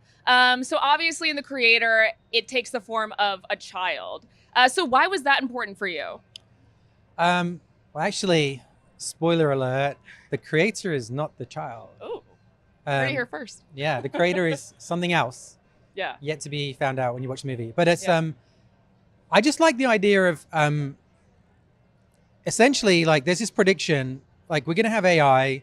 It's going to feel very real, very human. Like, we already kind of have it now. Mm-hmm. There's going to come a point where AI will be smarter than us. And that's the big hope or fear, whichever way you want to look at it. And in a sense, that's what the child in our movie is. It's the first, everything else in the movie that's AI is kind of copy and paste from a human. They scan people and they kind of print the brain and a copy of them. And that's how they make AI. There's adverts and billboards to donate your likeness in our world in the movie. And so this is the big fear, that there's going to be an AI that is going to supersede, the intellect of humans and basically rule the world. And so they learn it exists. They've managed to crack it. There it is. And they go over to destroy it. And John David Washington plays the main character that's in this kind of special forces group that has to kill this thing. Mm-hmm. And then obviously finds it, and it's like a 6-year-old girl. And that's where it all starts to unravel. And it's that whole thing of like, if you could stop World War II by going back in time and killing Hitler, the only problem is, as a little kid, would you still do it? And if you did do it, are you just as bad as them, and all that sort of stuff? And so essentially, John David's kind of escorting the child through this like futuristic war zone to its execution ultimately. Yeah. And starts to like grapple with how he starts to question everything he kind of presumed and understood about these people and what's going on, and there's no sort of easy answers. Yeah. And talking more about, that AI, you've said before that the creator coming out in this kind of moment where AI is such a big conversation that it was almost kind of a fluke. Yeah. What do you think that says about the speed with which this technology is evolving? Even the experts, like you listen to any of the experts, they talk about, most of them thought it was like 30 years from now that we'd get to this level we're at today. And it surprised everyone. And it's because basically, the process that makes a human brain it's quite a straightforward system, like these neural networks people have heard of. And basically they replicated that in computers. Yeah. And, unless we're magical, and you believe in religion and stuff, we should be able to replicate it. Whatever's going on in here, we should be able to copy it. And they sort of did. And it was like, oh, hang on a minute. This is not easier, but a lot more straightforward than we thought it was going to be. And this is happening a lot faster. And I don't know what that says about us, but and that's kind of what the movie's about, is like, it's like holding a mirror up, you know what I mean? Yeah. And going, like, are we special? And to them, we are the creator, like we're God in their opinion, and all those sort of things. And like, it was, it's a fascinating subject that I thought was going to be like, basically you have to, when you make a movie, you have to type in a date, say, that future far off date. And I picked 2070. And like, now I'm thinking I should have picked 2020. Maybe 2023. Yeah. No, it's true though. And I find it really, you kind of touched on this, but you do so much sci-fi. And why is sci-fi such a good avenue to kind of explore human nature? I think because what you can do in science fiction that you can't do in other genres is you take just one aspect about the world, anything, and you just crank it up to 11. Like you just make it exaggerated. Like, what if you could make artificial people, whatever it is. And it allows you then to explore similar stories you've always been very used to, but you sort of see it through this new prism. And I think it's sort of clearer in a weird way, because it's an amplified version of reality, and ideas get clearer, and it's sort of exaggerated. And so I don't know, it's a way of like exploring things that, like my favorite TV show when I was young was The Twilight Zone. And, like now obviously there's Black Mirror. It's very similar in its approach, is it just allows you to kind of point out the hypocrisy of the way we are, you know what I mean? Like, there's something that never truly gets tested because we can just go about our daily lives and not really have to deal with it. And then, but if this was different, it would stare us in the face and go, "You're full of," you know what I mean? Like there's a problem here. Yeah. And science fiction allows you to go, oh, hang on a minute, what is true, what isn't, Yeah. I really, that's what I like about it. Yeah. Gareth, thank you so much. The Creator is out this September. IGN has a lot more human-generated content coming up ahead on our Comic-Con live show, so stay tuned right here.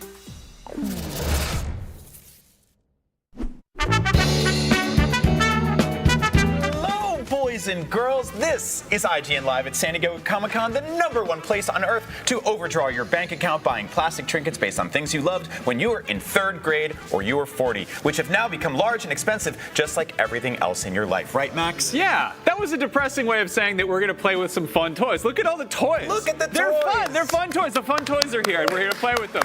Give it up for the toys. Give it up for the toys. They cannot hear you. They are dead and plastic, but we love them anyway. Just like us. Yeah. Okay, so let's start down here. We've got some brand new Dragon Ball figures. Max, tell me all about them. So these are the Comic-Con or the event exclusives from Bandai Namco. These are the SH Fig Arts Dragon Ball Z figures. They make tons and tons of them, but they always do some pretty cool ones for events. I think these are also going to be at New York Comic-Con. They typically make kind of a tour, but the sort of theme this year is iconic scenes from Dragon Ball Z. And you've got this one, which is a sort of awesome 2-pack of Gohan in Super Saiyan 2 form and Goku, his dad, who is dead. Spoilers. He's dead? Yeah, he dies. They're fighting they're fighting the cicada from the future that's also a robot, and his dad dies, right? We've got like a Force Ghost situation. So his father is like, hey son, I think you're doing a great job. Anyway, and then he gives like a magic bean to the robot cicada and heals him. Yeah. And then the boy breaks his arm, and then his ghost dad has to come and help him shoot an energy blast and save the Earth. Weird show. Anyway, speaking of questionable fathering, there's also Majin Vegeta, who is another dad from that program, and he becomes super duper evil so he can fight a giant, large, pink genie. And now, he doesn't win, but eventually they do. These toys come with some really cool accessories, right? Like this stand here is massive. It's very sharp, and it's got lightning bolts on it. Yeah, so it's just a big old sort of energy halo.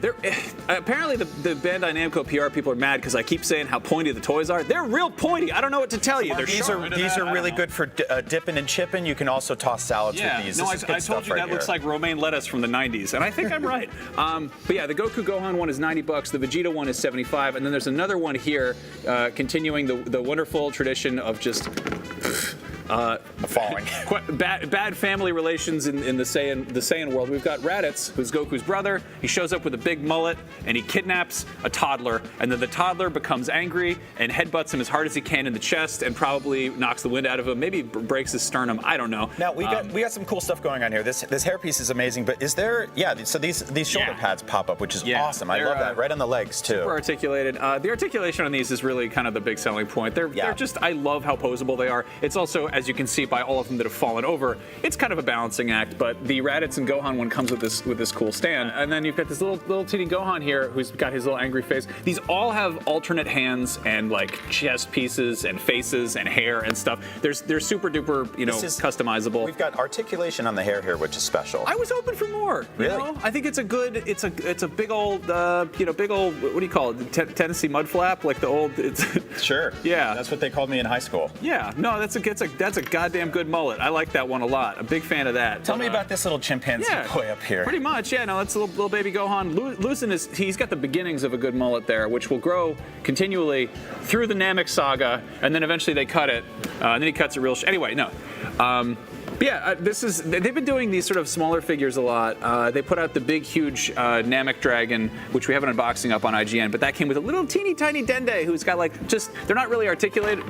You're doing good. Yeah, thank you. They're not really articulated. A little bit in like the head and I guess his ponytail moves, but he can move his hands around. Sure. He's got an alternate face you can swap in and out. But yeah, I don't know. It's such a fun toy line. It's actually like. It's one of those ones where I'm like, I'm gonna get just the androids, and I'm like, oh, I want to get more of these. I want to get just the Dragon Ball ones, and they're. And these are ranging between $75 and $90, right? Yeah, so it's $90 for the Goku and Gohan. It is $75 for Vegeta, and then it's $85 for Raditz and Little Gohan. Now, moving on, Max, I've been friends with you for about 14 years, and that entire time I've always said I really want an action figure of your mom, and we finally got one, and I'm really happy about that. Tell me about this toy of your mom. That doesn't look anything like my mom. This looks exactly like. Exactly. Put my mom's name on blast. Her phone number is. God damn it, Brian. Tell me about Aunt May. Okay, so Aunt May here, I feel like this is the animated series appearance. This is a classic, huge fan requested figure. People really just are dying to get a figure of her. They've been really asking for it. But no, this is a 2-pack with Doc Ock, and I love this so much. More recently, Hasbro's been doing, they've been doing like plastic-free packaging, which hasn't been the hugest hit with fans, but one way they've done a really fun thing with it is by making it look like VHS boxes. Yeah, so these are like the 90s VHS boxes. If you were to buy these episodes on animated form, they would have had movies in there. Well, I need to know why these two specifically are being paired. Why is Aunt May, like, they look like they just got in an argument here, but are they dating? They date. There's a comic in the olden days where they go on a date and Peter's like, no! And Aunt May's like, he's perfectly nice. There's also a Batman where the Penguin's aunt is in town and the Penguin and Batman have to pretend to be friends. Comic books are nonsense. Would your mom ever date a doctor? I wish. How about an octopus? Where are we going with this? Tell me about Dr. Octopus. I would happily talk about anything else. So this is actually cool because they've done Dr. Octopus in this scale before, but it drove me crazy because they made the tentacles, but they weren't like they were just solid plastic. Yeah. And these ones finally have wire in them, so you can bend them. They're posable bending ones. This is a great toy. So yeah, you'll be able to pose these, bend them around, and stuff like that, which is actually everything you ever wanted from a Doc Ock action. Pretty much, yeah. Great doctor there. You know, really can just do all kinds of inspecting. You know, if you're getting on in years, you can do the prostate stuff if you need to. You know. Let's try something here. Let's see. Hello. I don't know why he's French. Can we get a close up on this? Thank you. Comic-Con, baby. Yeah. I like that he's got the bowl cut and he's got the the Oakleys. Yeah, he's got the mushroom hair. Good look. Yeah, really good time there. I like how just sort of like colorful, cartoony they made these toys. They really went with the animated series. Yeah, so they've been continuing that theme. They showed off a bunch of new ones that are based on the upcoming X-Men '97 cartoon. Mm-hmm. They have new head sculpts that look so much like the old Saban cartoons, and they also have a newly revealed Peter Parker. And do you remember Smythe? Yeah, Alistair Smythe, who's like I think one of the worst designs in all of Spider-Man. He's just like a shirtless dude with a mullet who's got like sort of tentacles on his back. Just a weird look. This Doc Ock also comes with some extra hands you can pop in, right? Yeah, he's got regular other human hands. I think it's just a pair of fists. Okay. One thing that's cool though is if you do have the other Doc Ock figure and you're a weird pedantic adult man-child like myself and you wish that the other one had cool articulated tentacles, these ones could pop off and pop back on there, which is extremely handy, and I appreciate that. This set goes for $52. It's the animated series 2-pack. It's out now. This isn't a convention exclusive. It's just we grabbed it on the show floor. Yeah, it's out there now. I think it's one thing I want to shout out too is that they've been doing a ton of the '90s animated series X-Men stuff too. We should go check that out. They're doing it in similar packaging. I have the kind of the meme Wolverine that comes with the little, he's got his little picture frame that he can look at. So they did a bunch that were sort of throwback to that, but they gave them kind of like new paint decals to kind of look sort of cel shaded. The new ones they're putting out are full on, like they're new head sculpts. They're like in the new cartoon, Storm has a mohawk and like Bishop has a shorter haircut too, and I want to say Gambit has like more anime hair. Right. And they've done fresh head sculpts for all of those, and they've gave them like just neon 90s colors that really pop, and they look cool. Those are coming out like later this fall. Like I said, these are out now. I think this is up on Hasbro Pulse, but we have some stuff here that isn't out yet that Hasbro was cool enough to kick to us. I want to move on over to Star Wars. Star Wars is going hard this year on Ahsoka stuff specifically, which I'm not super crazy about, but it does involve Thrawn, which is awesome. So we have a brand new, it's not even released yet. Thrawn. No, this isn't out. This is coming out later this fall. This is the vintage collection, so it's in line with the little 4-inch stuff. And this is Thrawn, not based on his Ahsoka appearance, but based on his Rebels look, which is still cool. I mean, honestly, at that scale, it's small enough that it's kind of hard to tell. Yeah. But I mean, Thrawn rules. I love Thrawn. Yeah, I think it's safe to say we can expect a more realistic live action version of Thrawn in this scale, and probably a 6-inch scale one too. Definitely get one down the road. Yeah. But for now, in the meantime, getting one based on a cartoon is really cool, and he's a blue guy, so it's it works no matter what. Yeah, exactly. But yeah, this one will be $17. Come out later this fall. And then there's also the 6-inch stuff, the Black Series figures. This is a brand new Sabine based on her, live action debut on Ahsoka. Yeah. Again, out this fall. Not out quite yet. Hasbro was super cool for handing us brand new toys. Aren't even out yet. But yeah, she's got her blaster. She got her helmet. She got the lightsaber. I'm pretty sure the blade pops off of that, like other Black Series. And, one thing that I want to point out about these toys that are really cool recently is that they figured out a really smart way to get not only screen accurate accurate looks on the faces because they're doing 3D scanning on the actors, but also to make it so a helmet fits over their head. If you remember like the late 70s, early 80s Star Wars Kenner toys, the helmets didn't really look that great, right? They looked gigantic. Yeah, no, they've done a pretty good job finding that kind of sweet spot. I feel like they've kind of thought ahead with designing Mandalorian helmets and not making them get too, they have to fit. They got to look right. But yeah, these are great. They had a bunch of other new Star Wars stuff shown off on the show floor. I think we have a video up about that. Finally, G.I. Joe Classified Series is sort of the G.I. Joe Real American Hero equivalent of Star Wars Black Series or Marvel Legends, but I think it's maybe the best one that Hasbro puts out. I'm not quite as into G.I. Joe as I am into Marvel and Star Wars, but these just on a sheer toys to play with feel, they're just they're really well articulated. The accessories are awesome. Yeah, it comes with just tons of stuff in the box. Now those flip flops come off. Yeah, no, all of this comes off. His little scuba gear pops off. This is Torpedo, who is if you can't tell, his name is actually Edward Torpedo. Edward Torpedo. That's not a joke. It says that on the box. From the makers of Scuba Steve and Diver Dan, it's Edward Torpedo. But yeah, his flippers come off. He's got a little knife holster in case more eels approach him and he wants to steal their wallets. Yeah, if we take a look at the box here, you can actually see some eels are popping out of the pipes there. There's the toilet problems, and he's on the job. Yeah, well, if you know, eels are the snakes of the water, and the cobra is the snake of the land, and the G.I. Joe is there to fight the cobra, so get to fight those eels. I hate eels, can't stand them. Yeah, this one's out now. Yeah, I don't know. I think I might start getting more G.I. Joe figures because everything's going great in my life. I agree. But yeah, huge thanks to Hasbro and Bandai Namco for hooking us up with these. It's always nice to get to play with some toys at Comic-Con. That's right. We've got tons of toy coverage on IGN. We've got tons of Comic-Con coverage on IGN, and we're going to be little kids and play with toys for the rest of our lives, and we hope you do too. Cannonball! Thank you for watching, and stick with IGN for all things Comic-Con. Mwah.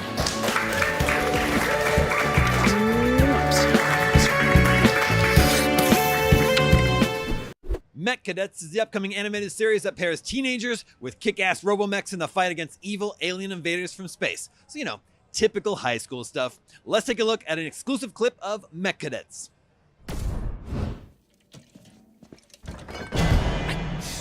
Jeez, Olivia, you almost gave me a heart attack. Did you see that? What's going on? I don't know. Let's wake the others.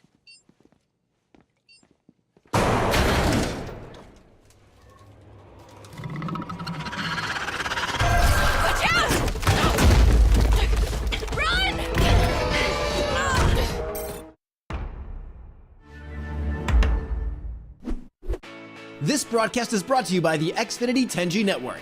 Get a game-changing connection today for a faster, more reliable tomorrow. The future starts now. Welcome to Super Debatable. When you got big takes on superheroes as hot as ours, well, you need a place to vent them. And that's exactly what we'll be doing week after week on Super Debatable, arguing over the most divisive topics facing fans. The MCU, that multiversal mess peaked years ago. It's all downhill from here. James Gunn and Peter Safran should absolutely nuke the Snyderverse. We could argue about this all day. And we will. Join us on Super Debatable Fridays on IGN.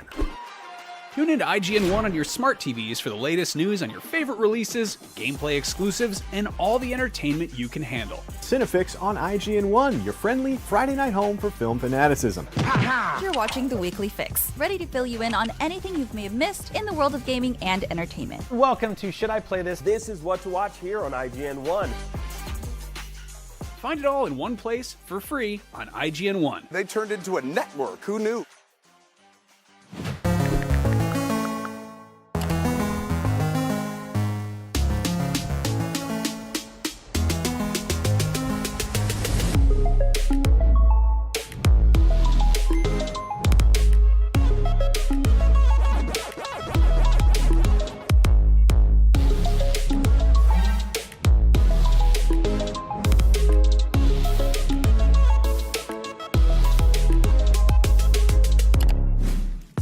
Cinefix Top 100. A list so secretive even we don't know what movies are on it or where they rank. What do you mean you don't know. Each episode will reveal one of the movies. Did I rush it? Felt like I rushed. No, it was good. I liked it. Talk about why it belongs and finally find out where it ranks. Are you not entertained? Are any of the movies we've shown here even on the list? I have no idea, and it drives me crazy. Join us as we find out on the Cinefix Top 100, Mondays, starting July 3rd. Why so serious?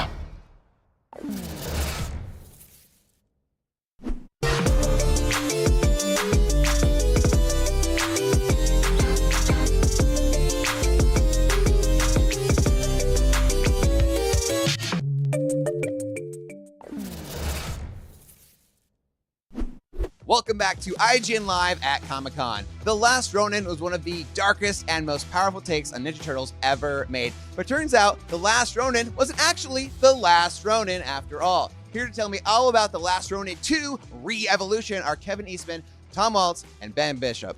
Cowabunga, boys! Cowabunga, for sure. Says it all. This is so exciting. Yeah, it did feel like The Last Ronin was the last Ninja Turtle story, but turns out that's not the case. What is The Last Ronin 2 Re-Evolution? Well, what was interesting was Tom and I embarked on creating The Last Ronin and The Last Ronin universe. It was based on an idea that Peter and I had back in '87. We reached issue 100 of the IDW Turtle Universe series, and we wanted to go someplace we hadn't been with the Turtles before. So we adapted that story, created this place, and as we entered that playground and hung out there for a while, we said we want to stay here for a bit longer. Yep. So we did this wonderful tease at the end where we showed 4 turtles in a terrarium and said nothing else. Yeah. And that was where the spark, and we said, we'll see what the response is and see if we can go back there and play, and the response has been overwhelming. So we get to go back in, create these 4 new turtles in this Last Ronin universe set slightly in the future, and it's just been intensely a blast. Yes. Yeah. It's been crazy. Absolutely. Okay, so yeah, for those at home who maybe haven't read The Last Ronin, but you really should. Yeah. It's you know, there's one last turtle. All the others have been killed. He's going on a mission for revenge. Yes. I won't maybe spoil it. Maybe you guys can spoil it. I will not be responsible for this. But by the end, you know, let's just say that mission is complete and we're left with these 4 turtles. And now we're going to get to meet those turtles. Who are these 4 new turtles? The 4 new turtles are named Odin, Moja, Yi, and who am I forgetting? Uno.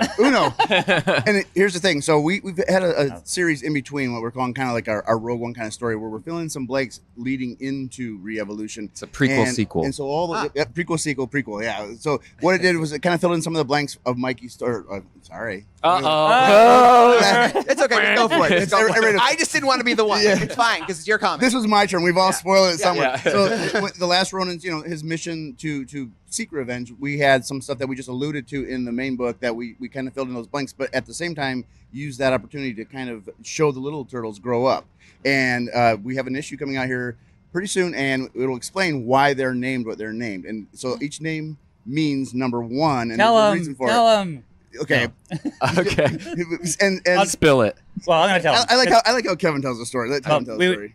You know, when you named the original turtles, Leo, Michael, Don, Raffi, it was all named after Renaissance artists. And for this one, we were like racking our brains forever of what are we going to call these new turtles? What? I'm glad we're having here. I'm going to send you an art history book. And, so with these guys, the new turtles, we said we went through this whole list and you know, friends through ideas, and then Tom one day said, I'd like to call one of them number 1. Right. Kind of like, you know, Star Trek, kind of like number 1, engage. And we were like, and I just fell in love with that idea. And I said, you know, because it's trained by Casey Marie, the daughter of Casey Jones and April. We said to her, they'd be number 1 in her heart. Yeah. So she named them all after number. They're all named number 1. They're all in equal. different languages. Right. Yeah. And they're like one team, one family, even though they're 4. Yeah, But in the idea for me, that came, I was in the Marines for many years, and when you first join the Marines and you're in boot camp, you're not a name, you're a recruit. And you have to earn the title Marine, you have to earn your rank. And we felt like in this case, they would have to, Casey would kind of approach it that way, that I'm training you and I don't want any individuals. We're becoming a team, but over time, and what we've been having a lot of fun with is creating these new personalities and showing their individual traits. Wow. And then he designed them. Yeah. Well, Yeah. This amazing shirt that you're wearing. Oh, thanks. Ben. Yeah, it's a bootleg. You make that?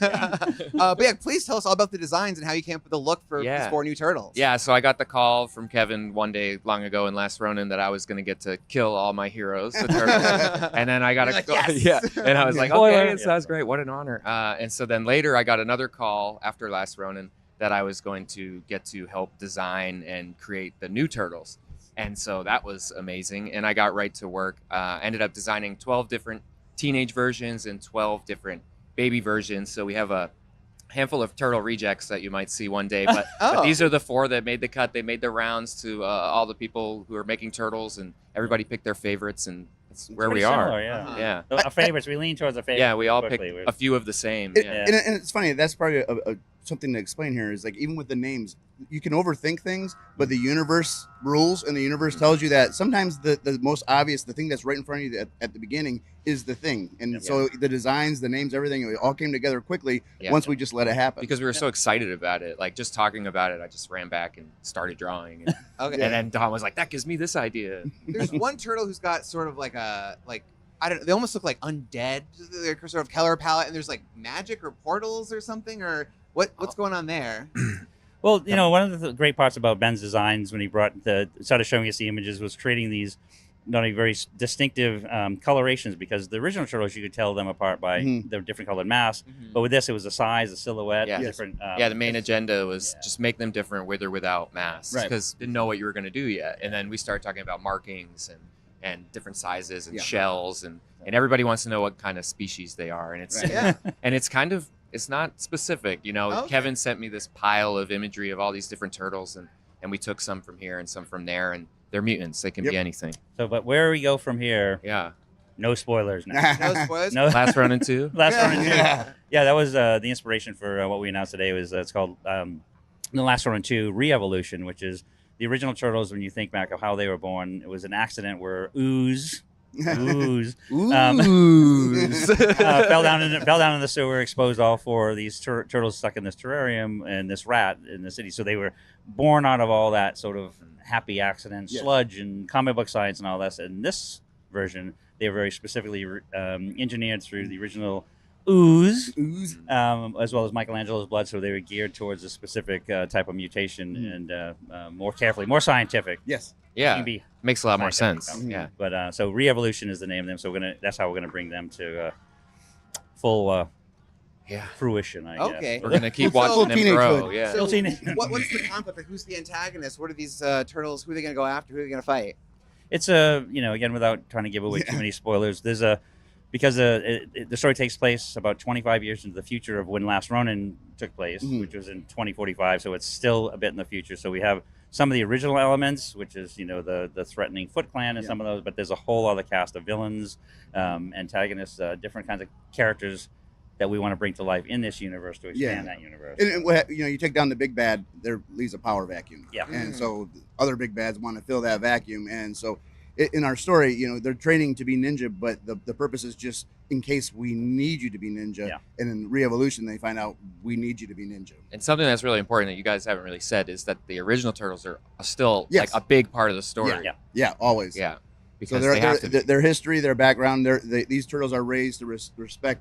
The turtles they're basically based upon. Right. Yeah. The legacy. They're legends to them, and they want to live up to that. Oh my gosh, that's so Carry the exciting. torch. I could talk about this Turtle with y'all all day. I want to know more and more and more, but we are out of time. But thank you so much for sharing all this with me. So excited for this. Cannot wait. We still got a bit to wait for The Last Ronin 2, so just go read the first one again if you haven't, because it is phenomenal. We've got lots more at Comic-Con ahead right here on IGN Live, so don't go anywhere. Let's send them out with another ooh. Kind of rolled off the tongue. I really like it, yeah. Good.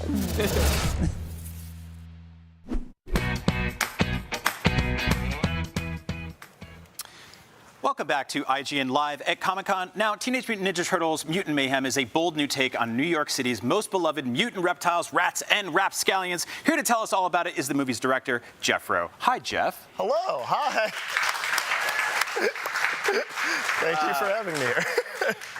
I don't know. I want to approach the interview from 2 different angles. One is like the adult journalist version, and the other is the 5-year-old that's ecstatic that they're making a new Ninja Turtles movie. So I guess that leads into my first question. It feels like there's been a Ninja Turtles reboot sort of every decade or so, and each one of those has connected with different audiences. Everyone has grown up with their own version of the Turtles, which is awesome. When working on this film, were there different elements that you plucked from different eras of Turtles, or was like one dominant one that inspired everything? The dominant one, I think for me, was really '87 TV series, the first 2 live-action movies, especially Secret of the Ooze, and the toys. Like that's, I'm 37. I was born in '86, so like that was like just mainlined into my brain as a child, and it was really formative for me. And our production designer Yashar Kasai like has that same love, and artistically, visually, like that's what we wanted to evoke and preserve and lean into. You're speaking my language. I just checked yes to all the things you just said. But listen, I mean, Turtles have had so many different, mutations, iterations, generations, whatever you want to call it. And this is one of the first times they're all actually played by teenagers. Yeah. Was there any kind of like a generational gaps in terms of like, pop culture references, their point of references? 100%. Yeah. No, I mean, I think we started in a place where, Seth and I wrote a bunch of lines that were like, this is how a teenager talks, right? This is how they relate based on our experience being teenagers. And then the kids would say it, and it would just feel alien coming out of their mouths. And we did this thing that is not really done in animation, where we recorded them all together at the same time, talking over each other, interjecting each other, making fun of it. It's a nightmare for sound. Everybody wanted to kill us in post, but we did it, and so much of the life and banter and what makes it feel so natural just comes from them riffing with each other. And then we'd say, like, we're trying to say this in the story. How would you say that? Like, how would you actually have this conversation? And we would record them. We would record in between takes and listen to them just talk about what YouTube videos they like. And it was, they kind of wrote their own references. That's incredible. I think there's nothing more awkward than just like being a grown-up and trying to predict a child or a teen. In the parlance of the kids, it's cringe. Yes. Yeah. So you mentioned a bunch of classic Ninja Turtle movies that I loved as a kid. I think I knew right out the gate that outside of like the Shredder and the Foot Soldiers, they were missing that rogues gallery of weird, bizarre, toyetic mutants. This movie fixes that. How important was that? Like, there are so many awesome villains in this movie, and the second I started seeing the character posters pop up, I'm like, they're doing it. They're getting everything right. It was actually not part of the plan initially. We were like, oh, we'll have Bebop and Rocksteady, and then our character designer Woodrow White did this painting of them, and I'm like, these look so cool.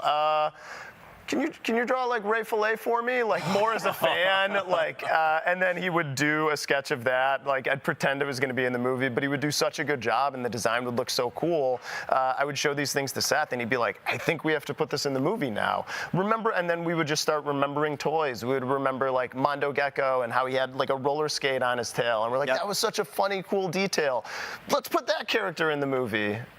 God, that's awesome. Are there any specific toy call-outs that are going to just really specifically appeal to toy nerds? I mean, I think the Mondo Gecko roller skate is there, and we're proud of that. Scumbug, it's hard to see it, but her brain is exposed like it is in the toys. There's a lot of little things from those designs that we used.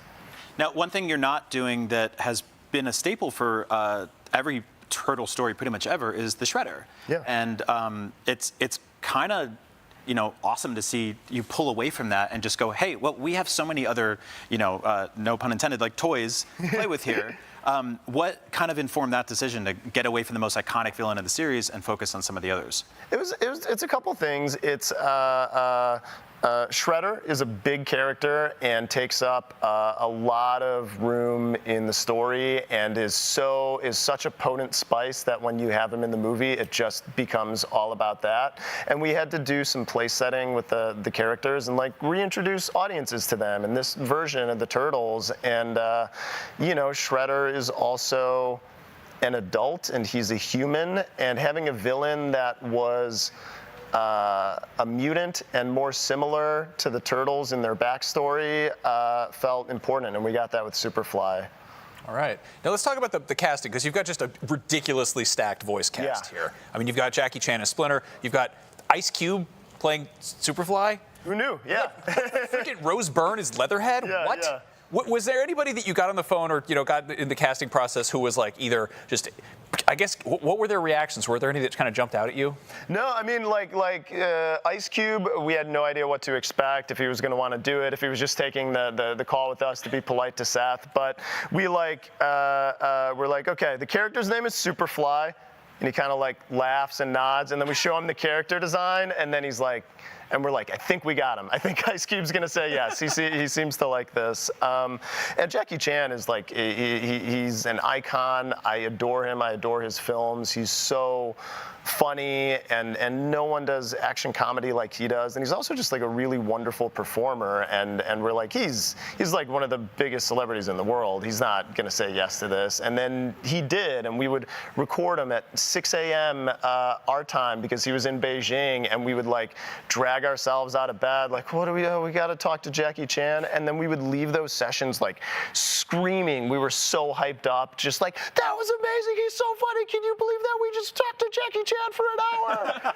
My voice gets really high when I'm excited. The recent clip that the studio just released about where the turtles call him Dad is just like the most adorable thing to me. Oh yeah, thank you.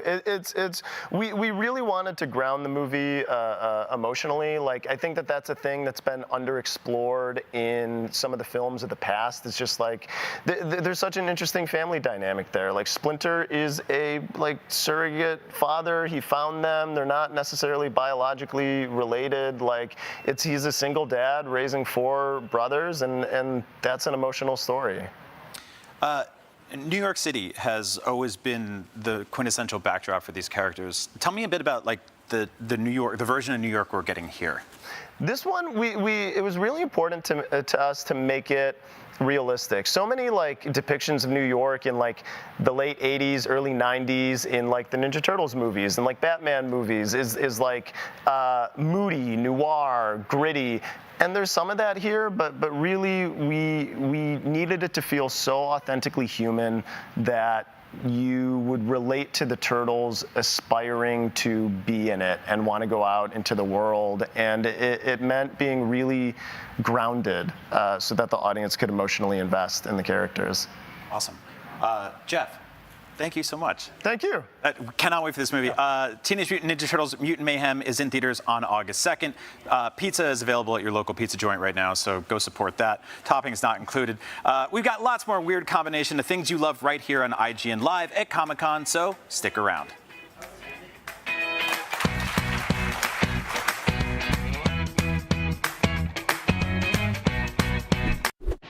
IGN Live at San Diego Comic-Con 2023 is presented by Immortals of Aveum.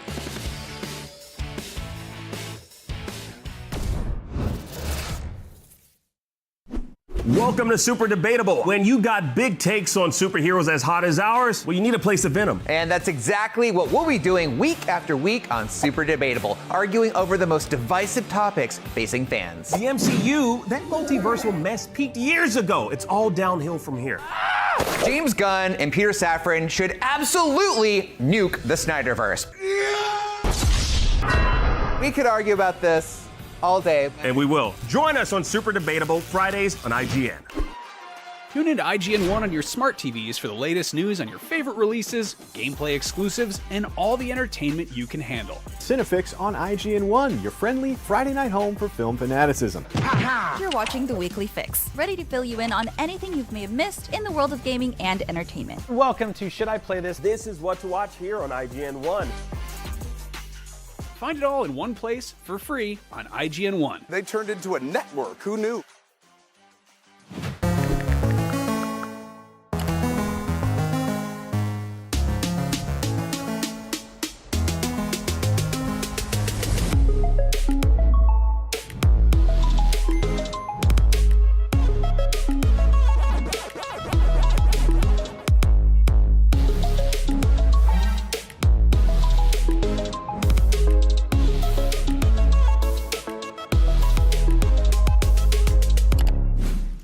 The Cinefix Top 100. A list so secretive even we don't know what movies are on it or where they rank. What do you mean you You don't know. Each episode will reveal one of the movies. Did I rush it? Felt like I rushed. That was good. I liked it. Talk about why it belongs, and finally find out where it ranks. Are you not entertained? Are any of the movies we've shown here even on the list? I have no idea, and it drives me crazy. Join us as we find out on the Cinefix Top 100, Mondays, starting July 3rd. Why so serious?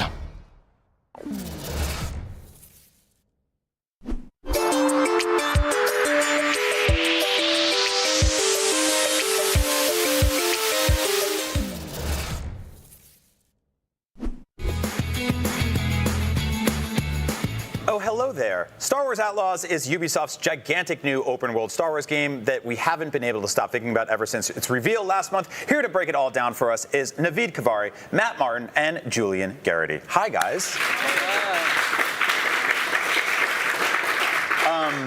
Okay, so we're obsessed with this game.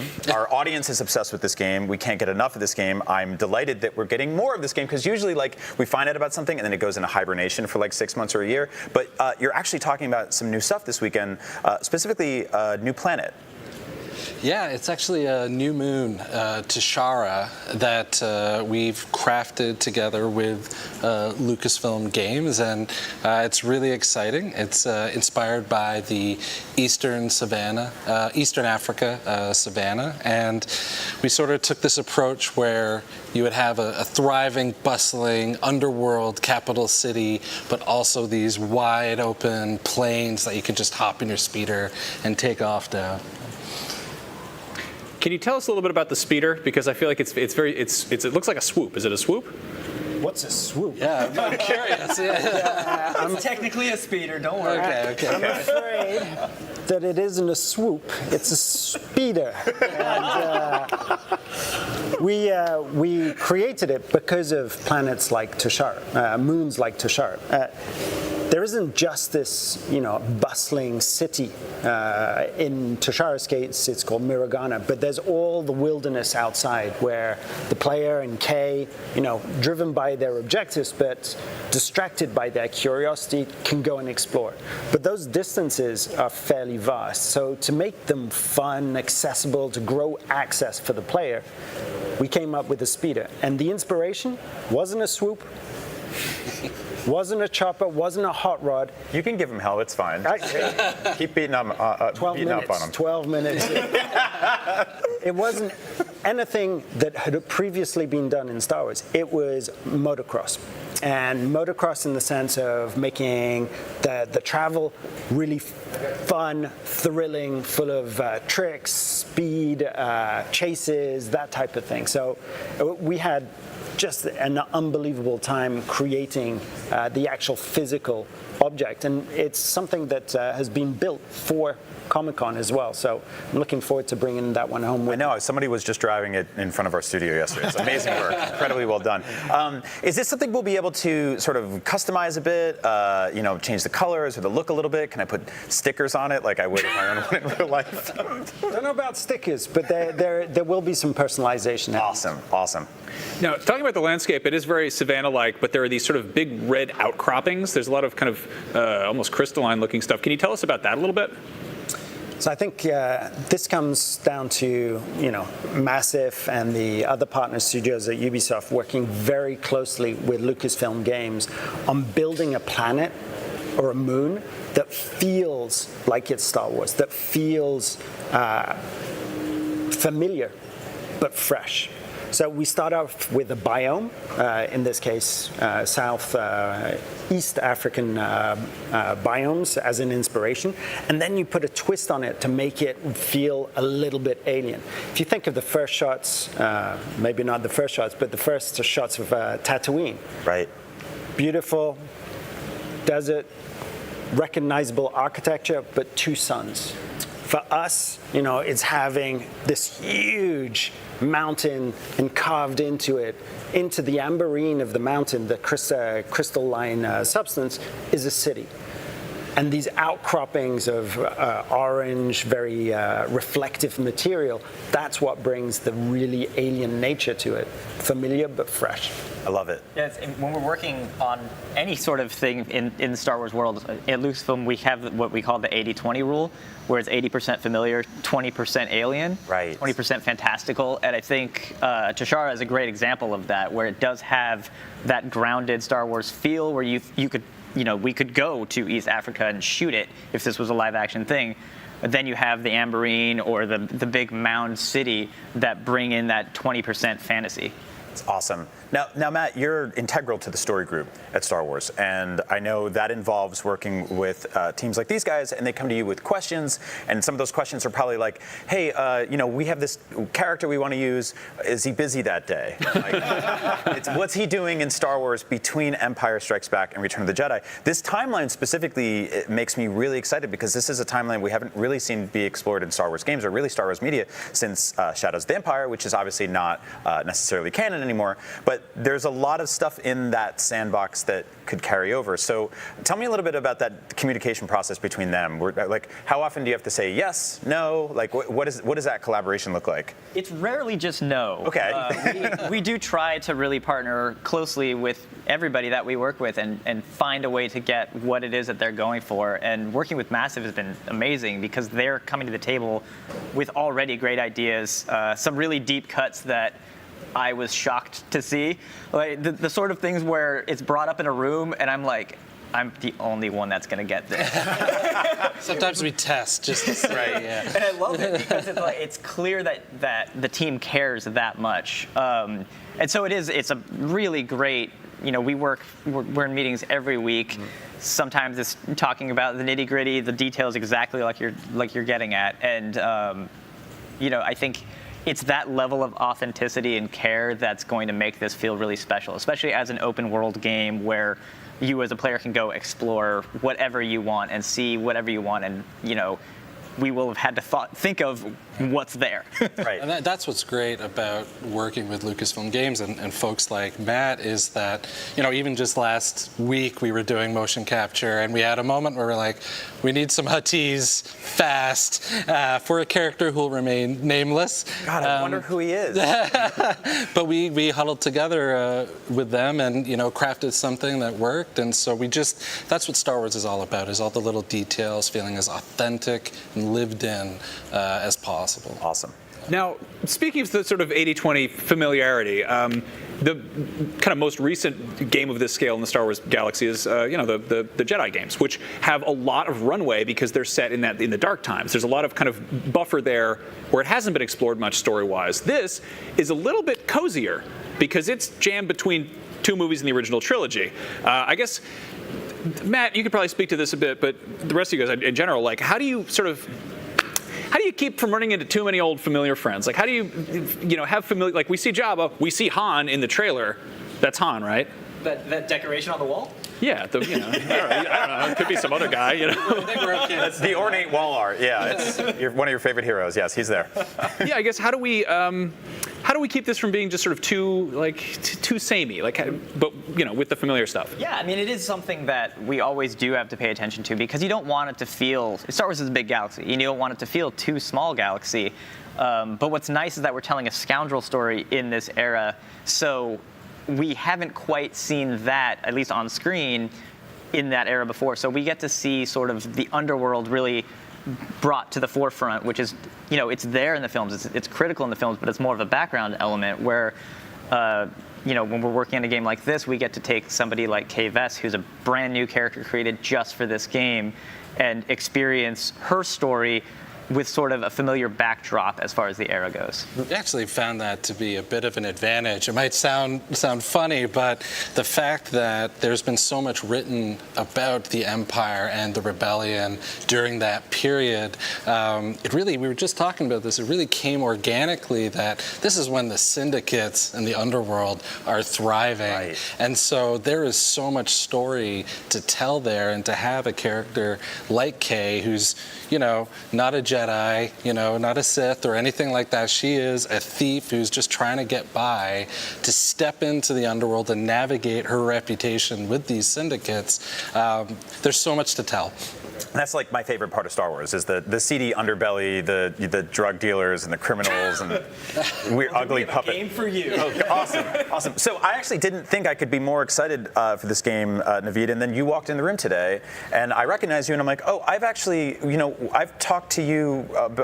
We've interviewed for every Star Wars, Far Cry game, for the last 5 or 6 years. I adore Far Cry. I love that franchise, and I was like, oh, so we've got a little more Far Cry in here than I thought. So tell me a little bit about what you're bringing to the table specifically from your history in those games and how much of that is making it into here. Well, I think just what we really focus on, especially, at Massive, and I'm sure Julian can speak to this as well, is, we build an open world from the ground up, but from a place of character. And I think that was such an important goal for us, is that, when you look at our open worlds at Ubisoft, you have to really get into all the layers that will create that world. So demographics, politics, the characters you're going to run into, in Tashara's case, having Imperials and syndicates trading and being, having some corruption, all those layers. We worked so hard with the world team to research and the narrative teams to factor in, so that when you approach this game, you really are stepping into Star Wars. And the wonderful thing is that every conversation we have, whether it's about a biome or whether it's about a character or an activity or an artifact, it always comes from a place of character. This might be Kay seeing this for the first time. How would she react to it? So, yeah. Now, I'm curious about the sort of interaction of the syndicates and the Empire, because they both kind of have their own turf. They clearly have some interaction. We've seen that, sort of Kay has a reputation with the syndicates. Obviously, if she, pisses off the Imperials, drop troops come in. Yeah. Will the syndicate and the Empire wind up bumping into each other at all? So that's a great point, and it's something that we're super, super proud of, because every single one of the locations that we decided upon presence of the Empire, 1, and presence of the syndicates, 2. So that both the wanted system and the reputation system for the player really clicked. And the reputation system is you, as Kay, building positive or negative reputations with the different criminal syndicates. And the better reputation you have, the better jobs you'll get, the better prices you'll get in their stores, you'll get more access to their faction territories. But if that relationship goes sour, they're going to send people after you. So, it's all about playing the syndicates off one another, making choices, dilemmas in terms of how you hand in a quest, that type of thing. So, at the end of the game, every player will have a different profile in terms of their adventure through the reputation and the high stakes of the scoundrel lifestyle with the syndicates. God, I'm so excited.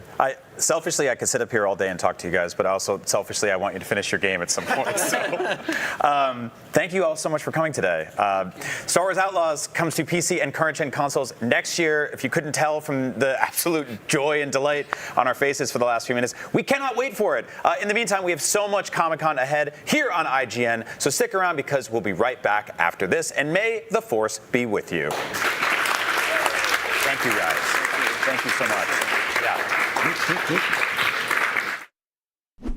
Guys, Comic-Con is going by so fast, just like Sonic here. And speaking of fast things, Porsche is celebrating its 75th anniversary by teaming up with Xbox to create a custom line of limited edition Xbox Series X consoles, which you can have a chance to win if you sign up for IGN Rewards. That's on IGN.com/rewards through October 1st. Sign up, it's free. A long time ago, in a pop culture landscape far, far removed from the current one, a little film franchise known as Star Wars revolutionized the way movies are made. But those two big yellow words haven't flown across the silver screen since 2019, and if you ask the next time we'll be in a packed theater cheering for an opening crawl briefing us on the state of galactic politics, I am the Senate. The answer is a definitive, Well, I hope it doesn't take too long. I have work to do. But don't worry, there's still plenty of new Star Wars for fans to jump into. I can bring you in warm, or I can bring you in cold. Between Disney Plus streaming series like The Mandalorian, Ahsoka, and/or Andor, plus video games like Jedi Survivor and Star Wars Outlaws, the present and future of Star Wars now seems a lot less reliant on big screen adventures than ever before. This begs the question, does Star Wars even need movies in the year 2023? BBY? Well, let's find out. Don't get me wrong, when the next Star Wars movie eventually comes out, I will be there, first in line, opening night, with my Jedi cloak and lightsaber, assuming one of the theater employees doesn't confiscate it. R2, let him have it. R2! But all of the currently announced Star Wars movie projects are at least a couple years off, assuming they actually get made. However, since there's so much other Star Wars stuff going on, maybe that wait won't be so bad. You're sweating. Relax. Take a deep breath. Let's review for a sec. Here are the Star Wars films that have been announced and are somewhere in the development process. This is where the fun begins. First, going way back in time to Star Wars Old Republic era, possibly earlier, Indiana Jones 5 director James Mangold is helming a movie set more than 25,000 years before Luke Skywalker missed his chance to head down to Tashi Station and pick up those power converters. Next, Dave Filoni is working on a movie capping off the New Republic era. This is the story told across The Mandalorian, Ahsoka, and the Book of Boba Fett, involving all of those characters and all that sweet, sweet custom Beskar. 50 New Republic credits says that they titled this one Heir to the Empire for all the Thrawn reasons. And lastly, our first confirmed sequel to the sequel trilogy, Daisy Ridley is set to return as Rey Skywalker 15 years after the rise of Skywalker, where she'll presumably be picking up where Luke left off, rebuilding the Jedi Order. She'll have her work cut out for her, but Academy Award-winning director Sharmeen Obaid-Chinoy is set to direct. Will Daisy Ridley actually be 15 years older by the time this hits theaters? We will have to wait and see. Bear in mind, these are just the movies that Lucasfilm has publicly announced in recent memory. There are others in various stages of development hell that were originally announced and then for one reason or another haven't come to pass. Patty Jenkins' Rogue Squadron film, for example, or Taika Waititi's untitled Star Wars movie, both examples of projects that were announced by Disney/Lucasfilm, which haven't even made it into production. All of these film projects seem a very long way off, assuming they make it to the finish line. But is that even a big deal with all the new Star Wars we're getting every single year now? Does Star Wars need movies to survive? Tell us now!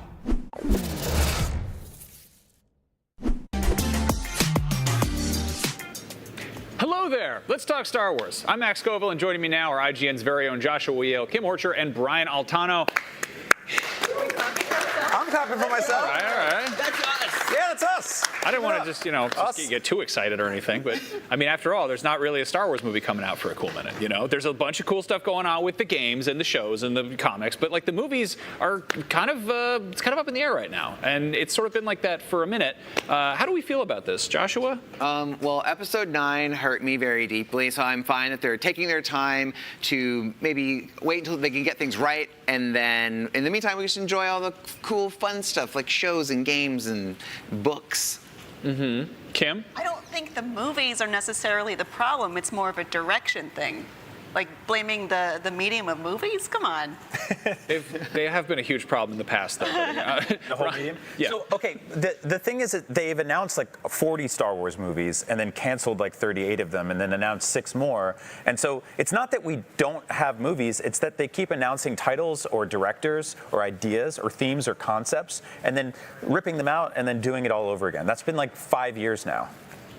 Yeah, pretty much. I mean, it really, there was I think, The Force Awakens was very special. Like the sequel trilogy has its, it has its highs and lows, but like for the most part, like it really did reinvigorate a lot of fans, and it really got a lot of people excited about it. And then I feel like the Star Wars movies sort of wore out their welcome. Like they were trying to treat it like Marvel, and they were just kind of hitting us over the head with things. That said, like I think the shows have found like a really interesting spot, and I feel like we are getting a lot of bases covered in that department. But it does feel like there's something missing.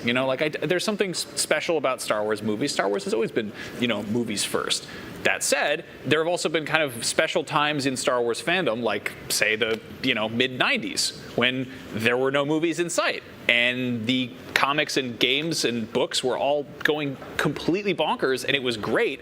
And I feel like you kind of need to let things cool off and let the demand for movies to build back up again. Yeah, I feel like a Star Wars movie needs to feel special. And when they started just, turning them into a machine quite like the Marvel machine, it kind of lost its luster. I remember we got The Last Jedi, then like 6 months later, Solo, and that just felt so wrong. Yeah. You know? I feel like getting Star Wars movies like every Christmas, and then we got one in, May? Yeah. And I know the prequels launched in May, right? Like that was actually a Star Wars thing for a while. I think the original movies too. They weren't really historically Christmas movies, but once we went from one of them around Christmas time, and then 5 or 6 months later, we're back in theaters, and it was Solo, and you're like, Solo, pretty good, And then that was. I thought it had some cool stuff in it. It wasn't my favorite, but we were talking before about how we all felt when The Force Awakens first trailer came out. Yes. I cried. You cried. I cried. You cried. Oh, yeah. I don't know what you did. I had a tiny little mist. Just a single humidity fogging up your glasses. But it meant so much because we had gone so long with nothing. Yeah. And it brought back the feelings, the joy, the hopefulness, the good parts of Star Wars in that trailer. And then we didn't feel that way again after. There's also so much of Star Wars that banks on wonder. And I think that trailer had that. It had all of this stuff that we hadn't seen before mixed with stuff that we had.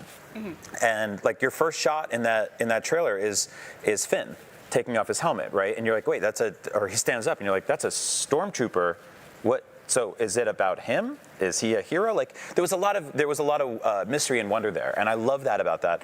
And then we got more and more and more and more and more, and it just felt more and more familiar. And I think that surprise and that mystery element was gone. And I want that back. I want that part where I'm like tearing up, but I'm also just like, what is happening here? I mean, have you gone back and watched the trailer for The Phantom Menace, the very first one? Because it has that same like, what is any of this? And like, obviously there's, mixed reactions to that one. I've made my peace with it, but there's something like you want to have that wonder. You want it to be an alien galaxy. You want it to be far away. And it's, I guess I have sort of mixed feelings about the idea of the shows and the movies kind of crossing paths and bleeding into each other. And right now, Dave Filoni has been slowly sort of building out the post-Jedi New Republic era between, Mando, and then it's going to be tackling stuff in Ahsoka. And theoretically, that's leading up to a big movie crossover. That sounds like it's kind of be his sort of Star Wars Avengers. And I have I don't know how I feel about that. Like, really? Are you excited about that? I'm super into that because I think Star Wars is such a big universe, and there are all these different kinds of stories you can tell, like the story of a bounty hunter finding a green child, and like a Jedi, essentially like a Ronin Jedi, and so you can tell all these different stories and then bring them together for like a blockbuster action movie with the budget to really do that kind of story justice. I think that sounds super exciting to me. That particular project has just like been a part of the. It feels like the big conclusion to all of the Star Wars storytelling that's been going on, like for many, many years, through the Clone Wars and Rebels, and Dave Filoni has been sort of telling this ongoing story through these different projects, and now he's finally getting to do the big climax. I think that if you're a longtime Star Wars fan, then that's exciting. Yeah, I mean, it's you didn't sell Max on that. I admire your enthusiasm. Filoni has done his homework for sure. I guess what I'm saying is that, compared to something like, the Force Awakens reveal or the Phantom Menace reveal, those are unknowns. Yeah. Those completely unfamiliar things. Whereas watching the trailer for Ahsoka, you're like, oh, I know that. These are characters we've seen before, and they're showing up in new scenarios. And obviously, there's always going to be some of that, something new and something familiar in the Star Wars space. But I'm kind of curious about things being done the other way around, where Andor, that could have gone either way, and it's, maybe some of the best Star Wars ever, period. Yes. And it's like, Rogue One was a phenomenal kind of little, pocket story, and the fact that they were able to do a prequel to a prequel, and there's more of that on the way. And I guess I love that it's finite. Like, we know there's one more season. We know it's going to take place over 4 years, and we don't know what happens. We know what happens. We know the end. Yeah. The middle part is important too. Yeah, to create stakes when you know where they're going, that's impressive. That's impressive storytelling. Yeah, they die from an explosion, but I'm still invested.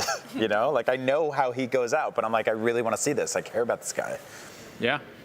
So what of the movie projects are you most excited about? Joshua, are you looking for the Filoni thing? I am excited for that. What's the other one on the way? Well, there's James Mangold's, which is like the distant past. Like the origin of the Jedi, essentially, and the Force. And then there's the Rey movie. There's the High Republic one, and then there's a Rey one. Yeah. Yeah, so Kim, which one are you? I was thinking I was more interested in the video games in the Jedi series. Okay, that's fair. Yeah. That's fair, yeah. Those are kind of like their own movies. That's probably the most satisfying, ongoing, big thing in Star Wars for me right now. Following someone who's basically a normal Jedi Knight. Yeah.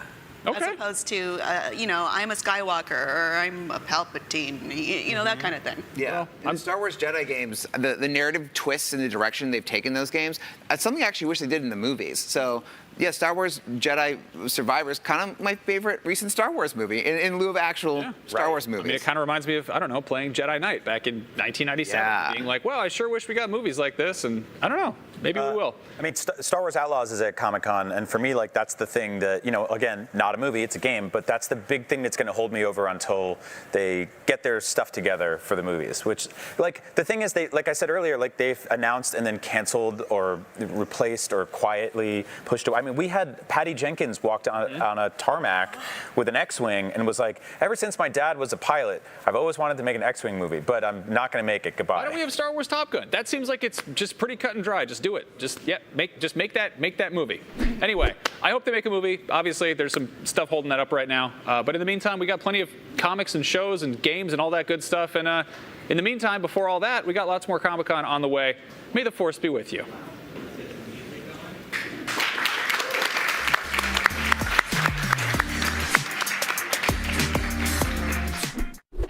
IGN Live at San Diego Comic-Con 2023 is presented by FX's What We Do in the Shadows. All new Thursdays on FX, stream on Hulu.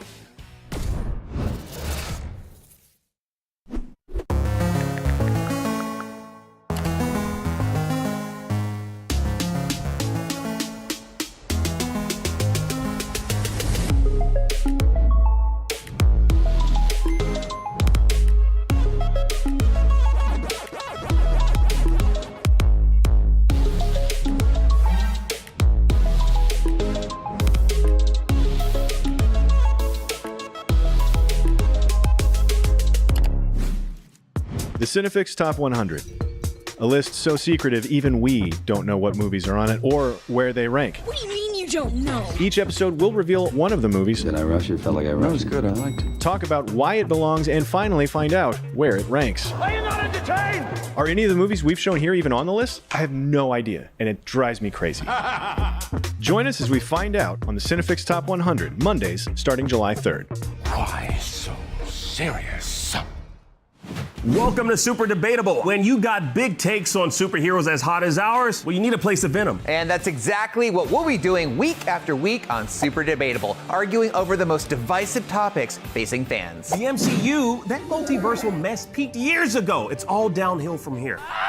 James Gunn and Peter Safran should absolutely nuke the Snyderverse. We could argue about this all day. And we will. Join us on Super Debatable Fridays on IGN. Want the ultimate IGN experience? Check out IGN Plus. Members get exclusive deals and giveaways. Ad-free browsing, unlimited tracking on IGN Maps, discounts at the IGN store and with IGN partners. And best of all, free games. Get 30 days of IGN Plus for just $1. Head to plus.ign.com.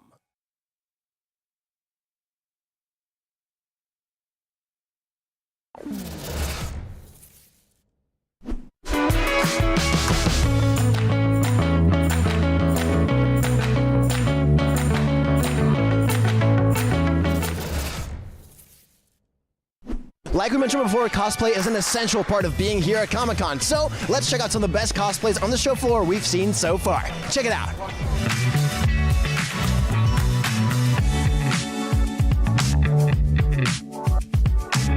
One thing you can always expect at San Diego Comic-Con? Cosplay. And this year, it's more important than ever. I mean, think about it. The hard work, artistry, and uniqueness that each cosplayer puts into these insanely intricate creations for this event is a huge part of what makes Comic-Con what it truly is. I've had to learn so many new things in cosplay crafting. I'm a 3D printing guy. I have a 3D modeling degree, so I've been able to take my schooling and use them at their limits. And because of the strikes going on in Hollywood, these are the only superheroes here this year. Or bounty hunters. Or guys with a chainsaw for a face. You know what I mean.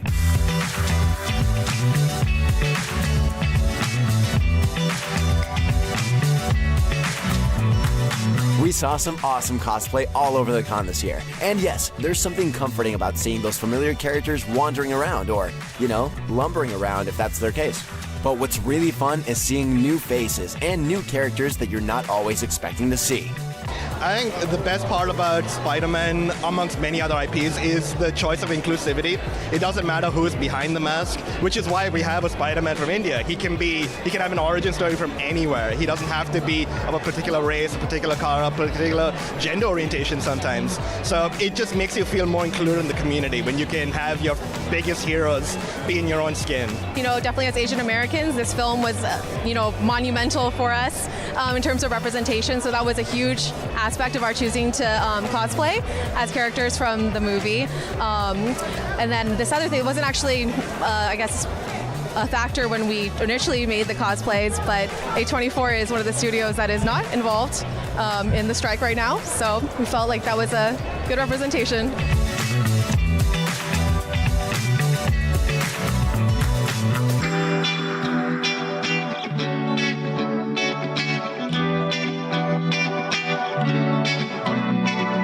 Whether they're subtle accents that allude to a character, screen and comic accurate costumes, or a wild version of a character we know and love, cosplayers bring a life and style like no other. My favorite thing to see when I'm walking around the convention is groups of cosplayers that are all in theme. Plus, some of them even get into character, so you can talk to your favorite short alchemist. Don't call me short. And that's what makes Comic-Con so special, whether the celebrities are here or not. Awesome fans creating an awesome atmosphere to celebrate the things that they love. All I know is I can't wait till next year.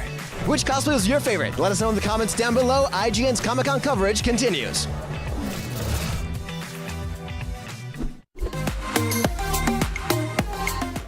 Yo, welcome back to IGN Live. Now, Comic-Con 2023 has been jam-packed with big new announcements, fantastic moments, and surprise reveals, and it's time to recap them all and break them down for you. And here to help me do that is Joshua Yale and Stella Chung. Hey! What's going on? Yeah. You know what? I was going to say nothing much, but we got lots of reveals.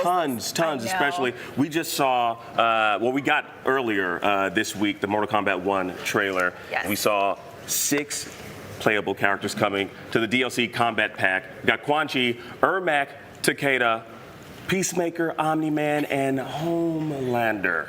I thought this was a really cool pack of characters. Yeah. Some returning faces, but also the new faces. Omni-Man from Invincible. And Mortal Kombat has a great sense of humor. There's going to be all the memes. I'm sure they're going to find a way to include all those in there.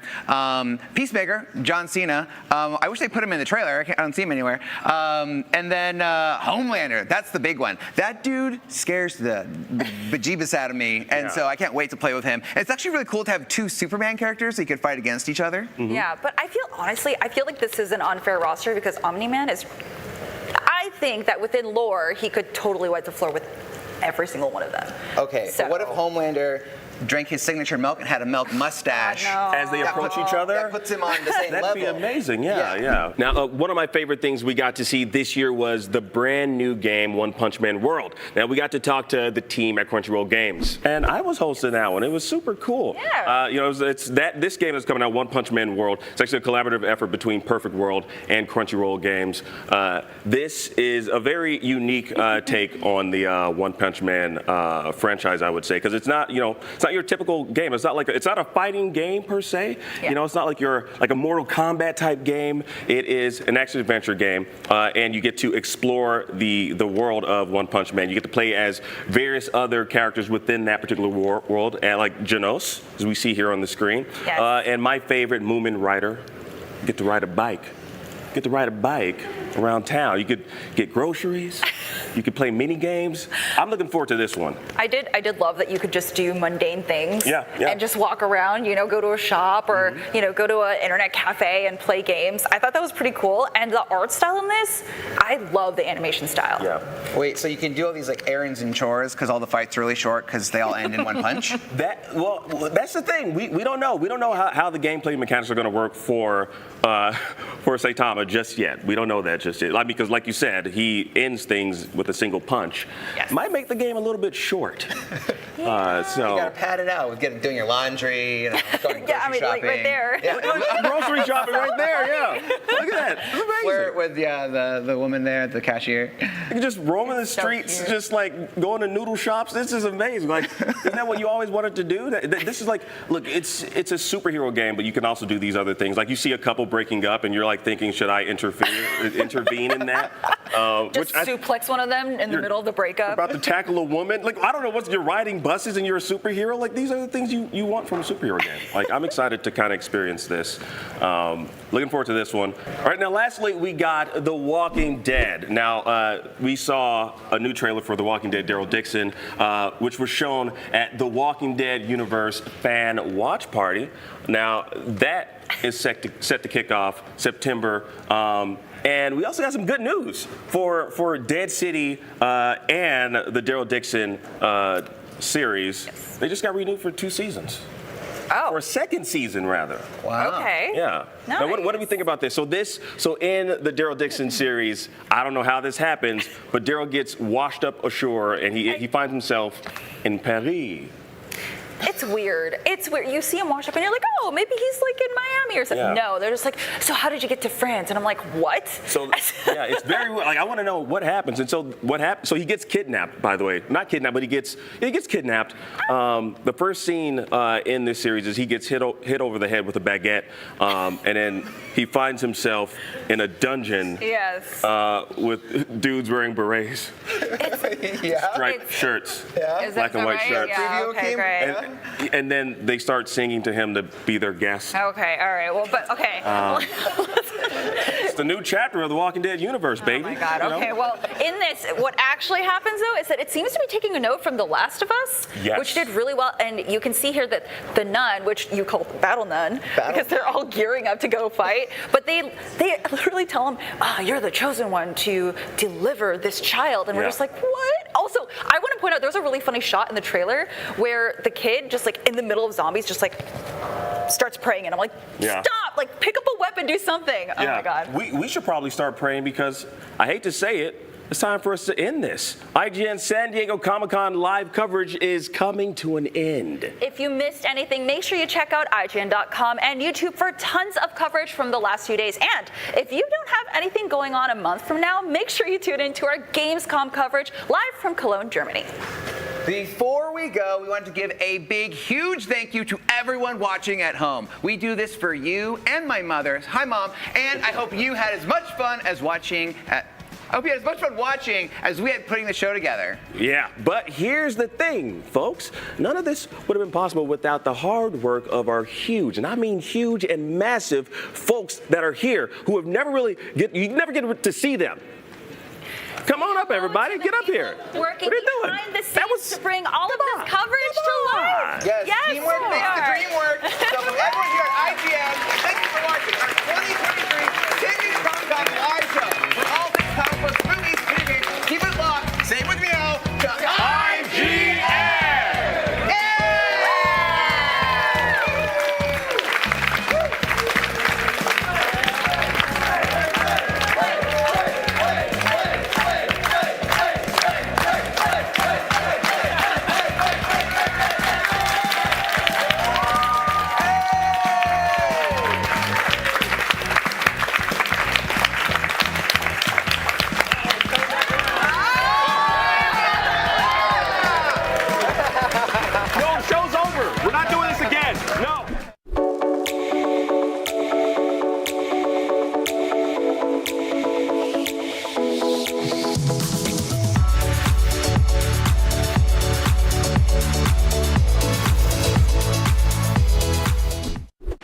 This broadcast is brought to you by the Xfinity 10G network. Get a game-changing connection today for a faster, more reliable tomorrow. The future starts now. The Cinefix Top 100. A list so secretive even we don't know what movies are on it or where they rank. What do you mean you don't know? Each episode will reveal one of the movies. Did I rush it? Felt like I rushed. That was good. I liked it. Talk about why it belongs and finally find out where it ranks. Are you not entertained! Are any of the movies we've shown here even on the list? I have no idea, and it drives me crazy. Join us as we find out on the Cinefix Top 100, Mondays, starting July 3rd. Why so serious? Behind every game, movie, and TV show you love is a wild, crazy, and sometimes unbelievable story. No one is just black and white. From revealing the secrets behind your favorite franchises to solving a legendary video game mystery, I'm coming for you. IGN Inside Stories gives you a peek behind the curtain. If people come to the game now and see what's going on there, I think they'll be surprised. Join us as we dive into hyper-dedicated fan bases, worldwide phenomenons, and the most incredible untold tales in games and entertainment. I said, wait a minute, that doesn't sound so good. It was definitely not what I expected in the best way. Inside Stories, available now only on IGN. And I was like, holy shit, we're gonna do this.